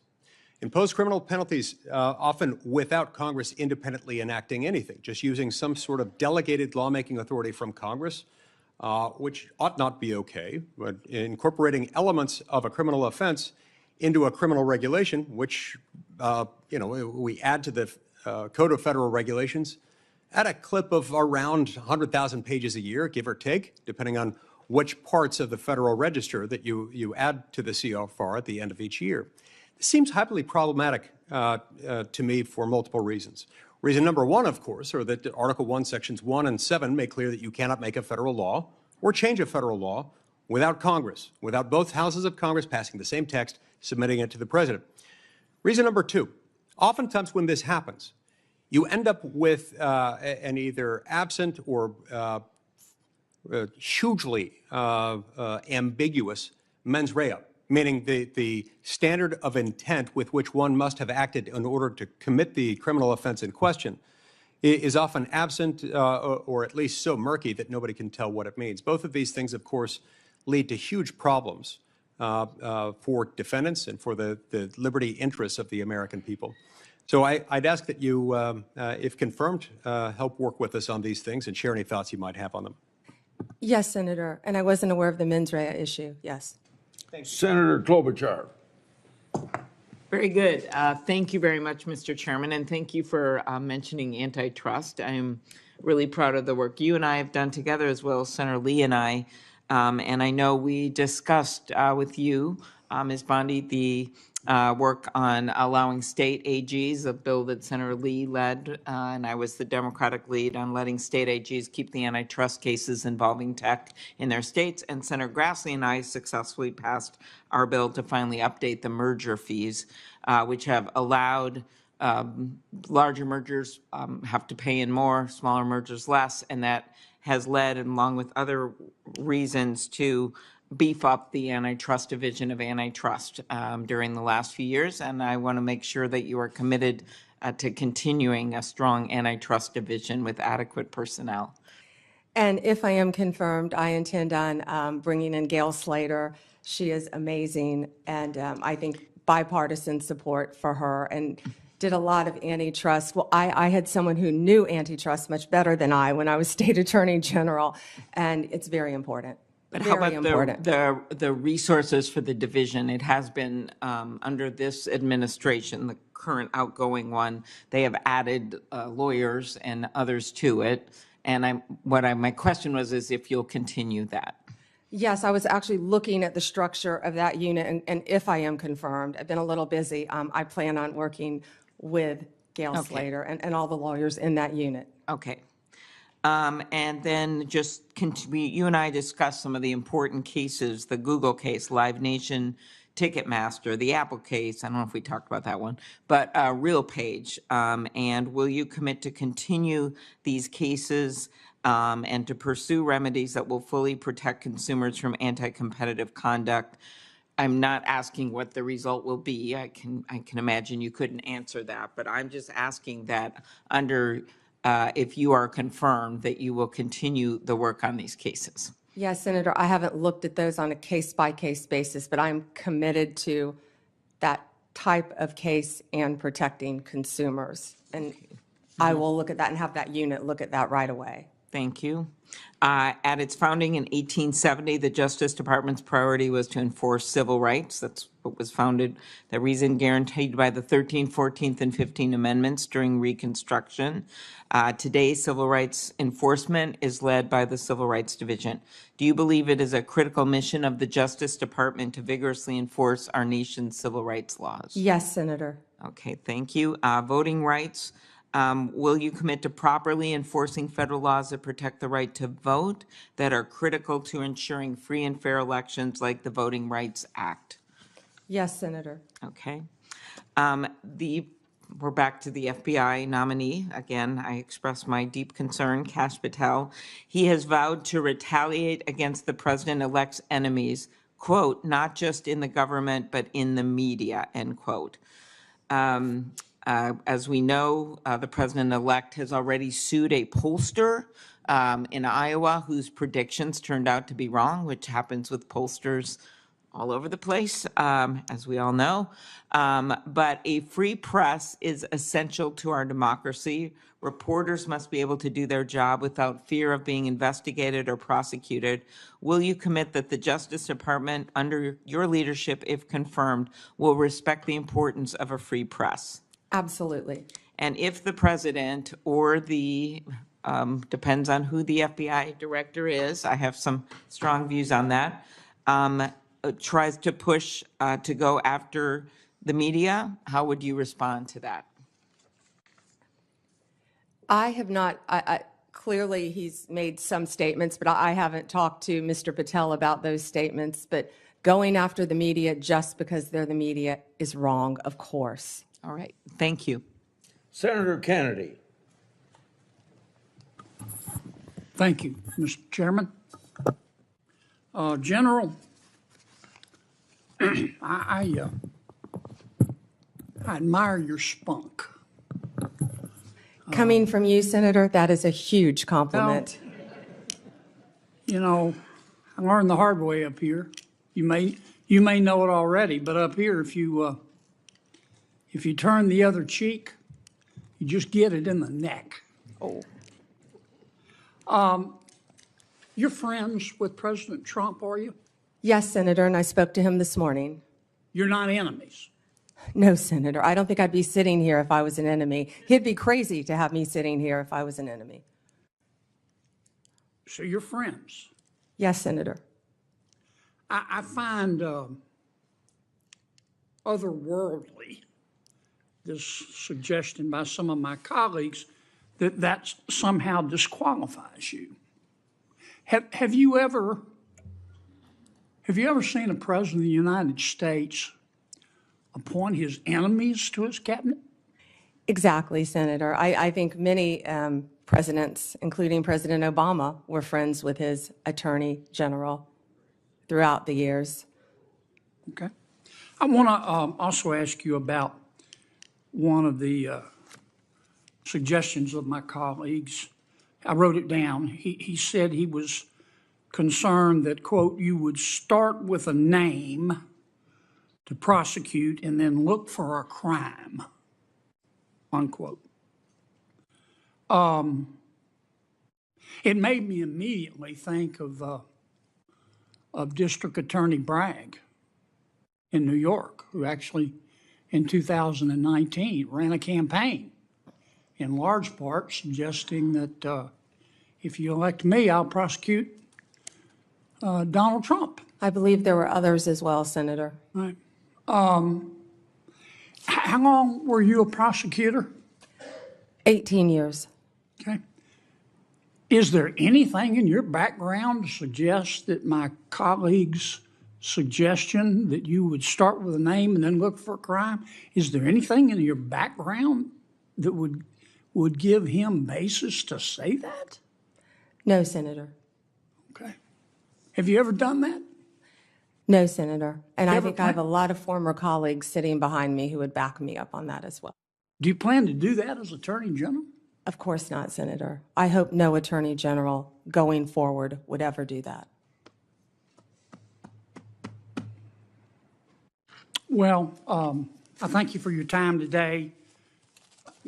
One need not be clairvoyant to see that you're going to be confirmed. And you talked a lot about bringing us together today. I'll make this suggestion. Senator Durbin talked about it. You can bring us together if you will just answer Grassley's letters. That will be a really good start, because you'll never hear the end of it, nor should you. The man he's like a dog on a bone. Thank you, Senator.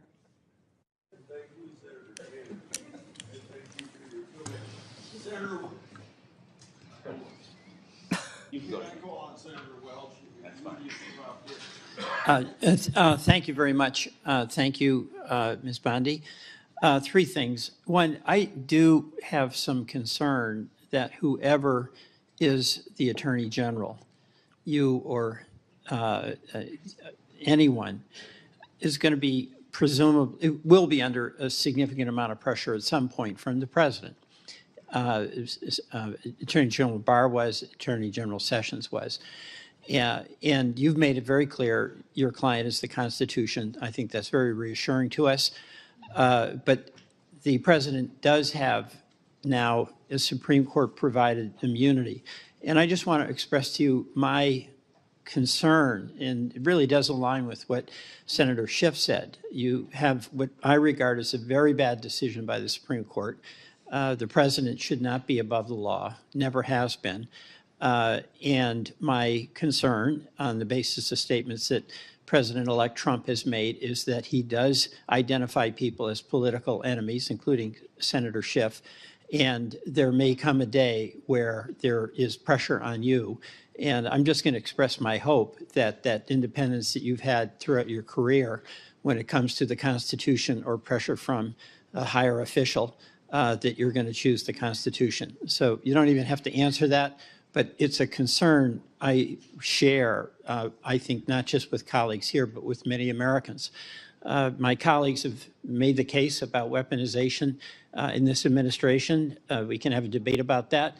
But there's been a universal statement here that we want the rule of law to be the basis of going forward. So thank you for allowing me to say that. Second, I'm really interested in your focus on how do we cut down on recidivism. I was a public defender. That's how I got started. You started prosecutor. In Vermont, prosecutors and defenders were good friends. We each had a job to do. But my experience with my clients, and I'm accepting folks who they're really dangerous, you've got to lock them up, you've got to throw away the key. But the vast majority of people had a substance abuse problem, oftentimes have very limited education, oftentimes face these incredible dilemmas that Senator Coons was talking about, where they get fines and they get their license suspended, so the job they had now they lose. So can you just elaborate a bit on what you want to do to inject some energy into dealing with cutting down on recidivism? Well, first, we can address it at the Bureau of Prison level, of course. What we talked about, those are for the people who will be locked up in prison serving sentences, to make sure they get the resources that they need upon release. 98% of the people in the Bureau of Prisons will be released. I believe it's a mess right now, a mess.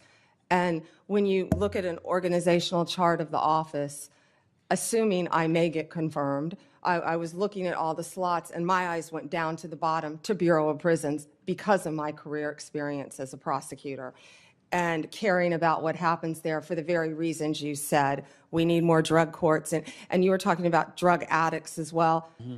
It's more than that, and we both know that. It's also people who are dual diagnosed, meaning right. You have a drug addiction but also mental health issues, and that's well, Senator, I can't wrap my head around yet. Right. I'd like to work with you on that. And then the third thing is that I mentioned this earlier, the consumer issues, the False Claims Act efforts that you can bring, the challenge to ripoffs in the civil sphere, where companies are doing things that are just crushing our consumers and charging in overcharging. That is very, very important, and I hope that there'll be as much emphasis on protecting consumers as there will be on protecting public safety, which obviously is a high priority for you and for the department. Yes, Senator. Okay, thank you. Thank you. I yield back. Thank you, Mr. Chairman. I think you're doing incredible today. I'm not surprised. Mom, how are you doing? Good? I told her not to react no matter what. That's probably harder for her than it is for you. Well, listen, we've talked about this over the years. So for me, I didn't know any lawyers growing up. I'm trying to think when I actually met a lawyer in my life. I grew up in a really blue-collar neighborhood, but I was attracted to the law because I felt like it gave guardrails for people to pursue their dreams, right? That you would be on equal footing. And I think that your fights for the little guy, I referenced this in the opening statements, are admirable. And, you got some questions earlier about, are you willing to stand up against corporate interests, or are you willing to fight back? I mean, I think you've demonstrated that, right? I think we did it together when we were attorneys general as well. Yeah, your client is the people, and it's your job to fight for them. Because in these jobs, especially even a local prosecutor, I think is even more appropriate scenario. There's only one local prosecutor. There's only one prosecutor in that county. So it's interesting when we have these discussions about some of these prosecutors across the country. And Senator Hawley and I know there's been a couple in Missouri, and they're all around. When they decide not to charge violent criminals, there's nobody else who can do that. There's nobody else that can do that. One of the things that when I was Attorney General we were able to do when President Trump was in office, sadly the Biden administration dropped this effort, was we had assistant AGs deputized as assistant U.S. attorneys to help fight violent crime, to add capacity. And when, there was a surge to take on some of the most violent criminals on the streets, we were there to help. Those are the kind of partnerships I'm guessing that you'll look towards, right? To get back to the core mission of taking on violent crime and fighting for the little guy. So I wanted to give you a little bit of an opportunity to talk about that. And also, sort of what's your vision? You're answering a lot of questions. What's your vision for the department? I mean, how do you see your role? How do you want to go do that? I think you're incredibly qualified to do it, but just in your own words, what are the things that you're going to focus on? Senator, it's truly overwhelming when you look at the volume of that department. The Department of Justice, it is the largest law firm in the world and manages the largest law enforcement agencies. And that's why, first and foremost, what I did when I was Attorney General, you surround yourself with great people. and that includes Gail Slater, that includes my chief of staff, if I am confirmed, my deputy, and so on and so on, and work from there, but look at each and every department. And I don't know if one department is more important than the other, but I will work very hard every day. And as Senator Welsh had said, it's not only fighting crime. I think that's just first and foremost on Americans' minds right now. But that's why there is an entire huge civil division that falls under the Department of Justice to protect consumers, to do the antitrust cases, to do all the Medicare cases, to do all of the other cases. So it's multifaceted. But first and foremost, of course, to keep America safe and restore integrity to that department. I don't think I can stress enough that 72% of Americans have lost faith in the Department of Justice. Yeah, and I think that the belief that the American people need to have, again, is that people are going to be treated the same. As you said earlier, there's only one tier. There's not two tiers of justice. And I think that's, when you really dig down to some of the comments you've heard and questions, on, at least on this side, that's the big concern. I don't want it tilted in anybody's direction. You just want it to be fair. And you want certainly the top law enforcement official in the country to view it that way. I think you do. And I think your history, your qualifications, your demeanor, your character warrant a bipartisan vote. I hope you get it. I really do. You deserve it. Thank you, Senator. Senator Blumenthal. Thanks, Mr. Chairman. Again, thank you, Ms. Bondi, for answering our question. I want to come back to TikTok. And we ran out of time when I was asking you before about the importance of the law that was passed overwhelmingly bipartisan majority here in the United States Congress. As you know, last year, a Chinese hacking group, it was called Salt Typhoon, broke into several American phone companies, reportedly used that access to spy on the White House, the FBI, other sensitive government targets. The threat of Chinese communist espionage goes beyond just watching. It also involved potentially shutting down our grids, other critical infrastructure targets. I assume you agree with me that Chinese cyber warfare, espionage, malign influence is an existential threat to America. It is an existential threat, Senator, and also I have not seen it yet, but from what I've heard about former FBI Director Wray's comments on 60 Minutes regarding China, sleeper cells within our own country, infiltrating our water systems, our natural gas lines, telecommunications, a very, very real threat to our country. I'm glad that we agree, and as you know, and as the Department of Justice has noted, it's not classified, so we can talk about it openly. The ByteDance is beholden to the demands of the Chinese government. It is controlled by the Chinese government, and it in turn controls TikTok. Do you agree that ByteDance's control, ownership, exploitation of TikTok is a threat to American national security? Senator, this is pending litigation within the Department of Justice. Okay, let me put it a different way. I can't talk about that at all. It's not pending litigation within the Department of Justice. It's in the courts. In the courts. And the Department of Justice is currently defending yes, the constitutionality of American law. Will you continue to defend the law passed by the Congress defending America's national security? Senator, I cannot. It would be irresponsible for me to talk about anything, and it is pending litigation. You know, we can talk I was semantics Attorney all day General, long. and very I'm often, not trying to hedge on anything, Senator. I just can't comment on anything. With the idea that you won't tell me that the Department of Justice will continue to defend against constitutional attacks the law of the United States. When I was Attorney General of the state of Connecticut, I would say I have an obligation to defend the law of Connecticut against any attacks. You have an obligation, or you did as Attorney General of Florida, to go to court when those laws were attacked. You have an obligation as United States Attorney General to do what this Attorney General is doing. Whether you agree with it or not, And frankly, whatever the president thinks about that law, you have an obligation to defend it. This is an easy question for you. Will you defend laws of the United States of America against constitutional attacks? I'm asking you in general. In general, yes. And with respect to the law that would require divestiture of TikTok, which is a law passed by this body and supported by, I think, a majority of members on both sides of the aisle, why can't you tell us that you will defend it? Senator, I'm not hedging. This is all pending litigation, and I can't talk about pending litigation if confirmed as Attorney General. I have to tell you, with all due respect, that answer is unacceptable to me. Thank you. Thank you. Before I go to Senator Brett, I'd like to enter a letter into the record from former Department of Justice employees who support Ms. Bondi's nomination.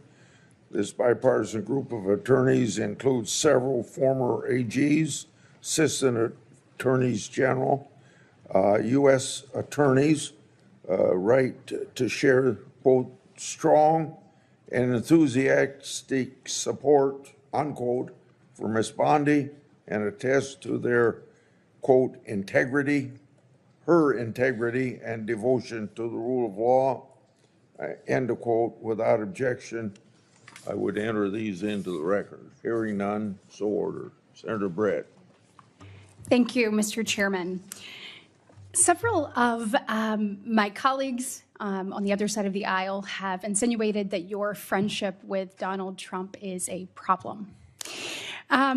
My colleagues on my side of the aisle have leaned into this, kind of exposing the hypocrisy, given what we have seen before from previous administrations. And I would just like to read something to you from 1961.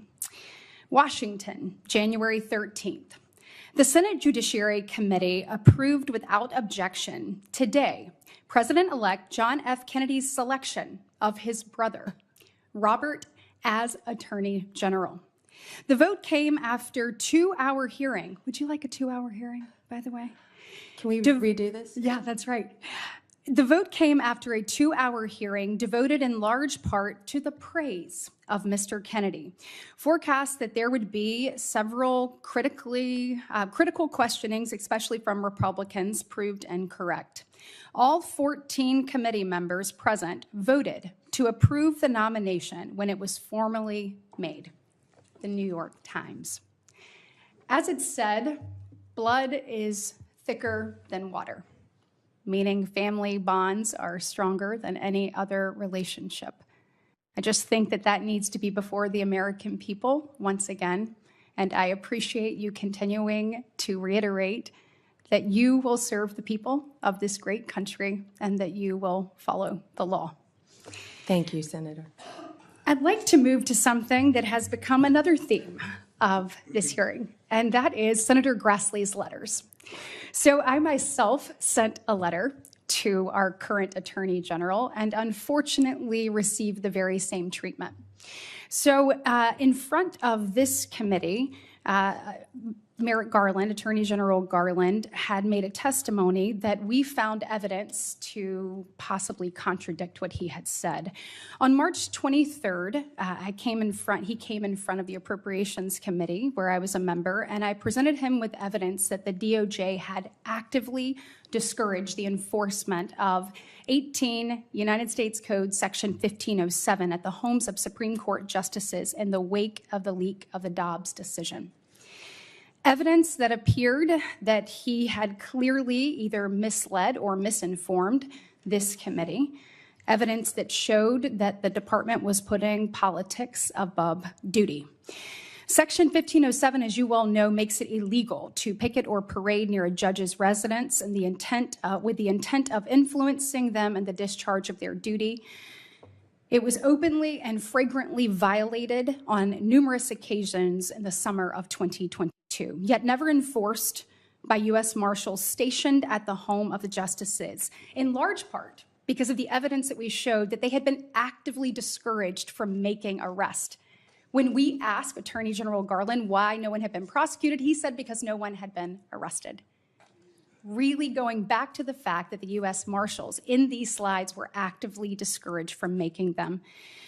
On May 3rd, 2023, I led a group of senators, many on this committee, sending a letter to the Attorney General asking him for a response to 19 questions by the end of May. And to this day, I have yet to receive any actual response to any of my questions. To Senator Grassley's second point, if you do get a response, which mine came almost a year late, it was just words on paper. And so what I'd like to know from you is two things. One, if confirmed, will you do everything in your power to have yourself or one of your top officials respond in a timely manner to those of us on this committee? And second, since I am almost out of time, will you commit to working to help me get answers about why this happened in the Department of Justice so that we can ensure that it never happens again? Yes, Senator, and it sounds like we're going to have to open an entire unit to handle Senator Grassley's letters Good. to respond to them. That's what we all like to hear. Senator Booker. Thank you, and I'm grateful to Senator Britt for bringing that up. It's probably one of the most bipartisan commitments if we're going to fulfill our duties as of the Constitution to give oversight. It's really important that we get timely responses, and I'm grateful for that. I want to jump back right in where we were talking in last, is just about the crack and powder cocaine disparities that we discussed in my office. It's something that this committee in a bipartisan way have done a lot on. We discussed about the 18-to-1 sentencing disparity, which came down from 100-to-1. I've been working in good faith with people like Senator Grassley on trying to just get justice with that, move it as much towards 1-to-1 as possible. We know that actually in Florida, your home state, as well as 43 other states, it's 1-to-1. It's 1-to-1. Thank you for making my question quicker. Will you commit to continuing the DOJ 2002 policy of just enforcing it as if it was 1-to-1? Yeah, and I will look at that policy if I am confirmed as Attorney General. I had no idea it was 18-to-1. That I will look at that policy if confirmed and report back to you right away. It sounds like if I'm confirmed, I have a lot of reporting backs to do right away. Thank you. But I will, Senator. Am I overly Right. stating the fact that reading from your expression that you seem to think that 18-to-1, especially given what's going on in Florida, seems unreasonable? I was unaware that that was happening and why you would want it to be 1-to-1. Right. I know your sincere and heartfelt beliefs on abortion in general, and I respect that and our differences on it. But when it comes to medication abortion, over 2 decades ago, the Food and Drug Administration approved the medication abortion pill mifepristone as safe and effective. Decades of research continue to confirm the drug's safety. However, access to mifepristone was threatened by several lawsuits that second-guessed the FDA's expert judgment about the drug. The Department of Justice has vigorously defended the FDA's judgment about the safetiness and effectiveness, and I guess a lot of people are concerned about reversing a policy that could deeply affect people's access to mifepristone. I'm wondering if you would commit to continuing the U.S. Department of Justice's efforts to defend the FDA's judgment in lawsuits against mifepristone. And I was not aware of that, Senator, until we spoke. And I think I told you I will look at that policy. I was not aware of the policy. I will look at that policy. I am personally pro-life. I have always been pro-life. But I will look at that policy. I will not let my personal beliefs affect how I carry out the law. I wish I had more than 90 seconds to talk to you about an issue, but you've been so willing to talk to me about it. But the First Step Act implementation is, in my opinion, in a dire state. We had a bipartisan bill with 87 senators voting for it, 88 if Lindsey Graham was not off fighting the world's fight. I would like to make sure that you work with us to have implementation done. One of the reasons why it's so poorly implemented is because of the disastrous realities in the Bureau of Prisons. We've had bipartisan hearings here about the egregious stuff. The hearing was so disturbing that one of my colleagues on the side came over and said, whatever I can do, let's work together. It is understaffed, and therefore a lot of the people that are supposed to be implementing the programs that would help for people to earn time credit to get out, the education programs that are proven to reduce recidivism, can't be done because the Bureau of Prisons is a disaster in terms of staffing and funding. People leave their federal correctional officers' jobs to go to state because they can make significantly more money. Is this a cause? Morale is horrible. Yes, morale is horrible. Do you feel a sense of urgency like I do to focus on the Bureau of Prisons, to deal with the staffing issues and help for the full implementation of the First Step Act? Yes, Senator, and yes, and I spoke about that, I think, when you were in another committee hearing, but yes, I will, of course. Thank you for the latitude, Mr. Chairman. For a question for both the nominee and you, Senator Booker. You were talking about this one-to-one equation. If your implication to her was that it could be done through her actions, then it seems we've been wasting our time trying to. Forward to working with you. I do. This should be done judicially as well as with prosecutorial discretion. Okay. It should be done legislatively as well as prosecutorial discretion. Thank you, sir. Thank you, Mr. Chairman. General Bondi, I congratulate you on an excellent job at this hearing. And I want to go back to the topic you and I discussed before, which is the politicization of the Department of Justice. I want to focus on a different aspect of it. We talked about the Department of Justice under Joe Biden and Kamala Harris being used to target the president's political enemies. We talked about it being used to protect the political friends and allies of the White House. But there's another aspect of politicization and lawlessness, and that is refusing to follow the law, utterly defying federal statutory law. And I think there's no area where this has been more egregious than as it concerns our immigration laws. We have had 4 years of a wide open southern border. My state, Texas, has borne a disproportionate burden as a consequence of that, as 12 million illegal aliens have flooded into this country. And what the Biden administration has done, no other president in the history of America has done. The Biden administration has simply ignored the law, and when illegal aliens are meant to deal with a president who defies the law. Article 2 says the president shall take care that the laws be faithfully executed. This administration utterly defied the law. I have said somewhat tongue-in-cheek, Joe Biden did something I previously thought was impossible. He made me miss Barack Obama. Because Barack Obama, for all my disagreements with him, when it came to illegal immigration, he by and large followed the law. Barack Obama deported millions of people. The left got mad at him and called him the deporter-in-chief. No administration has ever done what this administration has done, which has said, we are going to facilitate the invasion of this country. We're going to release 12 million people, and we are going to see Americans murdered, women raped, children abused and murdered. We're going to see drugs flood into this country, fentanyl flood into this country.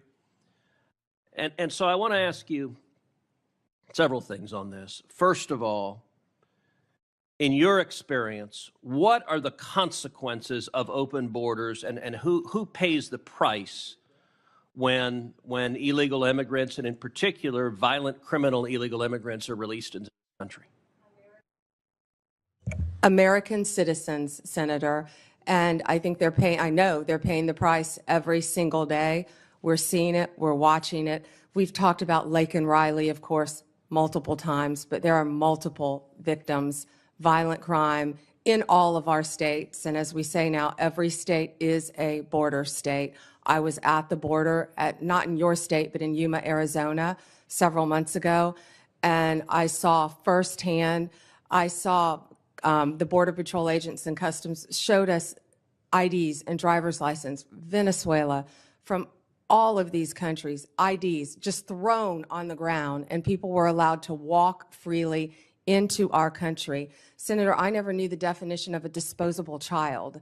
I never heard that term in my entire career until I was there. A disposable child, the agents kept recognizing a little boy coming over and over. You're familiar with it, I'm sure. Same little boy. And let me ask, just because he had been trafficked. Let me ask, because my time has expired and the issue you're raising is so incredibly important. One statistic that every American should know is the number 300,000.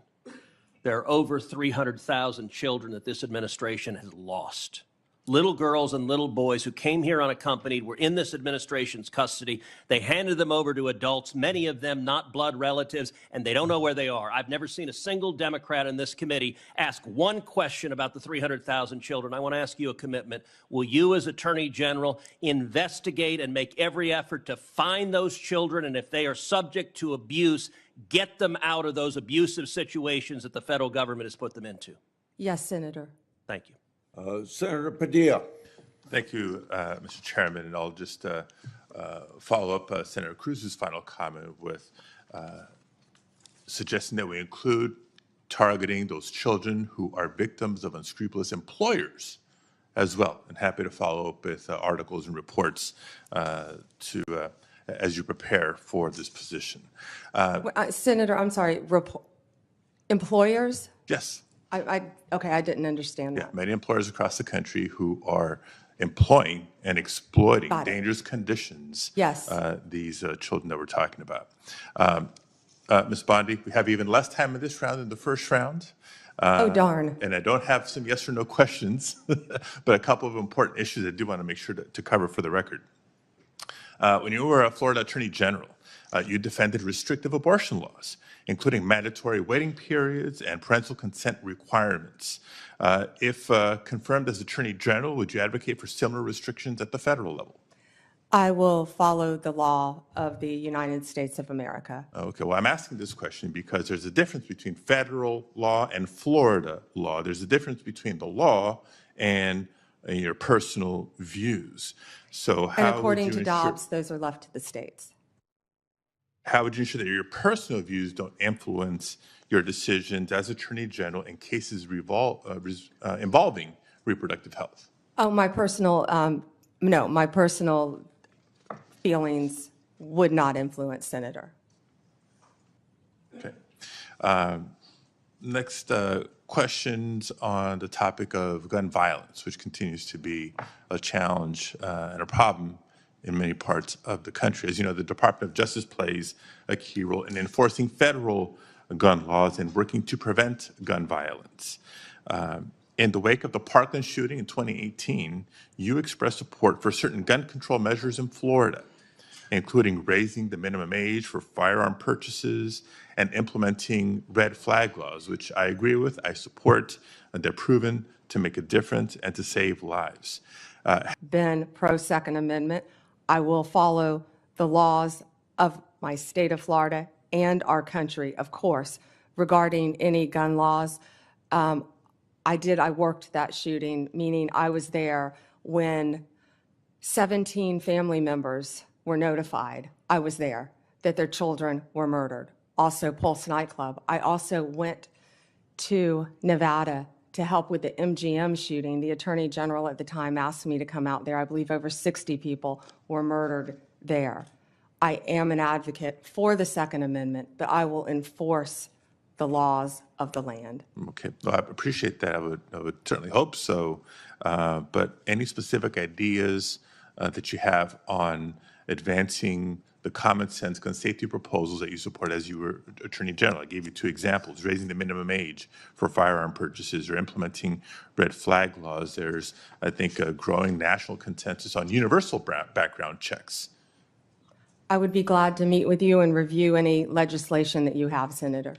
Okay. All right, I only have a few seconds left, but thank you for your testimony. I know we asked some tough questions in this hearing. That's what the confirmation hearing process is supposed to be about. I know how to count and I know how to read tea leaves. It seems to me you're very, very, very, very likely to be confirmed, and certainly look forward to working with you in your office on the issues that I've raised today and more. And I certainly look forward to seeing you demonstrate the independence and respect for the rule of law that you have suggested to the committee today. Thank you. Thank you, Senator, and my prayers are with you in California again on the horrific fires and what you're doing. Thank you very much. Combat them. And thank you, Mr. Chairman, and I know you're so pleased that we're about to the end of the day. And we thank you so much for your time and your dedication and your desire to serve. And there are several things that we work together on here in this committee, and we will need your help. Online privacy, we have never addressed. Senator Blumenthal and I have worked on that. The Kids Online Safety Act, which we are looking forward to finishing here this under President Trump's leadership so that we can protect children in the virtual space. And another portion of the work that I put a good bit of time into is combating human trafficking. And I know you have such a background in that, and we are so appreciative that you bring that background to the AG's position, because this is an issue that has languished. Now, Senator Cruz mentioned the 300,000 children that are not accounted for. Nearly 2 years ago, I wrote the HHS secretary. It was at about 100, it was at 75,000 at that point, and the number has increased. And there are steps that could be taken that this administration, the Biden administration, has tossed to the side. We have legislation to address those. But General Bondi, this is something that you can begin to do on day one. This administration has stopped doing fingerprints. They have stopped doing DNA testing. And because of that, we know that about 40% of the kids that come to that border are being trafficked. And there is a way to put an end to this. So we have, we think creating a database, a human trafficking database at DOJ is a good step forward. We do have legislation on that. Another thing that we're working on is having Child Protective Services actually record the interviews with children and adults to help to protect these children.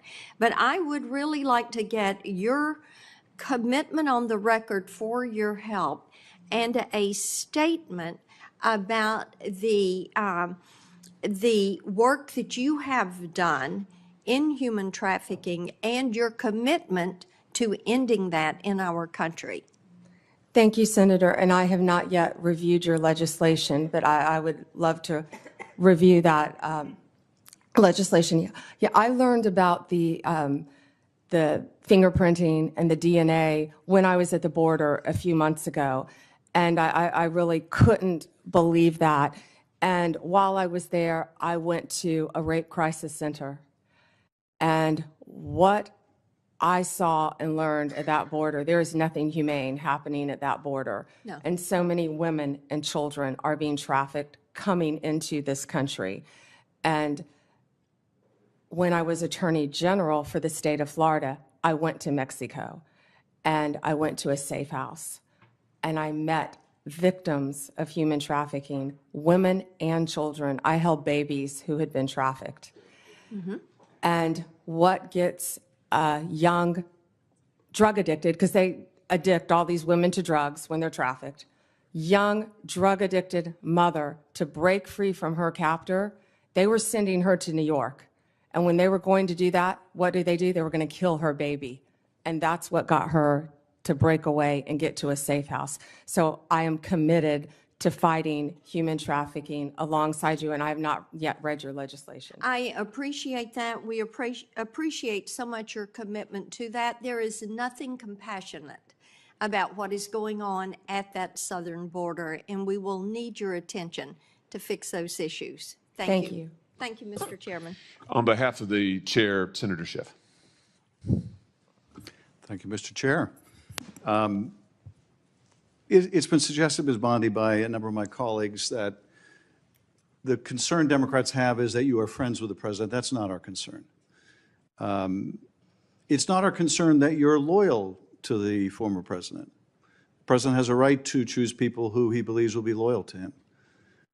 Our concern comes when that loyalty to the president conflicts with your duty, conflicts with the Constitution, conflicts with your oath. And our questions have been designed to try to ascertain what you will do when that inevitable conflict arises. And you may say that you believe that conflict will never come, but every day, week, month, and year of the first Trump administration demonstrated that conflict will come. Jeff Sessions may not have believed it would come to him, it came to him. Bill Barr may not have believed it would come to him, it came to him. It came to everyone. It will come to you. And what you do in that moment will define your Attorney Generalship, your public service. Everything you've done up to that moment will be judged by what you do in that moment. I would encourage you to talk to Secretary Mattis, someone who had broad respect and has broad respect of Americans in both sides of the aisle, who felt it incumbent on him to leave his post because he could not in good conscience continue to do as he was asked. I would encourage you to talk to Chris Wray, who perhaps, as well as anyone, walked that difficult line, avoiding unnecessary and gratuitous fights with the former president, but at the same time defending his workforce, defending the democracy and our institutions. I would talk to those who have been where you're about to be, because you will surely be faced with that difficult challenge if you are confirmed. Let me turn to some California particular concerns. I'm grateful for your acknowledgement of the trauma we've been through with the fires. That is not over. We will need your help in going after those who are committing arson or who are looting or the inevitable fraudsters who will take advantage of the situation to try to defraud taxpayers. Price gouging. As well as price gouging. Indeed, on the subject of price gouging, and we talked quite a bit about the 2020 election, the 2024 election was about the high cost of living. I hope you will demonstrate a willingness to go after anyone who's engaged in price gouging. I think the oil companies are engaged in price gouging. The price at the pump in California is through the roof. Are you willing to take on even powerful interests like the oil industry if you determine that they are gouging consumers? I handled the BP oil spill, Senator, when I was Attorney General for the state of Florida. Right now, as an immediate concern, I would be concerned about helping you in California with all the criminal acts that I'm sure are happening throughout your state, with the looting, with and this is just from me watching it on the news. You've been there on the ground, but crime is rampant in California, and it's only going to get worse based on these fires and what happened. And price gouging is when people come in and they try to raise the price of goods, water, essential commodities, when people have lost their homes. And not everyone lives in a big home. Most people don't. And people have lost everything that they have had. And I am committed to working with everyone in California constantly to help the people in the aftermath of these fires and do everything that I can. We will need your help on that. We will need your help on attacking the scourge of fentanyl. We can't solve this problem as a local government or state government or federal government alone. We need to work together on that. And let me ask one last question, if I may, Mr. Chairman. Important to a great many Californians and people around the country. And that is, will you respect their marriage? Will you respect marriage equality? Will you defend marriage equality? I will respect the law, absolutely. Thank you, Mr. Chairman. Thank you, Senator. I'm sitting here in the chairman's seat, General Bondi. It's a great feeling of power. Do you have documents you want me to review? Maybe some things I'd like you to sign. Let me just ask you here, and I think I may be your last interlocutor for the day, so congratulations. You've just done fantastic. Thank you for answering all of our questions. Let me just ask you about another of the abuses that this past administration perpetrated that is still in place, and I'm referring to the October 2021 memo from Attorney General Garland targeting parents at school board meetings. Do you remember this? Yes, Senator. What happened was, as I'm sure you recall, we now know the Biden administration, the White House, the Secretary of Education solicited a letter from the National School Board Association. They ginned it up. It was fake from beginning to end. They ginned it up, calling for law enforcement scrutiny against parents tax-paying parents who are going to school board meetings, inquiring what their children were being taught, inquiring about face masks, critical race theory, and Attorney General Garland, you talk about bowing to political pressure. When the White House demanded he activate the FBI against these parents, amazingly, unbelievably, he did it. And he issued this memorandum in October of 2021. All of this time later, that memorandum has still never been formally rescinded. Even after the National School Board Association withdrew their letter, admitted they had been wrong to call parents potential domestic terrorists who were merely raising questions about what their children were being taught, Garland never apologized for it. He never did anything about it. It is still in effect. Here's my question for you. As Attorney General, if and when you are confirmed, will you finally rescind that memorandum and do right on behalf of all of these parents who have been wrongly, unjustly targeted by the FBI and DOJ? Senator, I have not yet read the memo. If I am confirmed, I will read the memo and I will do the right thing, just like I told senators on both sides of the aisle regarding their issues. Good. I look forward to you doing that, and I would hope this is something you could do on the first day after you're confirmed, to send a message to parents and law-abiding citizens everywhere. This shouldn't be a partisan issue. I bet the parents who went to these meetings, they're Republicans or Democrats, they have no partisanship, but they want to know that their First Amendment rights will be protected. And you rescinding that memo formally after, frankly, the current Attorney General lied to us about it for years would send a tremendous message. Let me just ask you about the one other thing, and this is something near and dear to me. We talked about this when you came to my office. The Department of Justice administers a fund called the Radiation Exposure Compensation Fund. This is a fund that helps pay for the health care bills of Americans who have been exposed to nuclear radiation by the government through no fault of their own. In the West and other parts of the country, the Department of Justice has administered that program for years. Senator Orrin Hatch actually wrote the initial bill. It has been in existence since 1990. It's been supported by senators from both parties. It's extremely important to my state because the state of Missouri, we have a lot of nuclear radiation that has occurred, that's still in our groundwater, still in our soil, not cleaned up yet.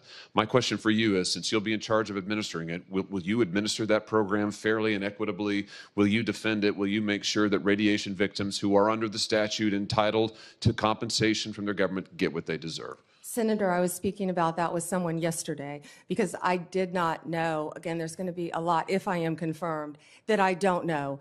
That's why it's so important to keep an open dialogue with every senator from every state. And yes, I am committed to looking at that. And I did not realize you had that horrific problem in your state. Thank you very much. Thank you for answering our questions. And with that, Mr. Chairman, I yield back my time. Before I close down this meeting, I would enter into a record from a bipartisan group of attorneys who have served as Attorney General in their respective states. This includes New York, Delaware, New Jersey, Illinois, and Hawaii. They write that Ms. Bondi has worked, quote, across both state and party lines to solve problems. And a further quote that she is, quote unquote, highly qualified nominee. Without objection, that will be put in the record. You've done extremely well. I thank you for your testimony today, and I thank your family, whatever pressures they felt. We apologize for it, but thank you for being so patient through all this process. You should be very proud, Ms. Bondi. You performed well, I think, admirably is another adjective, and showed this entire country that you're eminently qualified to serve as Attorney General. If confirmed, you will be a chief protector of the rule of law, and I have every confidence that you're going to do a superb job. Now, for information for the future, written questions can be submitted for the record until tomorrow at 5 p.m. Ms. Bondi, when you receive these questions, please enter and return them to the committee as soon as possible, because under our rules, that has something to do with when we can schedule action for your confirmation. You're excused at this point. This committee is adjourned. We will reconvene tomorrow right here. Is it right here in this room? Yeah, right here at 10:15 a.m. to hear from a panel of outside witnesses in regard to Ms. Bondi's nomination. We adjourn. Thank you, Senator. Thank you for tuning in to the live show. You know what time it is. It is your boy Genesis. Yes, Pam Bondi just finished her testimony before the Senate Judiciary Committee. What do you guys think? Do you think she will be confirmed? I think she will be confirmed. But with that being said, there's been a breaking news. Israel and Hamas have come to a conclusion, cease fire. Of course, the legendary Donald J. Trump has put up a statement on Truth Social saying that he made that happen. Of course, we know he said if you do not release the hostages, it will be hell. You know, there will be hell to pay. But Biden, he is now here and he's giving a press speech saying, you know, he made it happen. Here you go. Let's listen to Biden.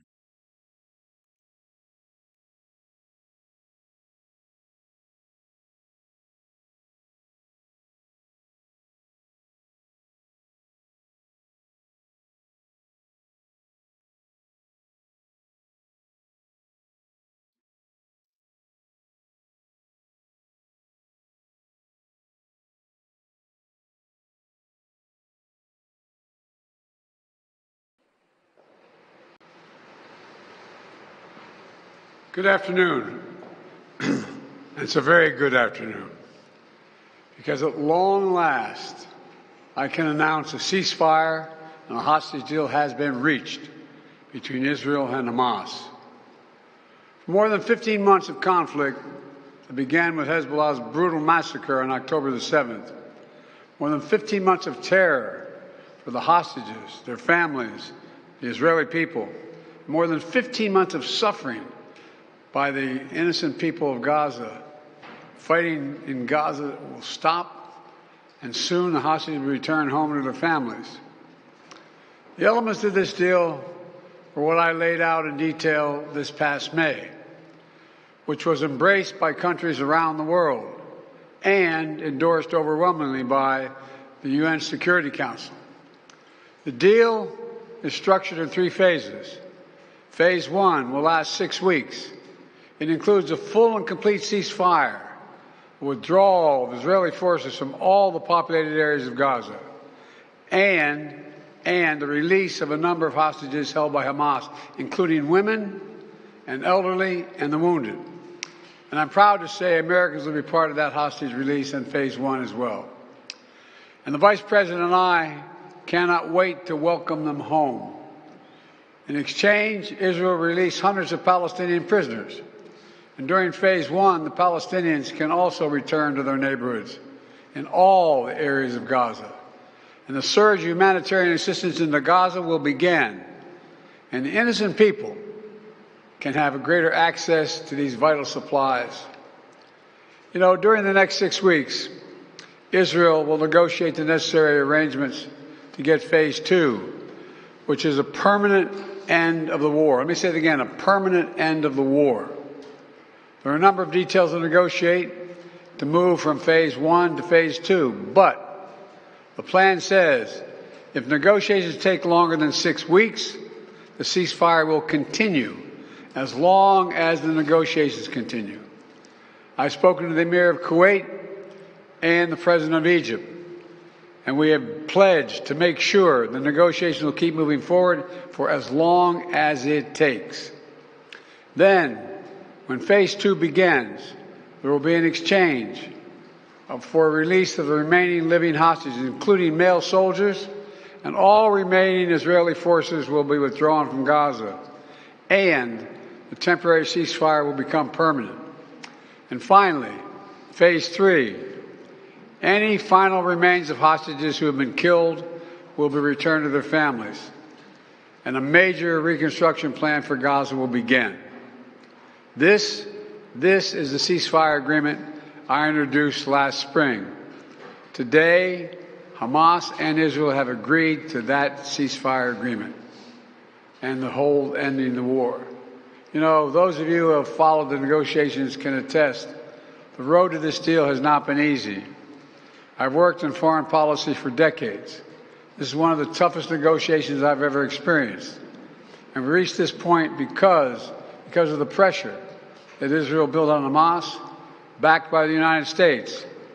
Hamas's longtime leader, Sinwar, was killed. Hamas's strongest supporter, Iran, launched attacks on Israel. And those attacks failed after my administration organized a coalition of nations to stop them. And after I ordered the U.S. ships and planes to come to Israel's defense, we also shaped Israel's strong and calibrated response, destroying Iran's air defenses, but avoiding an escalatory cycle of an all-out war.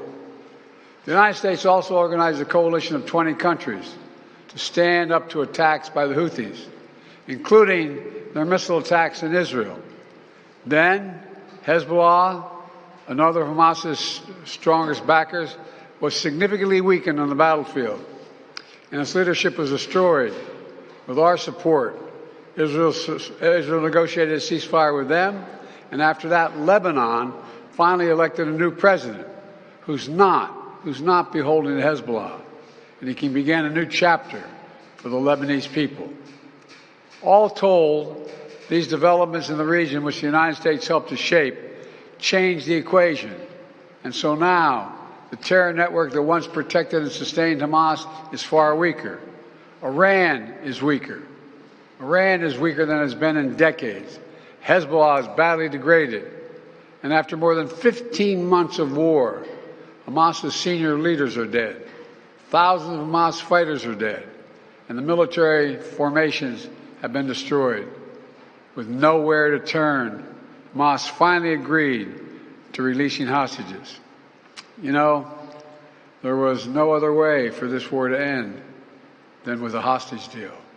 And I'm deeply satisfied this day has finally come, for the sake of the people of Israel and the families waiting in agony, and for the sake of the innocent people in Gaza who suffered unimaginable devastation because of the war. The Palestinian people have gone through hell. Too many innocent people have died. Too many communities have been destroyed. In this deal, the people of Gaza can finally recover and rebuild. They can look to a future without Hamas in power. You know, the Bible says, blessed are the peacemakers. Many peacemakers helped make this deal happen, including an extraordinary team of American diplomats who have worked nonstop for months to get this done. What in the Bible? Secretary Blinken led the effort. Secretary Jake Sullivan, National Security Advisor Jake Sullivan. All right, here we go. Bill Burns, John Feiner, Brett McGurk, Amos Hochstein. And the Vice President worked relentlessly as we worked to deliver this deal. I'd also note this deal was developed and negotiated under my administration, but its terms will be implemented, for the most part, by the next administration. In these past few days, we've been speaking as one team. This has been a time of real turmoil in the Middle East. But as I prepare to leave office, our friends are strong, our enemies are weak, and there's a genuine opportunities for a new future. In Lebanon, there's an opportunity for a future, free from the grip of Hezbollah. In Syria, a future free from the tyranny of Assad. And for the Palestinian people, a credible pathway to a state of their own. And for the region, a future of normalization, integration of Israel and all its Arab neighbors, including Saudi Arabia. At the G20 in Delhi in September 23, I rallied key countries behind a vision of an economic corridor from India across the Middle East to Europe. That vision can now become a reality. There are risks as well, including ISIS and Iran, even in a badly weakened state. But we're handing off then to the next team a real opportunity for a better future for the Middle East. I hope they will take it. Let me close with this. Oh yeah, close with this. My friend for years in the United States Senate, former Senator George Mitchell, who did so much to forge peace in Northern Ireland, once said about diplomacy, he said, it is a 700 days of failure and 1 day of success. 700 days of failure and 1 day of success. Well, we've had many difficult days since Hamas began its terrible war. We've encountered roadblocks and setbacks. We've not given up. And now, after more than 400 days of struggle, the day of success has arrived. God bless all the hostages and their families. May God protect the troops of all those who work for peace.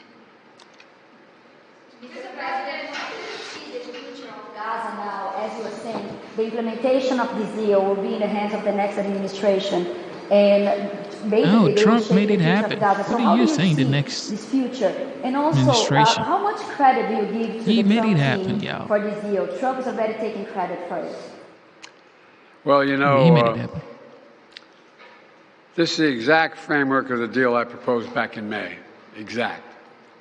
And we got the world to endorse it. Secondly, it's America's support for Israel that helped them badly weaken Hamas and its backers and create the conditions for this deal. And thirdly, I knew this deal would have to be implemented by the next team. So I told my team to coordinate closely with the incoming team to make sure we're all speaking with the same voice, because that's what American presidents do. Thank you. In the how many Americans? People keep asking, how did Trump make this deal happen? He already said it. If you do not make this deal, if I get into office and these hostages are not released, there will be hell to pay. If this guy called Joe Biden, our 46th president of the United States, if he could get this deal done, why didn't he get it done months ago? This war has been going on for months and months and months. So now it's just 6 days, actually 5 days, to the OG, the legend, the 45th, now the 47th president-elect of the United States. And now this guy, you say, I made this deal happen. No, you didn't make this deal happen. If you could make it happen, you would have. It is 5 days to glory. Now you want to take credit. Yeah. You ain't taking glory for this. Especially Kamala right there. And somebody called her stiff neck. Yeah, I concur. Will be released when the hostages are being released? All the exact detail of how many people are being held, how many bodies will be returned and less, will all be forthcoming. All of it. Thank you. This deal will hold. I'm confident. Thank you. Folks, credit for this, Mr. President, you or Trump? Is that a joke? Oh, thank you. Man, this man right here, this joke is over. This joke right here is over. Ladies and gentlemen, thank you for tuning into the live stream. You know what time it is. It is your boy, Genesis. Double tap your screen. Subscribe to the channel. You've heard from Joe Biden. Of course, he's going to take credit for the ceasefire as if he could actually get it done. Because if he could, he would have. They keep sending money. Same thing with Ukraine. When the OG gets into power now, and then there is a ceasefire between Ukraine and Russia, I guess he's going to also take credit for that as well, which we know it is cap, okay? Because he hasn't proven to the world that he is a strong president. And that's why everybody started fighting in the first place. That's why everybody started this whole war in the first place. When Trump was president, there was no war. Israel, Ukraine, there was tension, but there was no war. Okay? What is his name? Israel, Hamas, there's always been tension, of course, but there wasn't this all-out war. And that's why we had the Abraham Accord, right? So, I mean, I don't know what this guy's talking about, but it is what it is. he's gonna take credit for it. Somebody says, "Brother, why are you lying?" Uh, please correct me. What lie am I spewing? Let me know the lie. Okay, I would like to know. Anyway, you guys are the best. Thank you for tuning in. We have been streaming for 5 hours, 8 minutes. It's been a long time, and Marco Rubio and two other guys had their Senate hearing today, so we might be back here at night, and we could check that out. But for now, I gotta go grab something to eat, and you guys go have a wonderful time as well. Um, yeah. All right. With that being said, instead of looking for perfection, seek for consistency.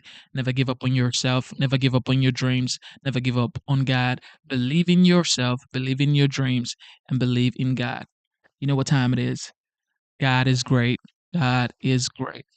And in 5 days, the legend, the OG, the 45th, now going to be the 47th, will take office. Okay. If you're just tuning in, if you're new, if you haven't seen this channel before, make sure you subscribe.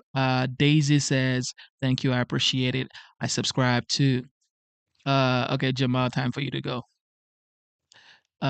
Okay. Everybody else, thank you for tuning in. Thank you so much. If you're new, like I said, enjoy the show. Subscribe to the channel. We're always here every day. And I gotta go. You guys have a wonderful time, okay?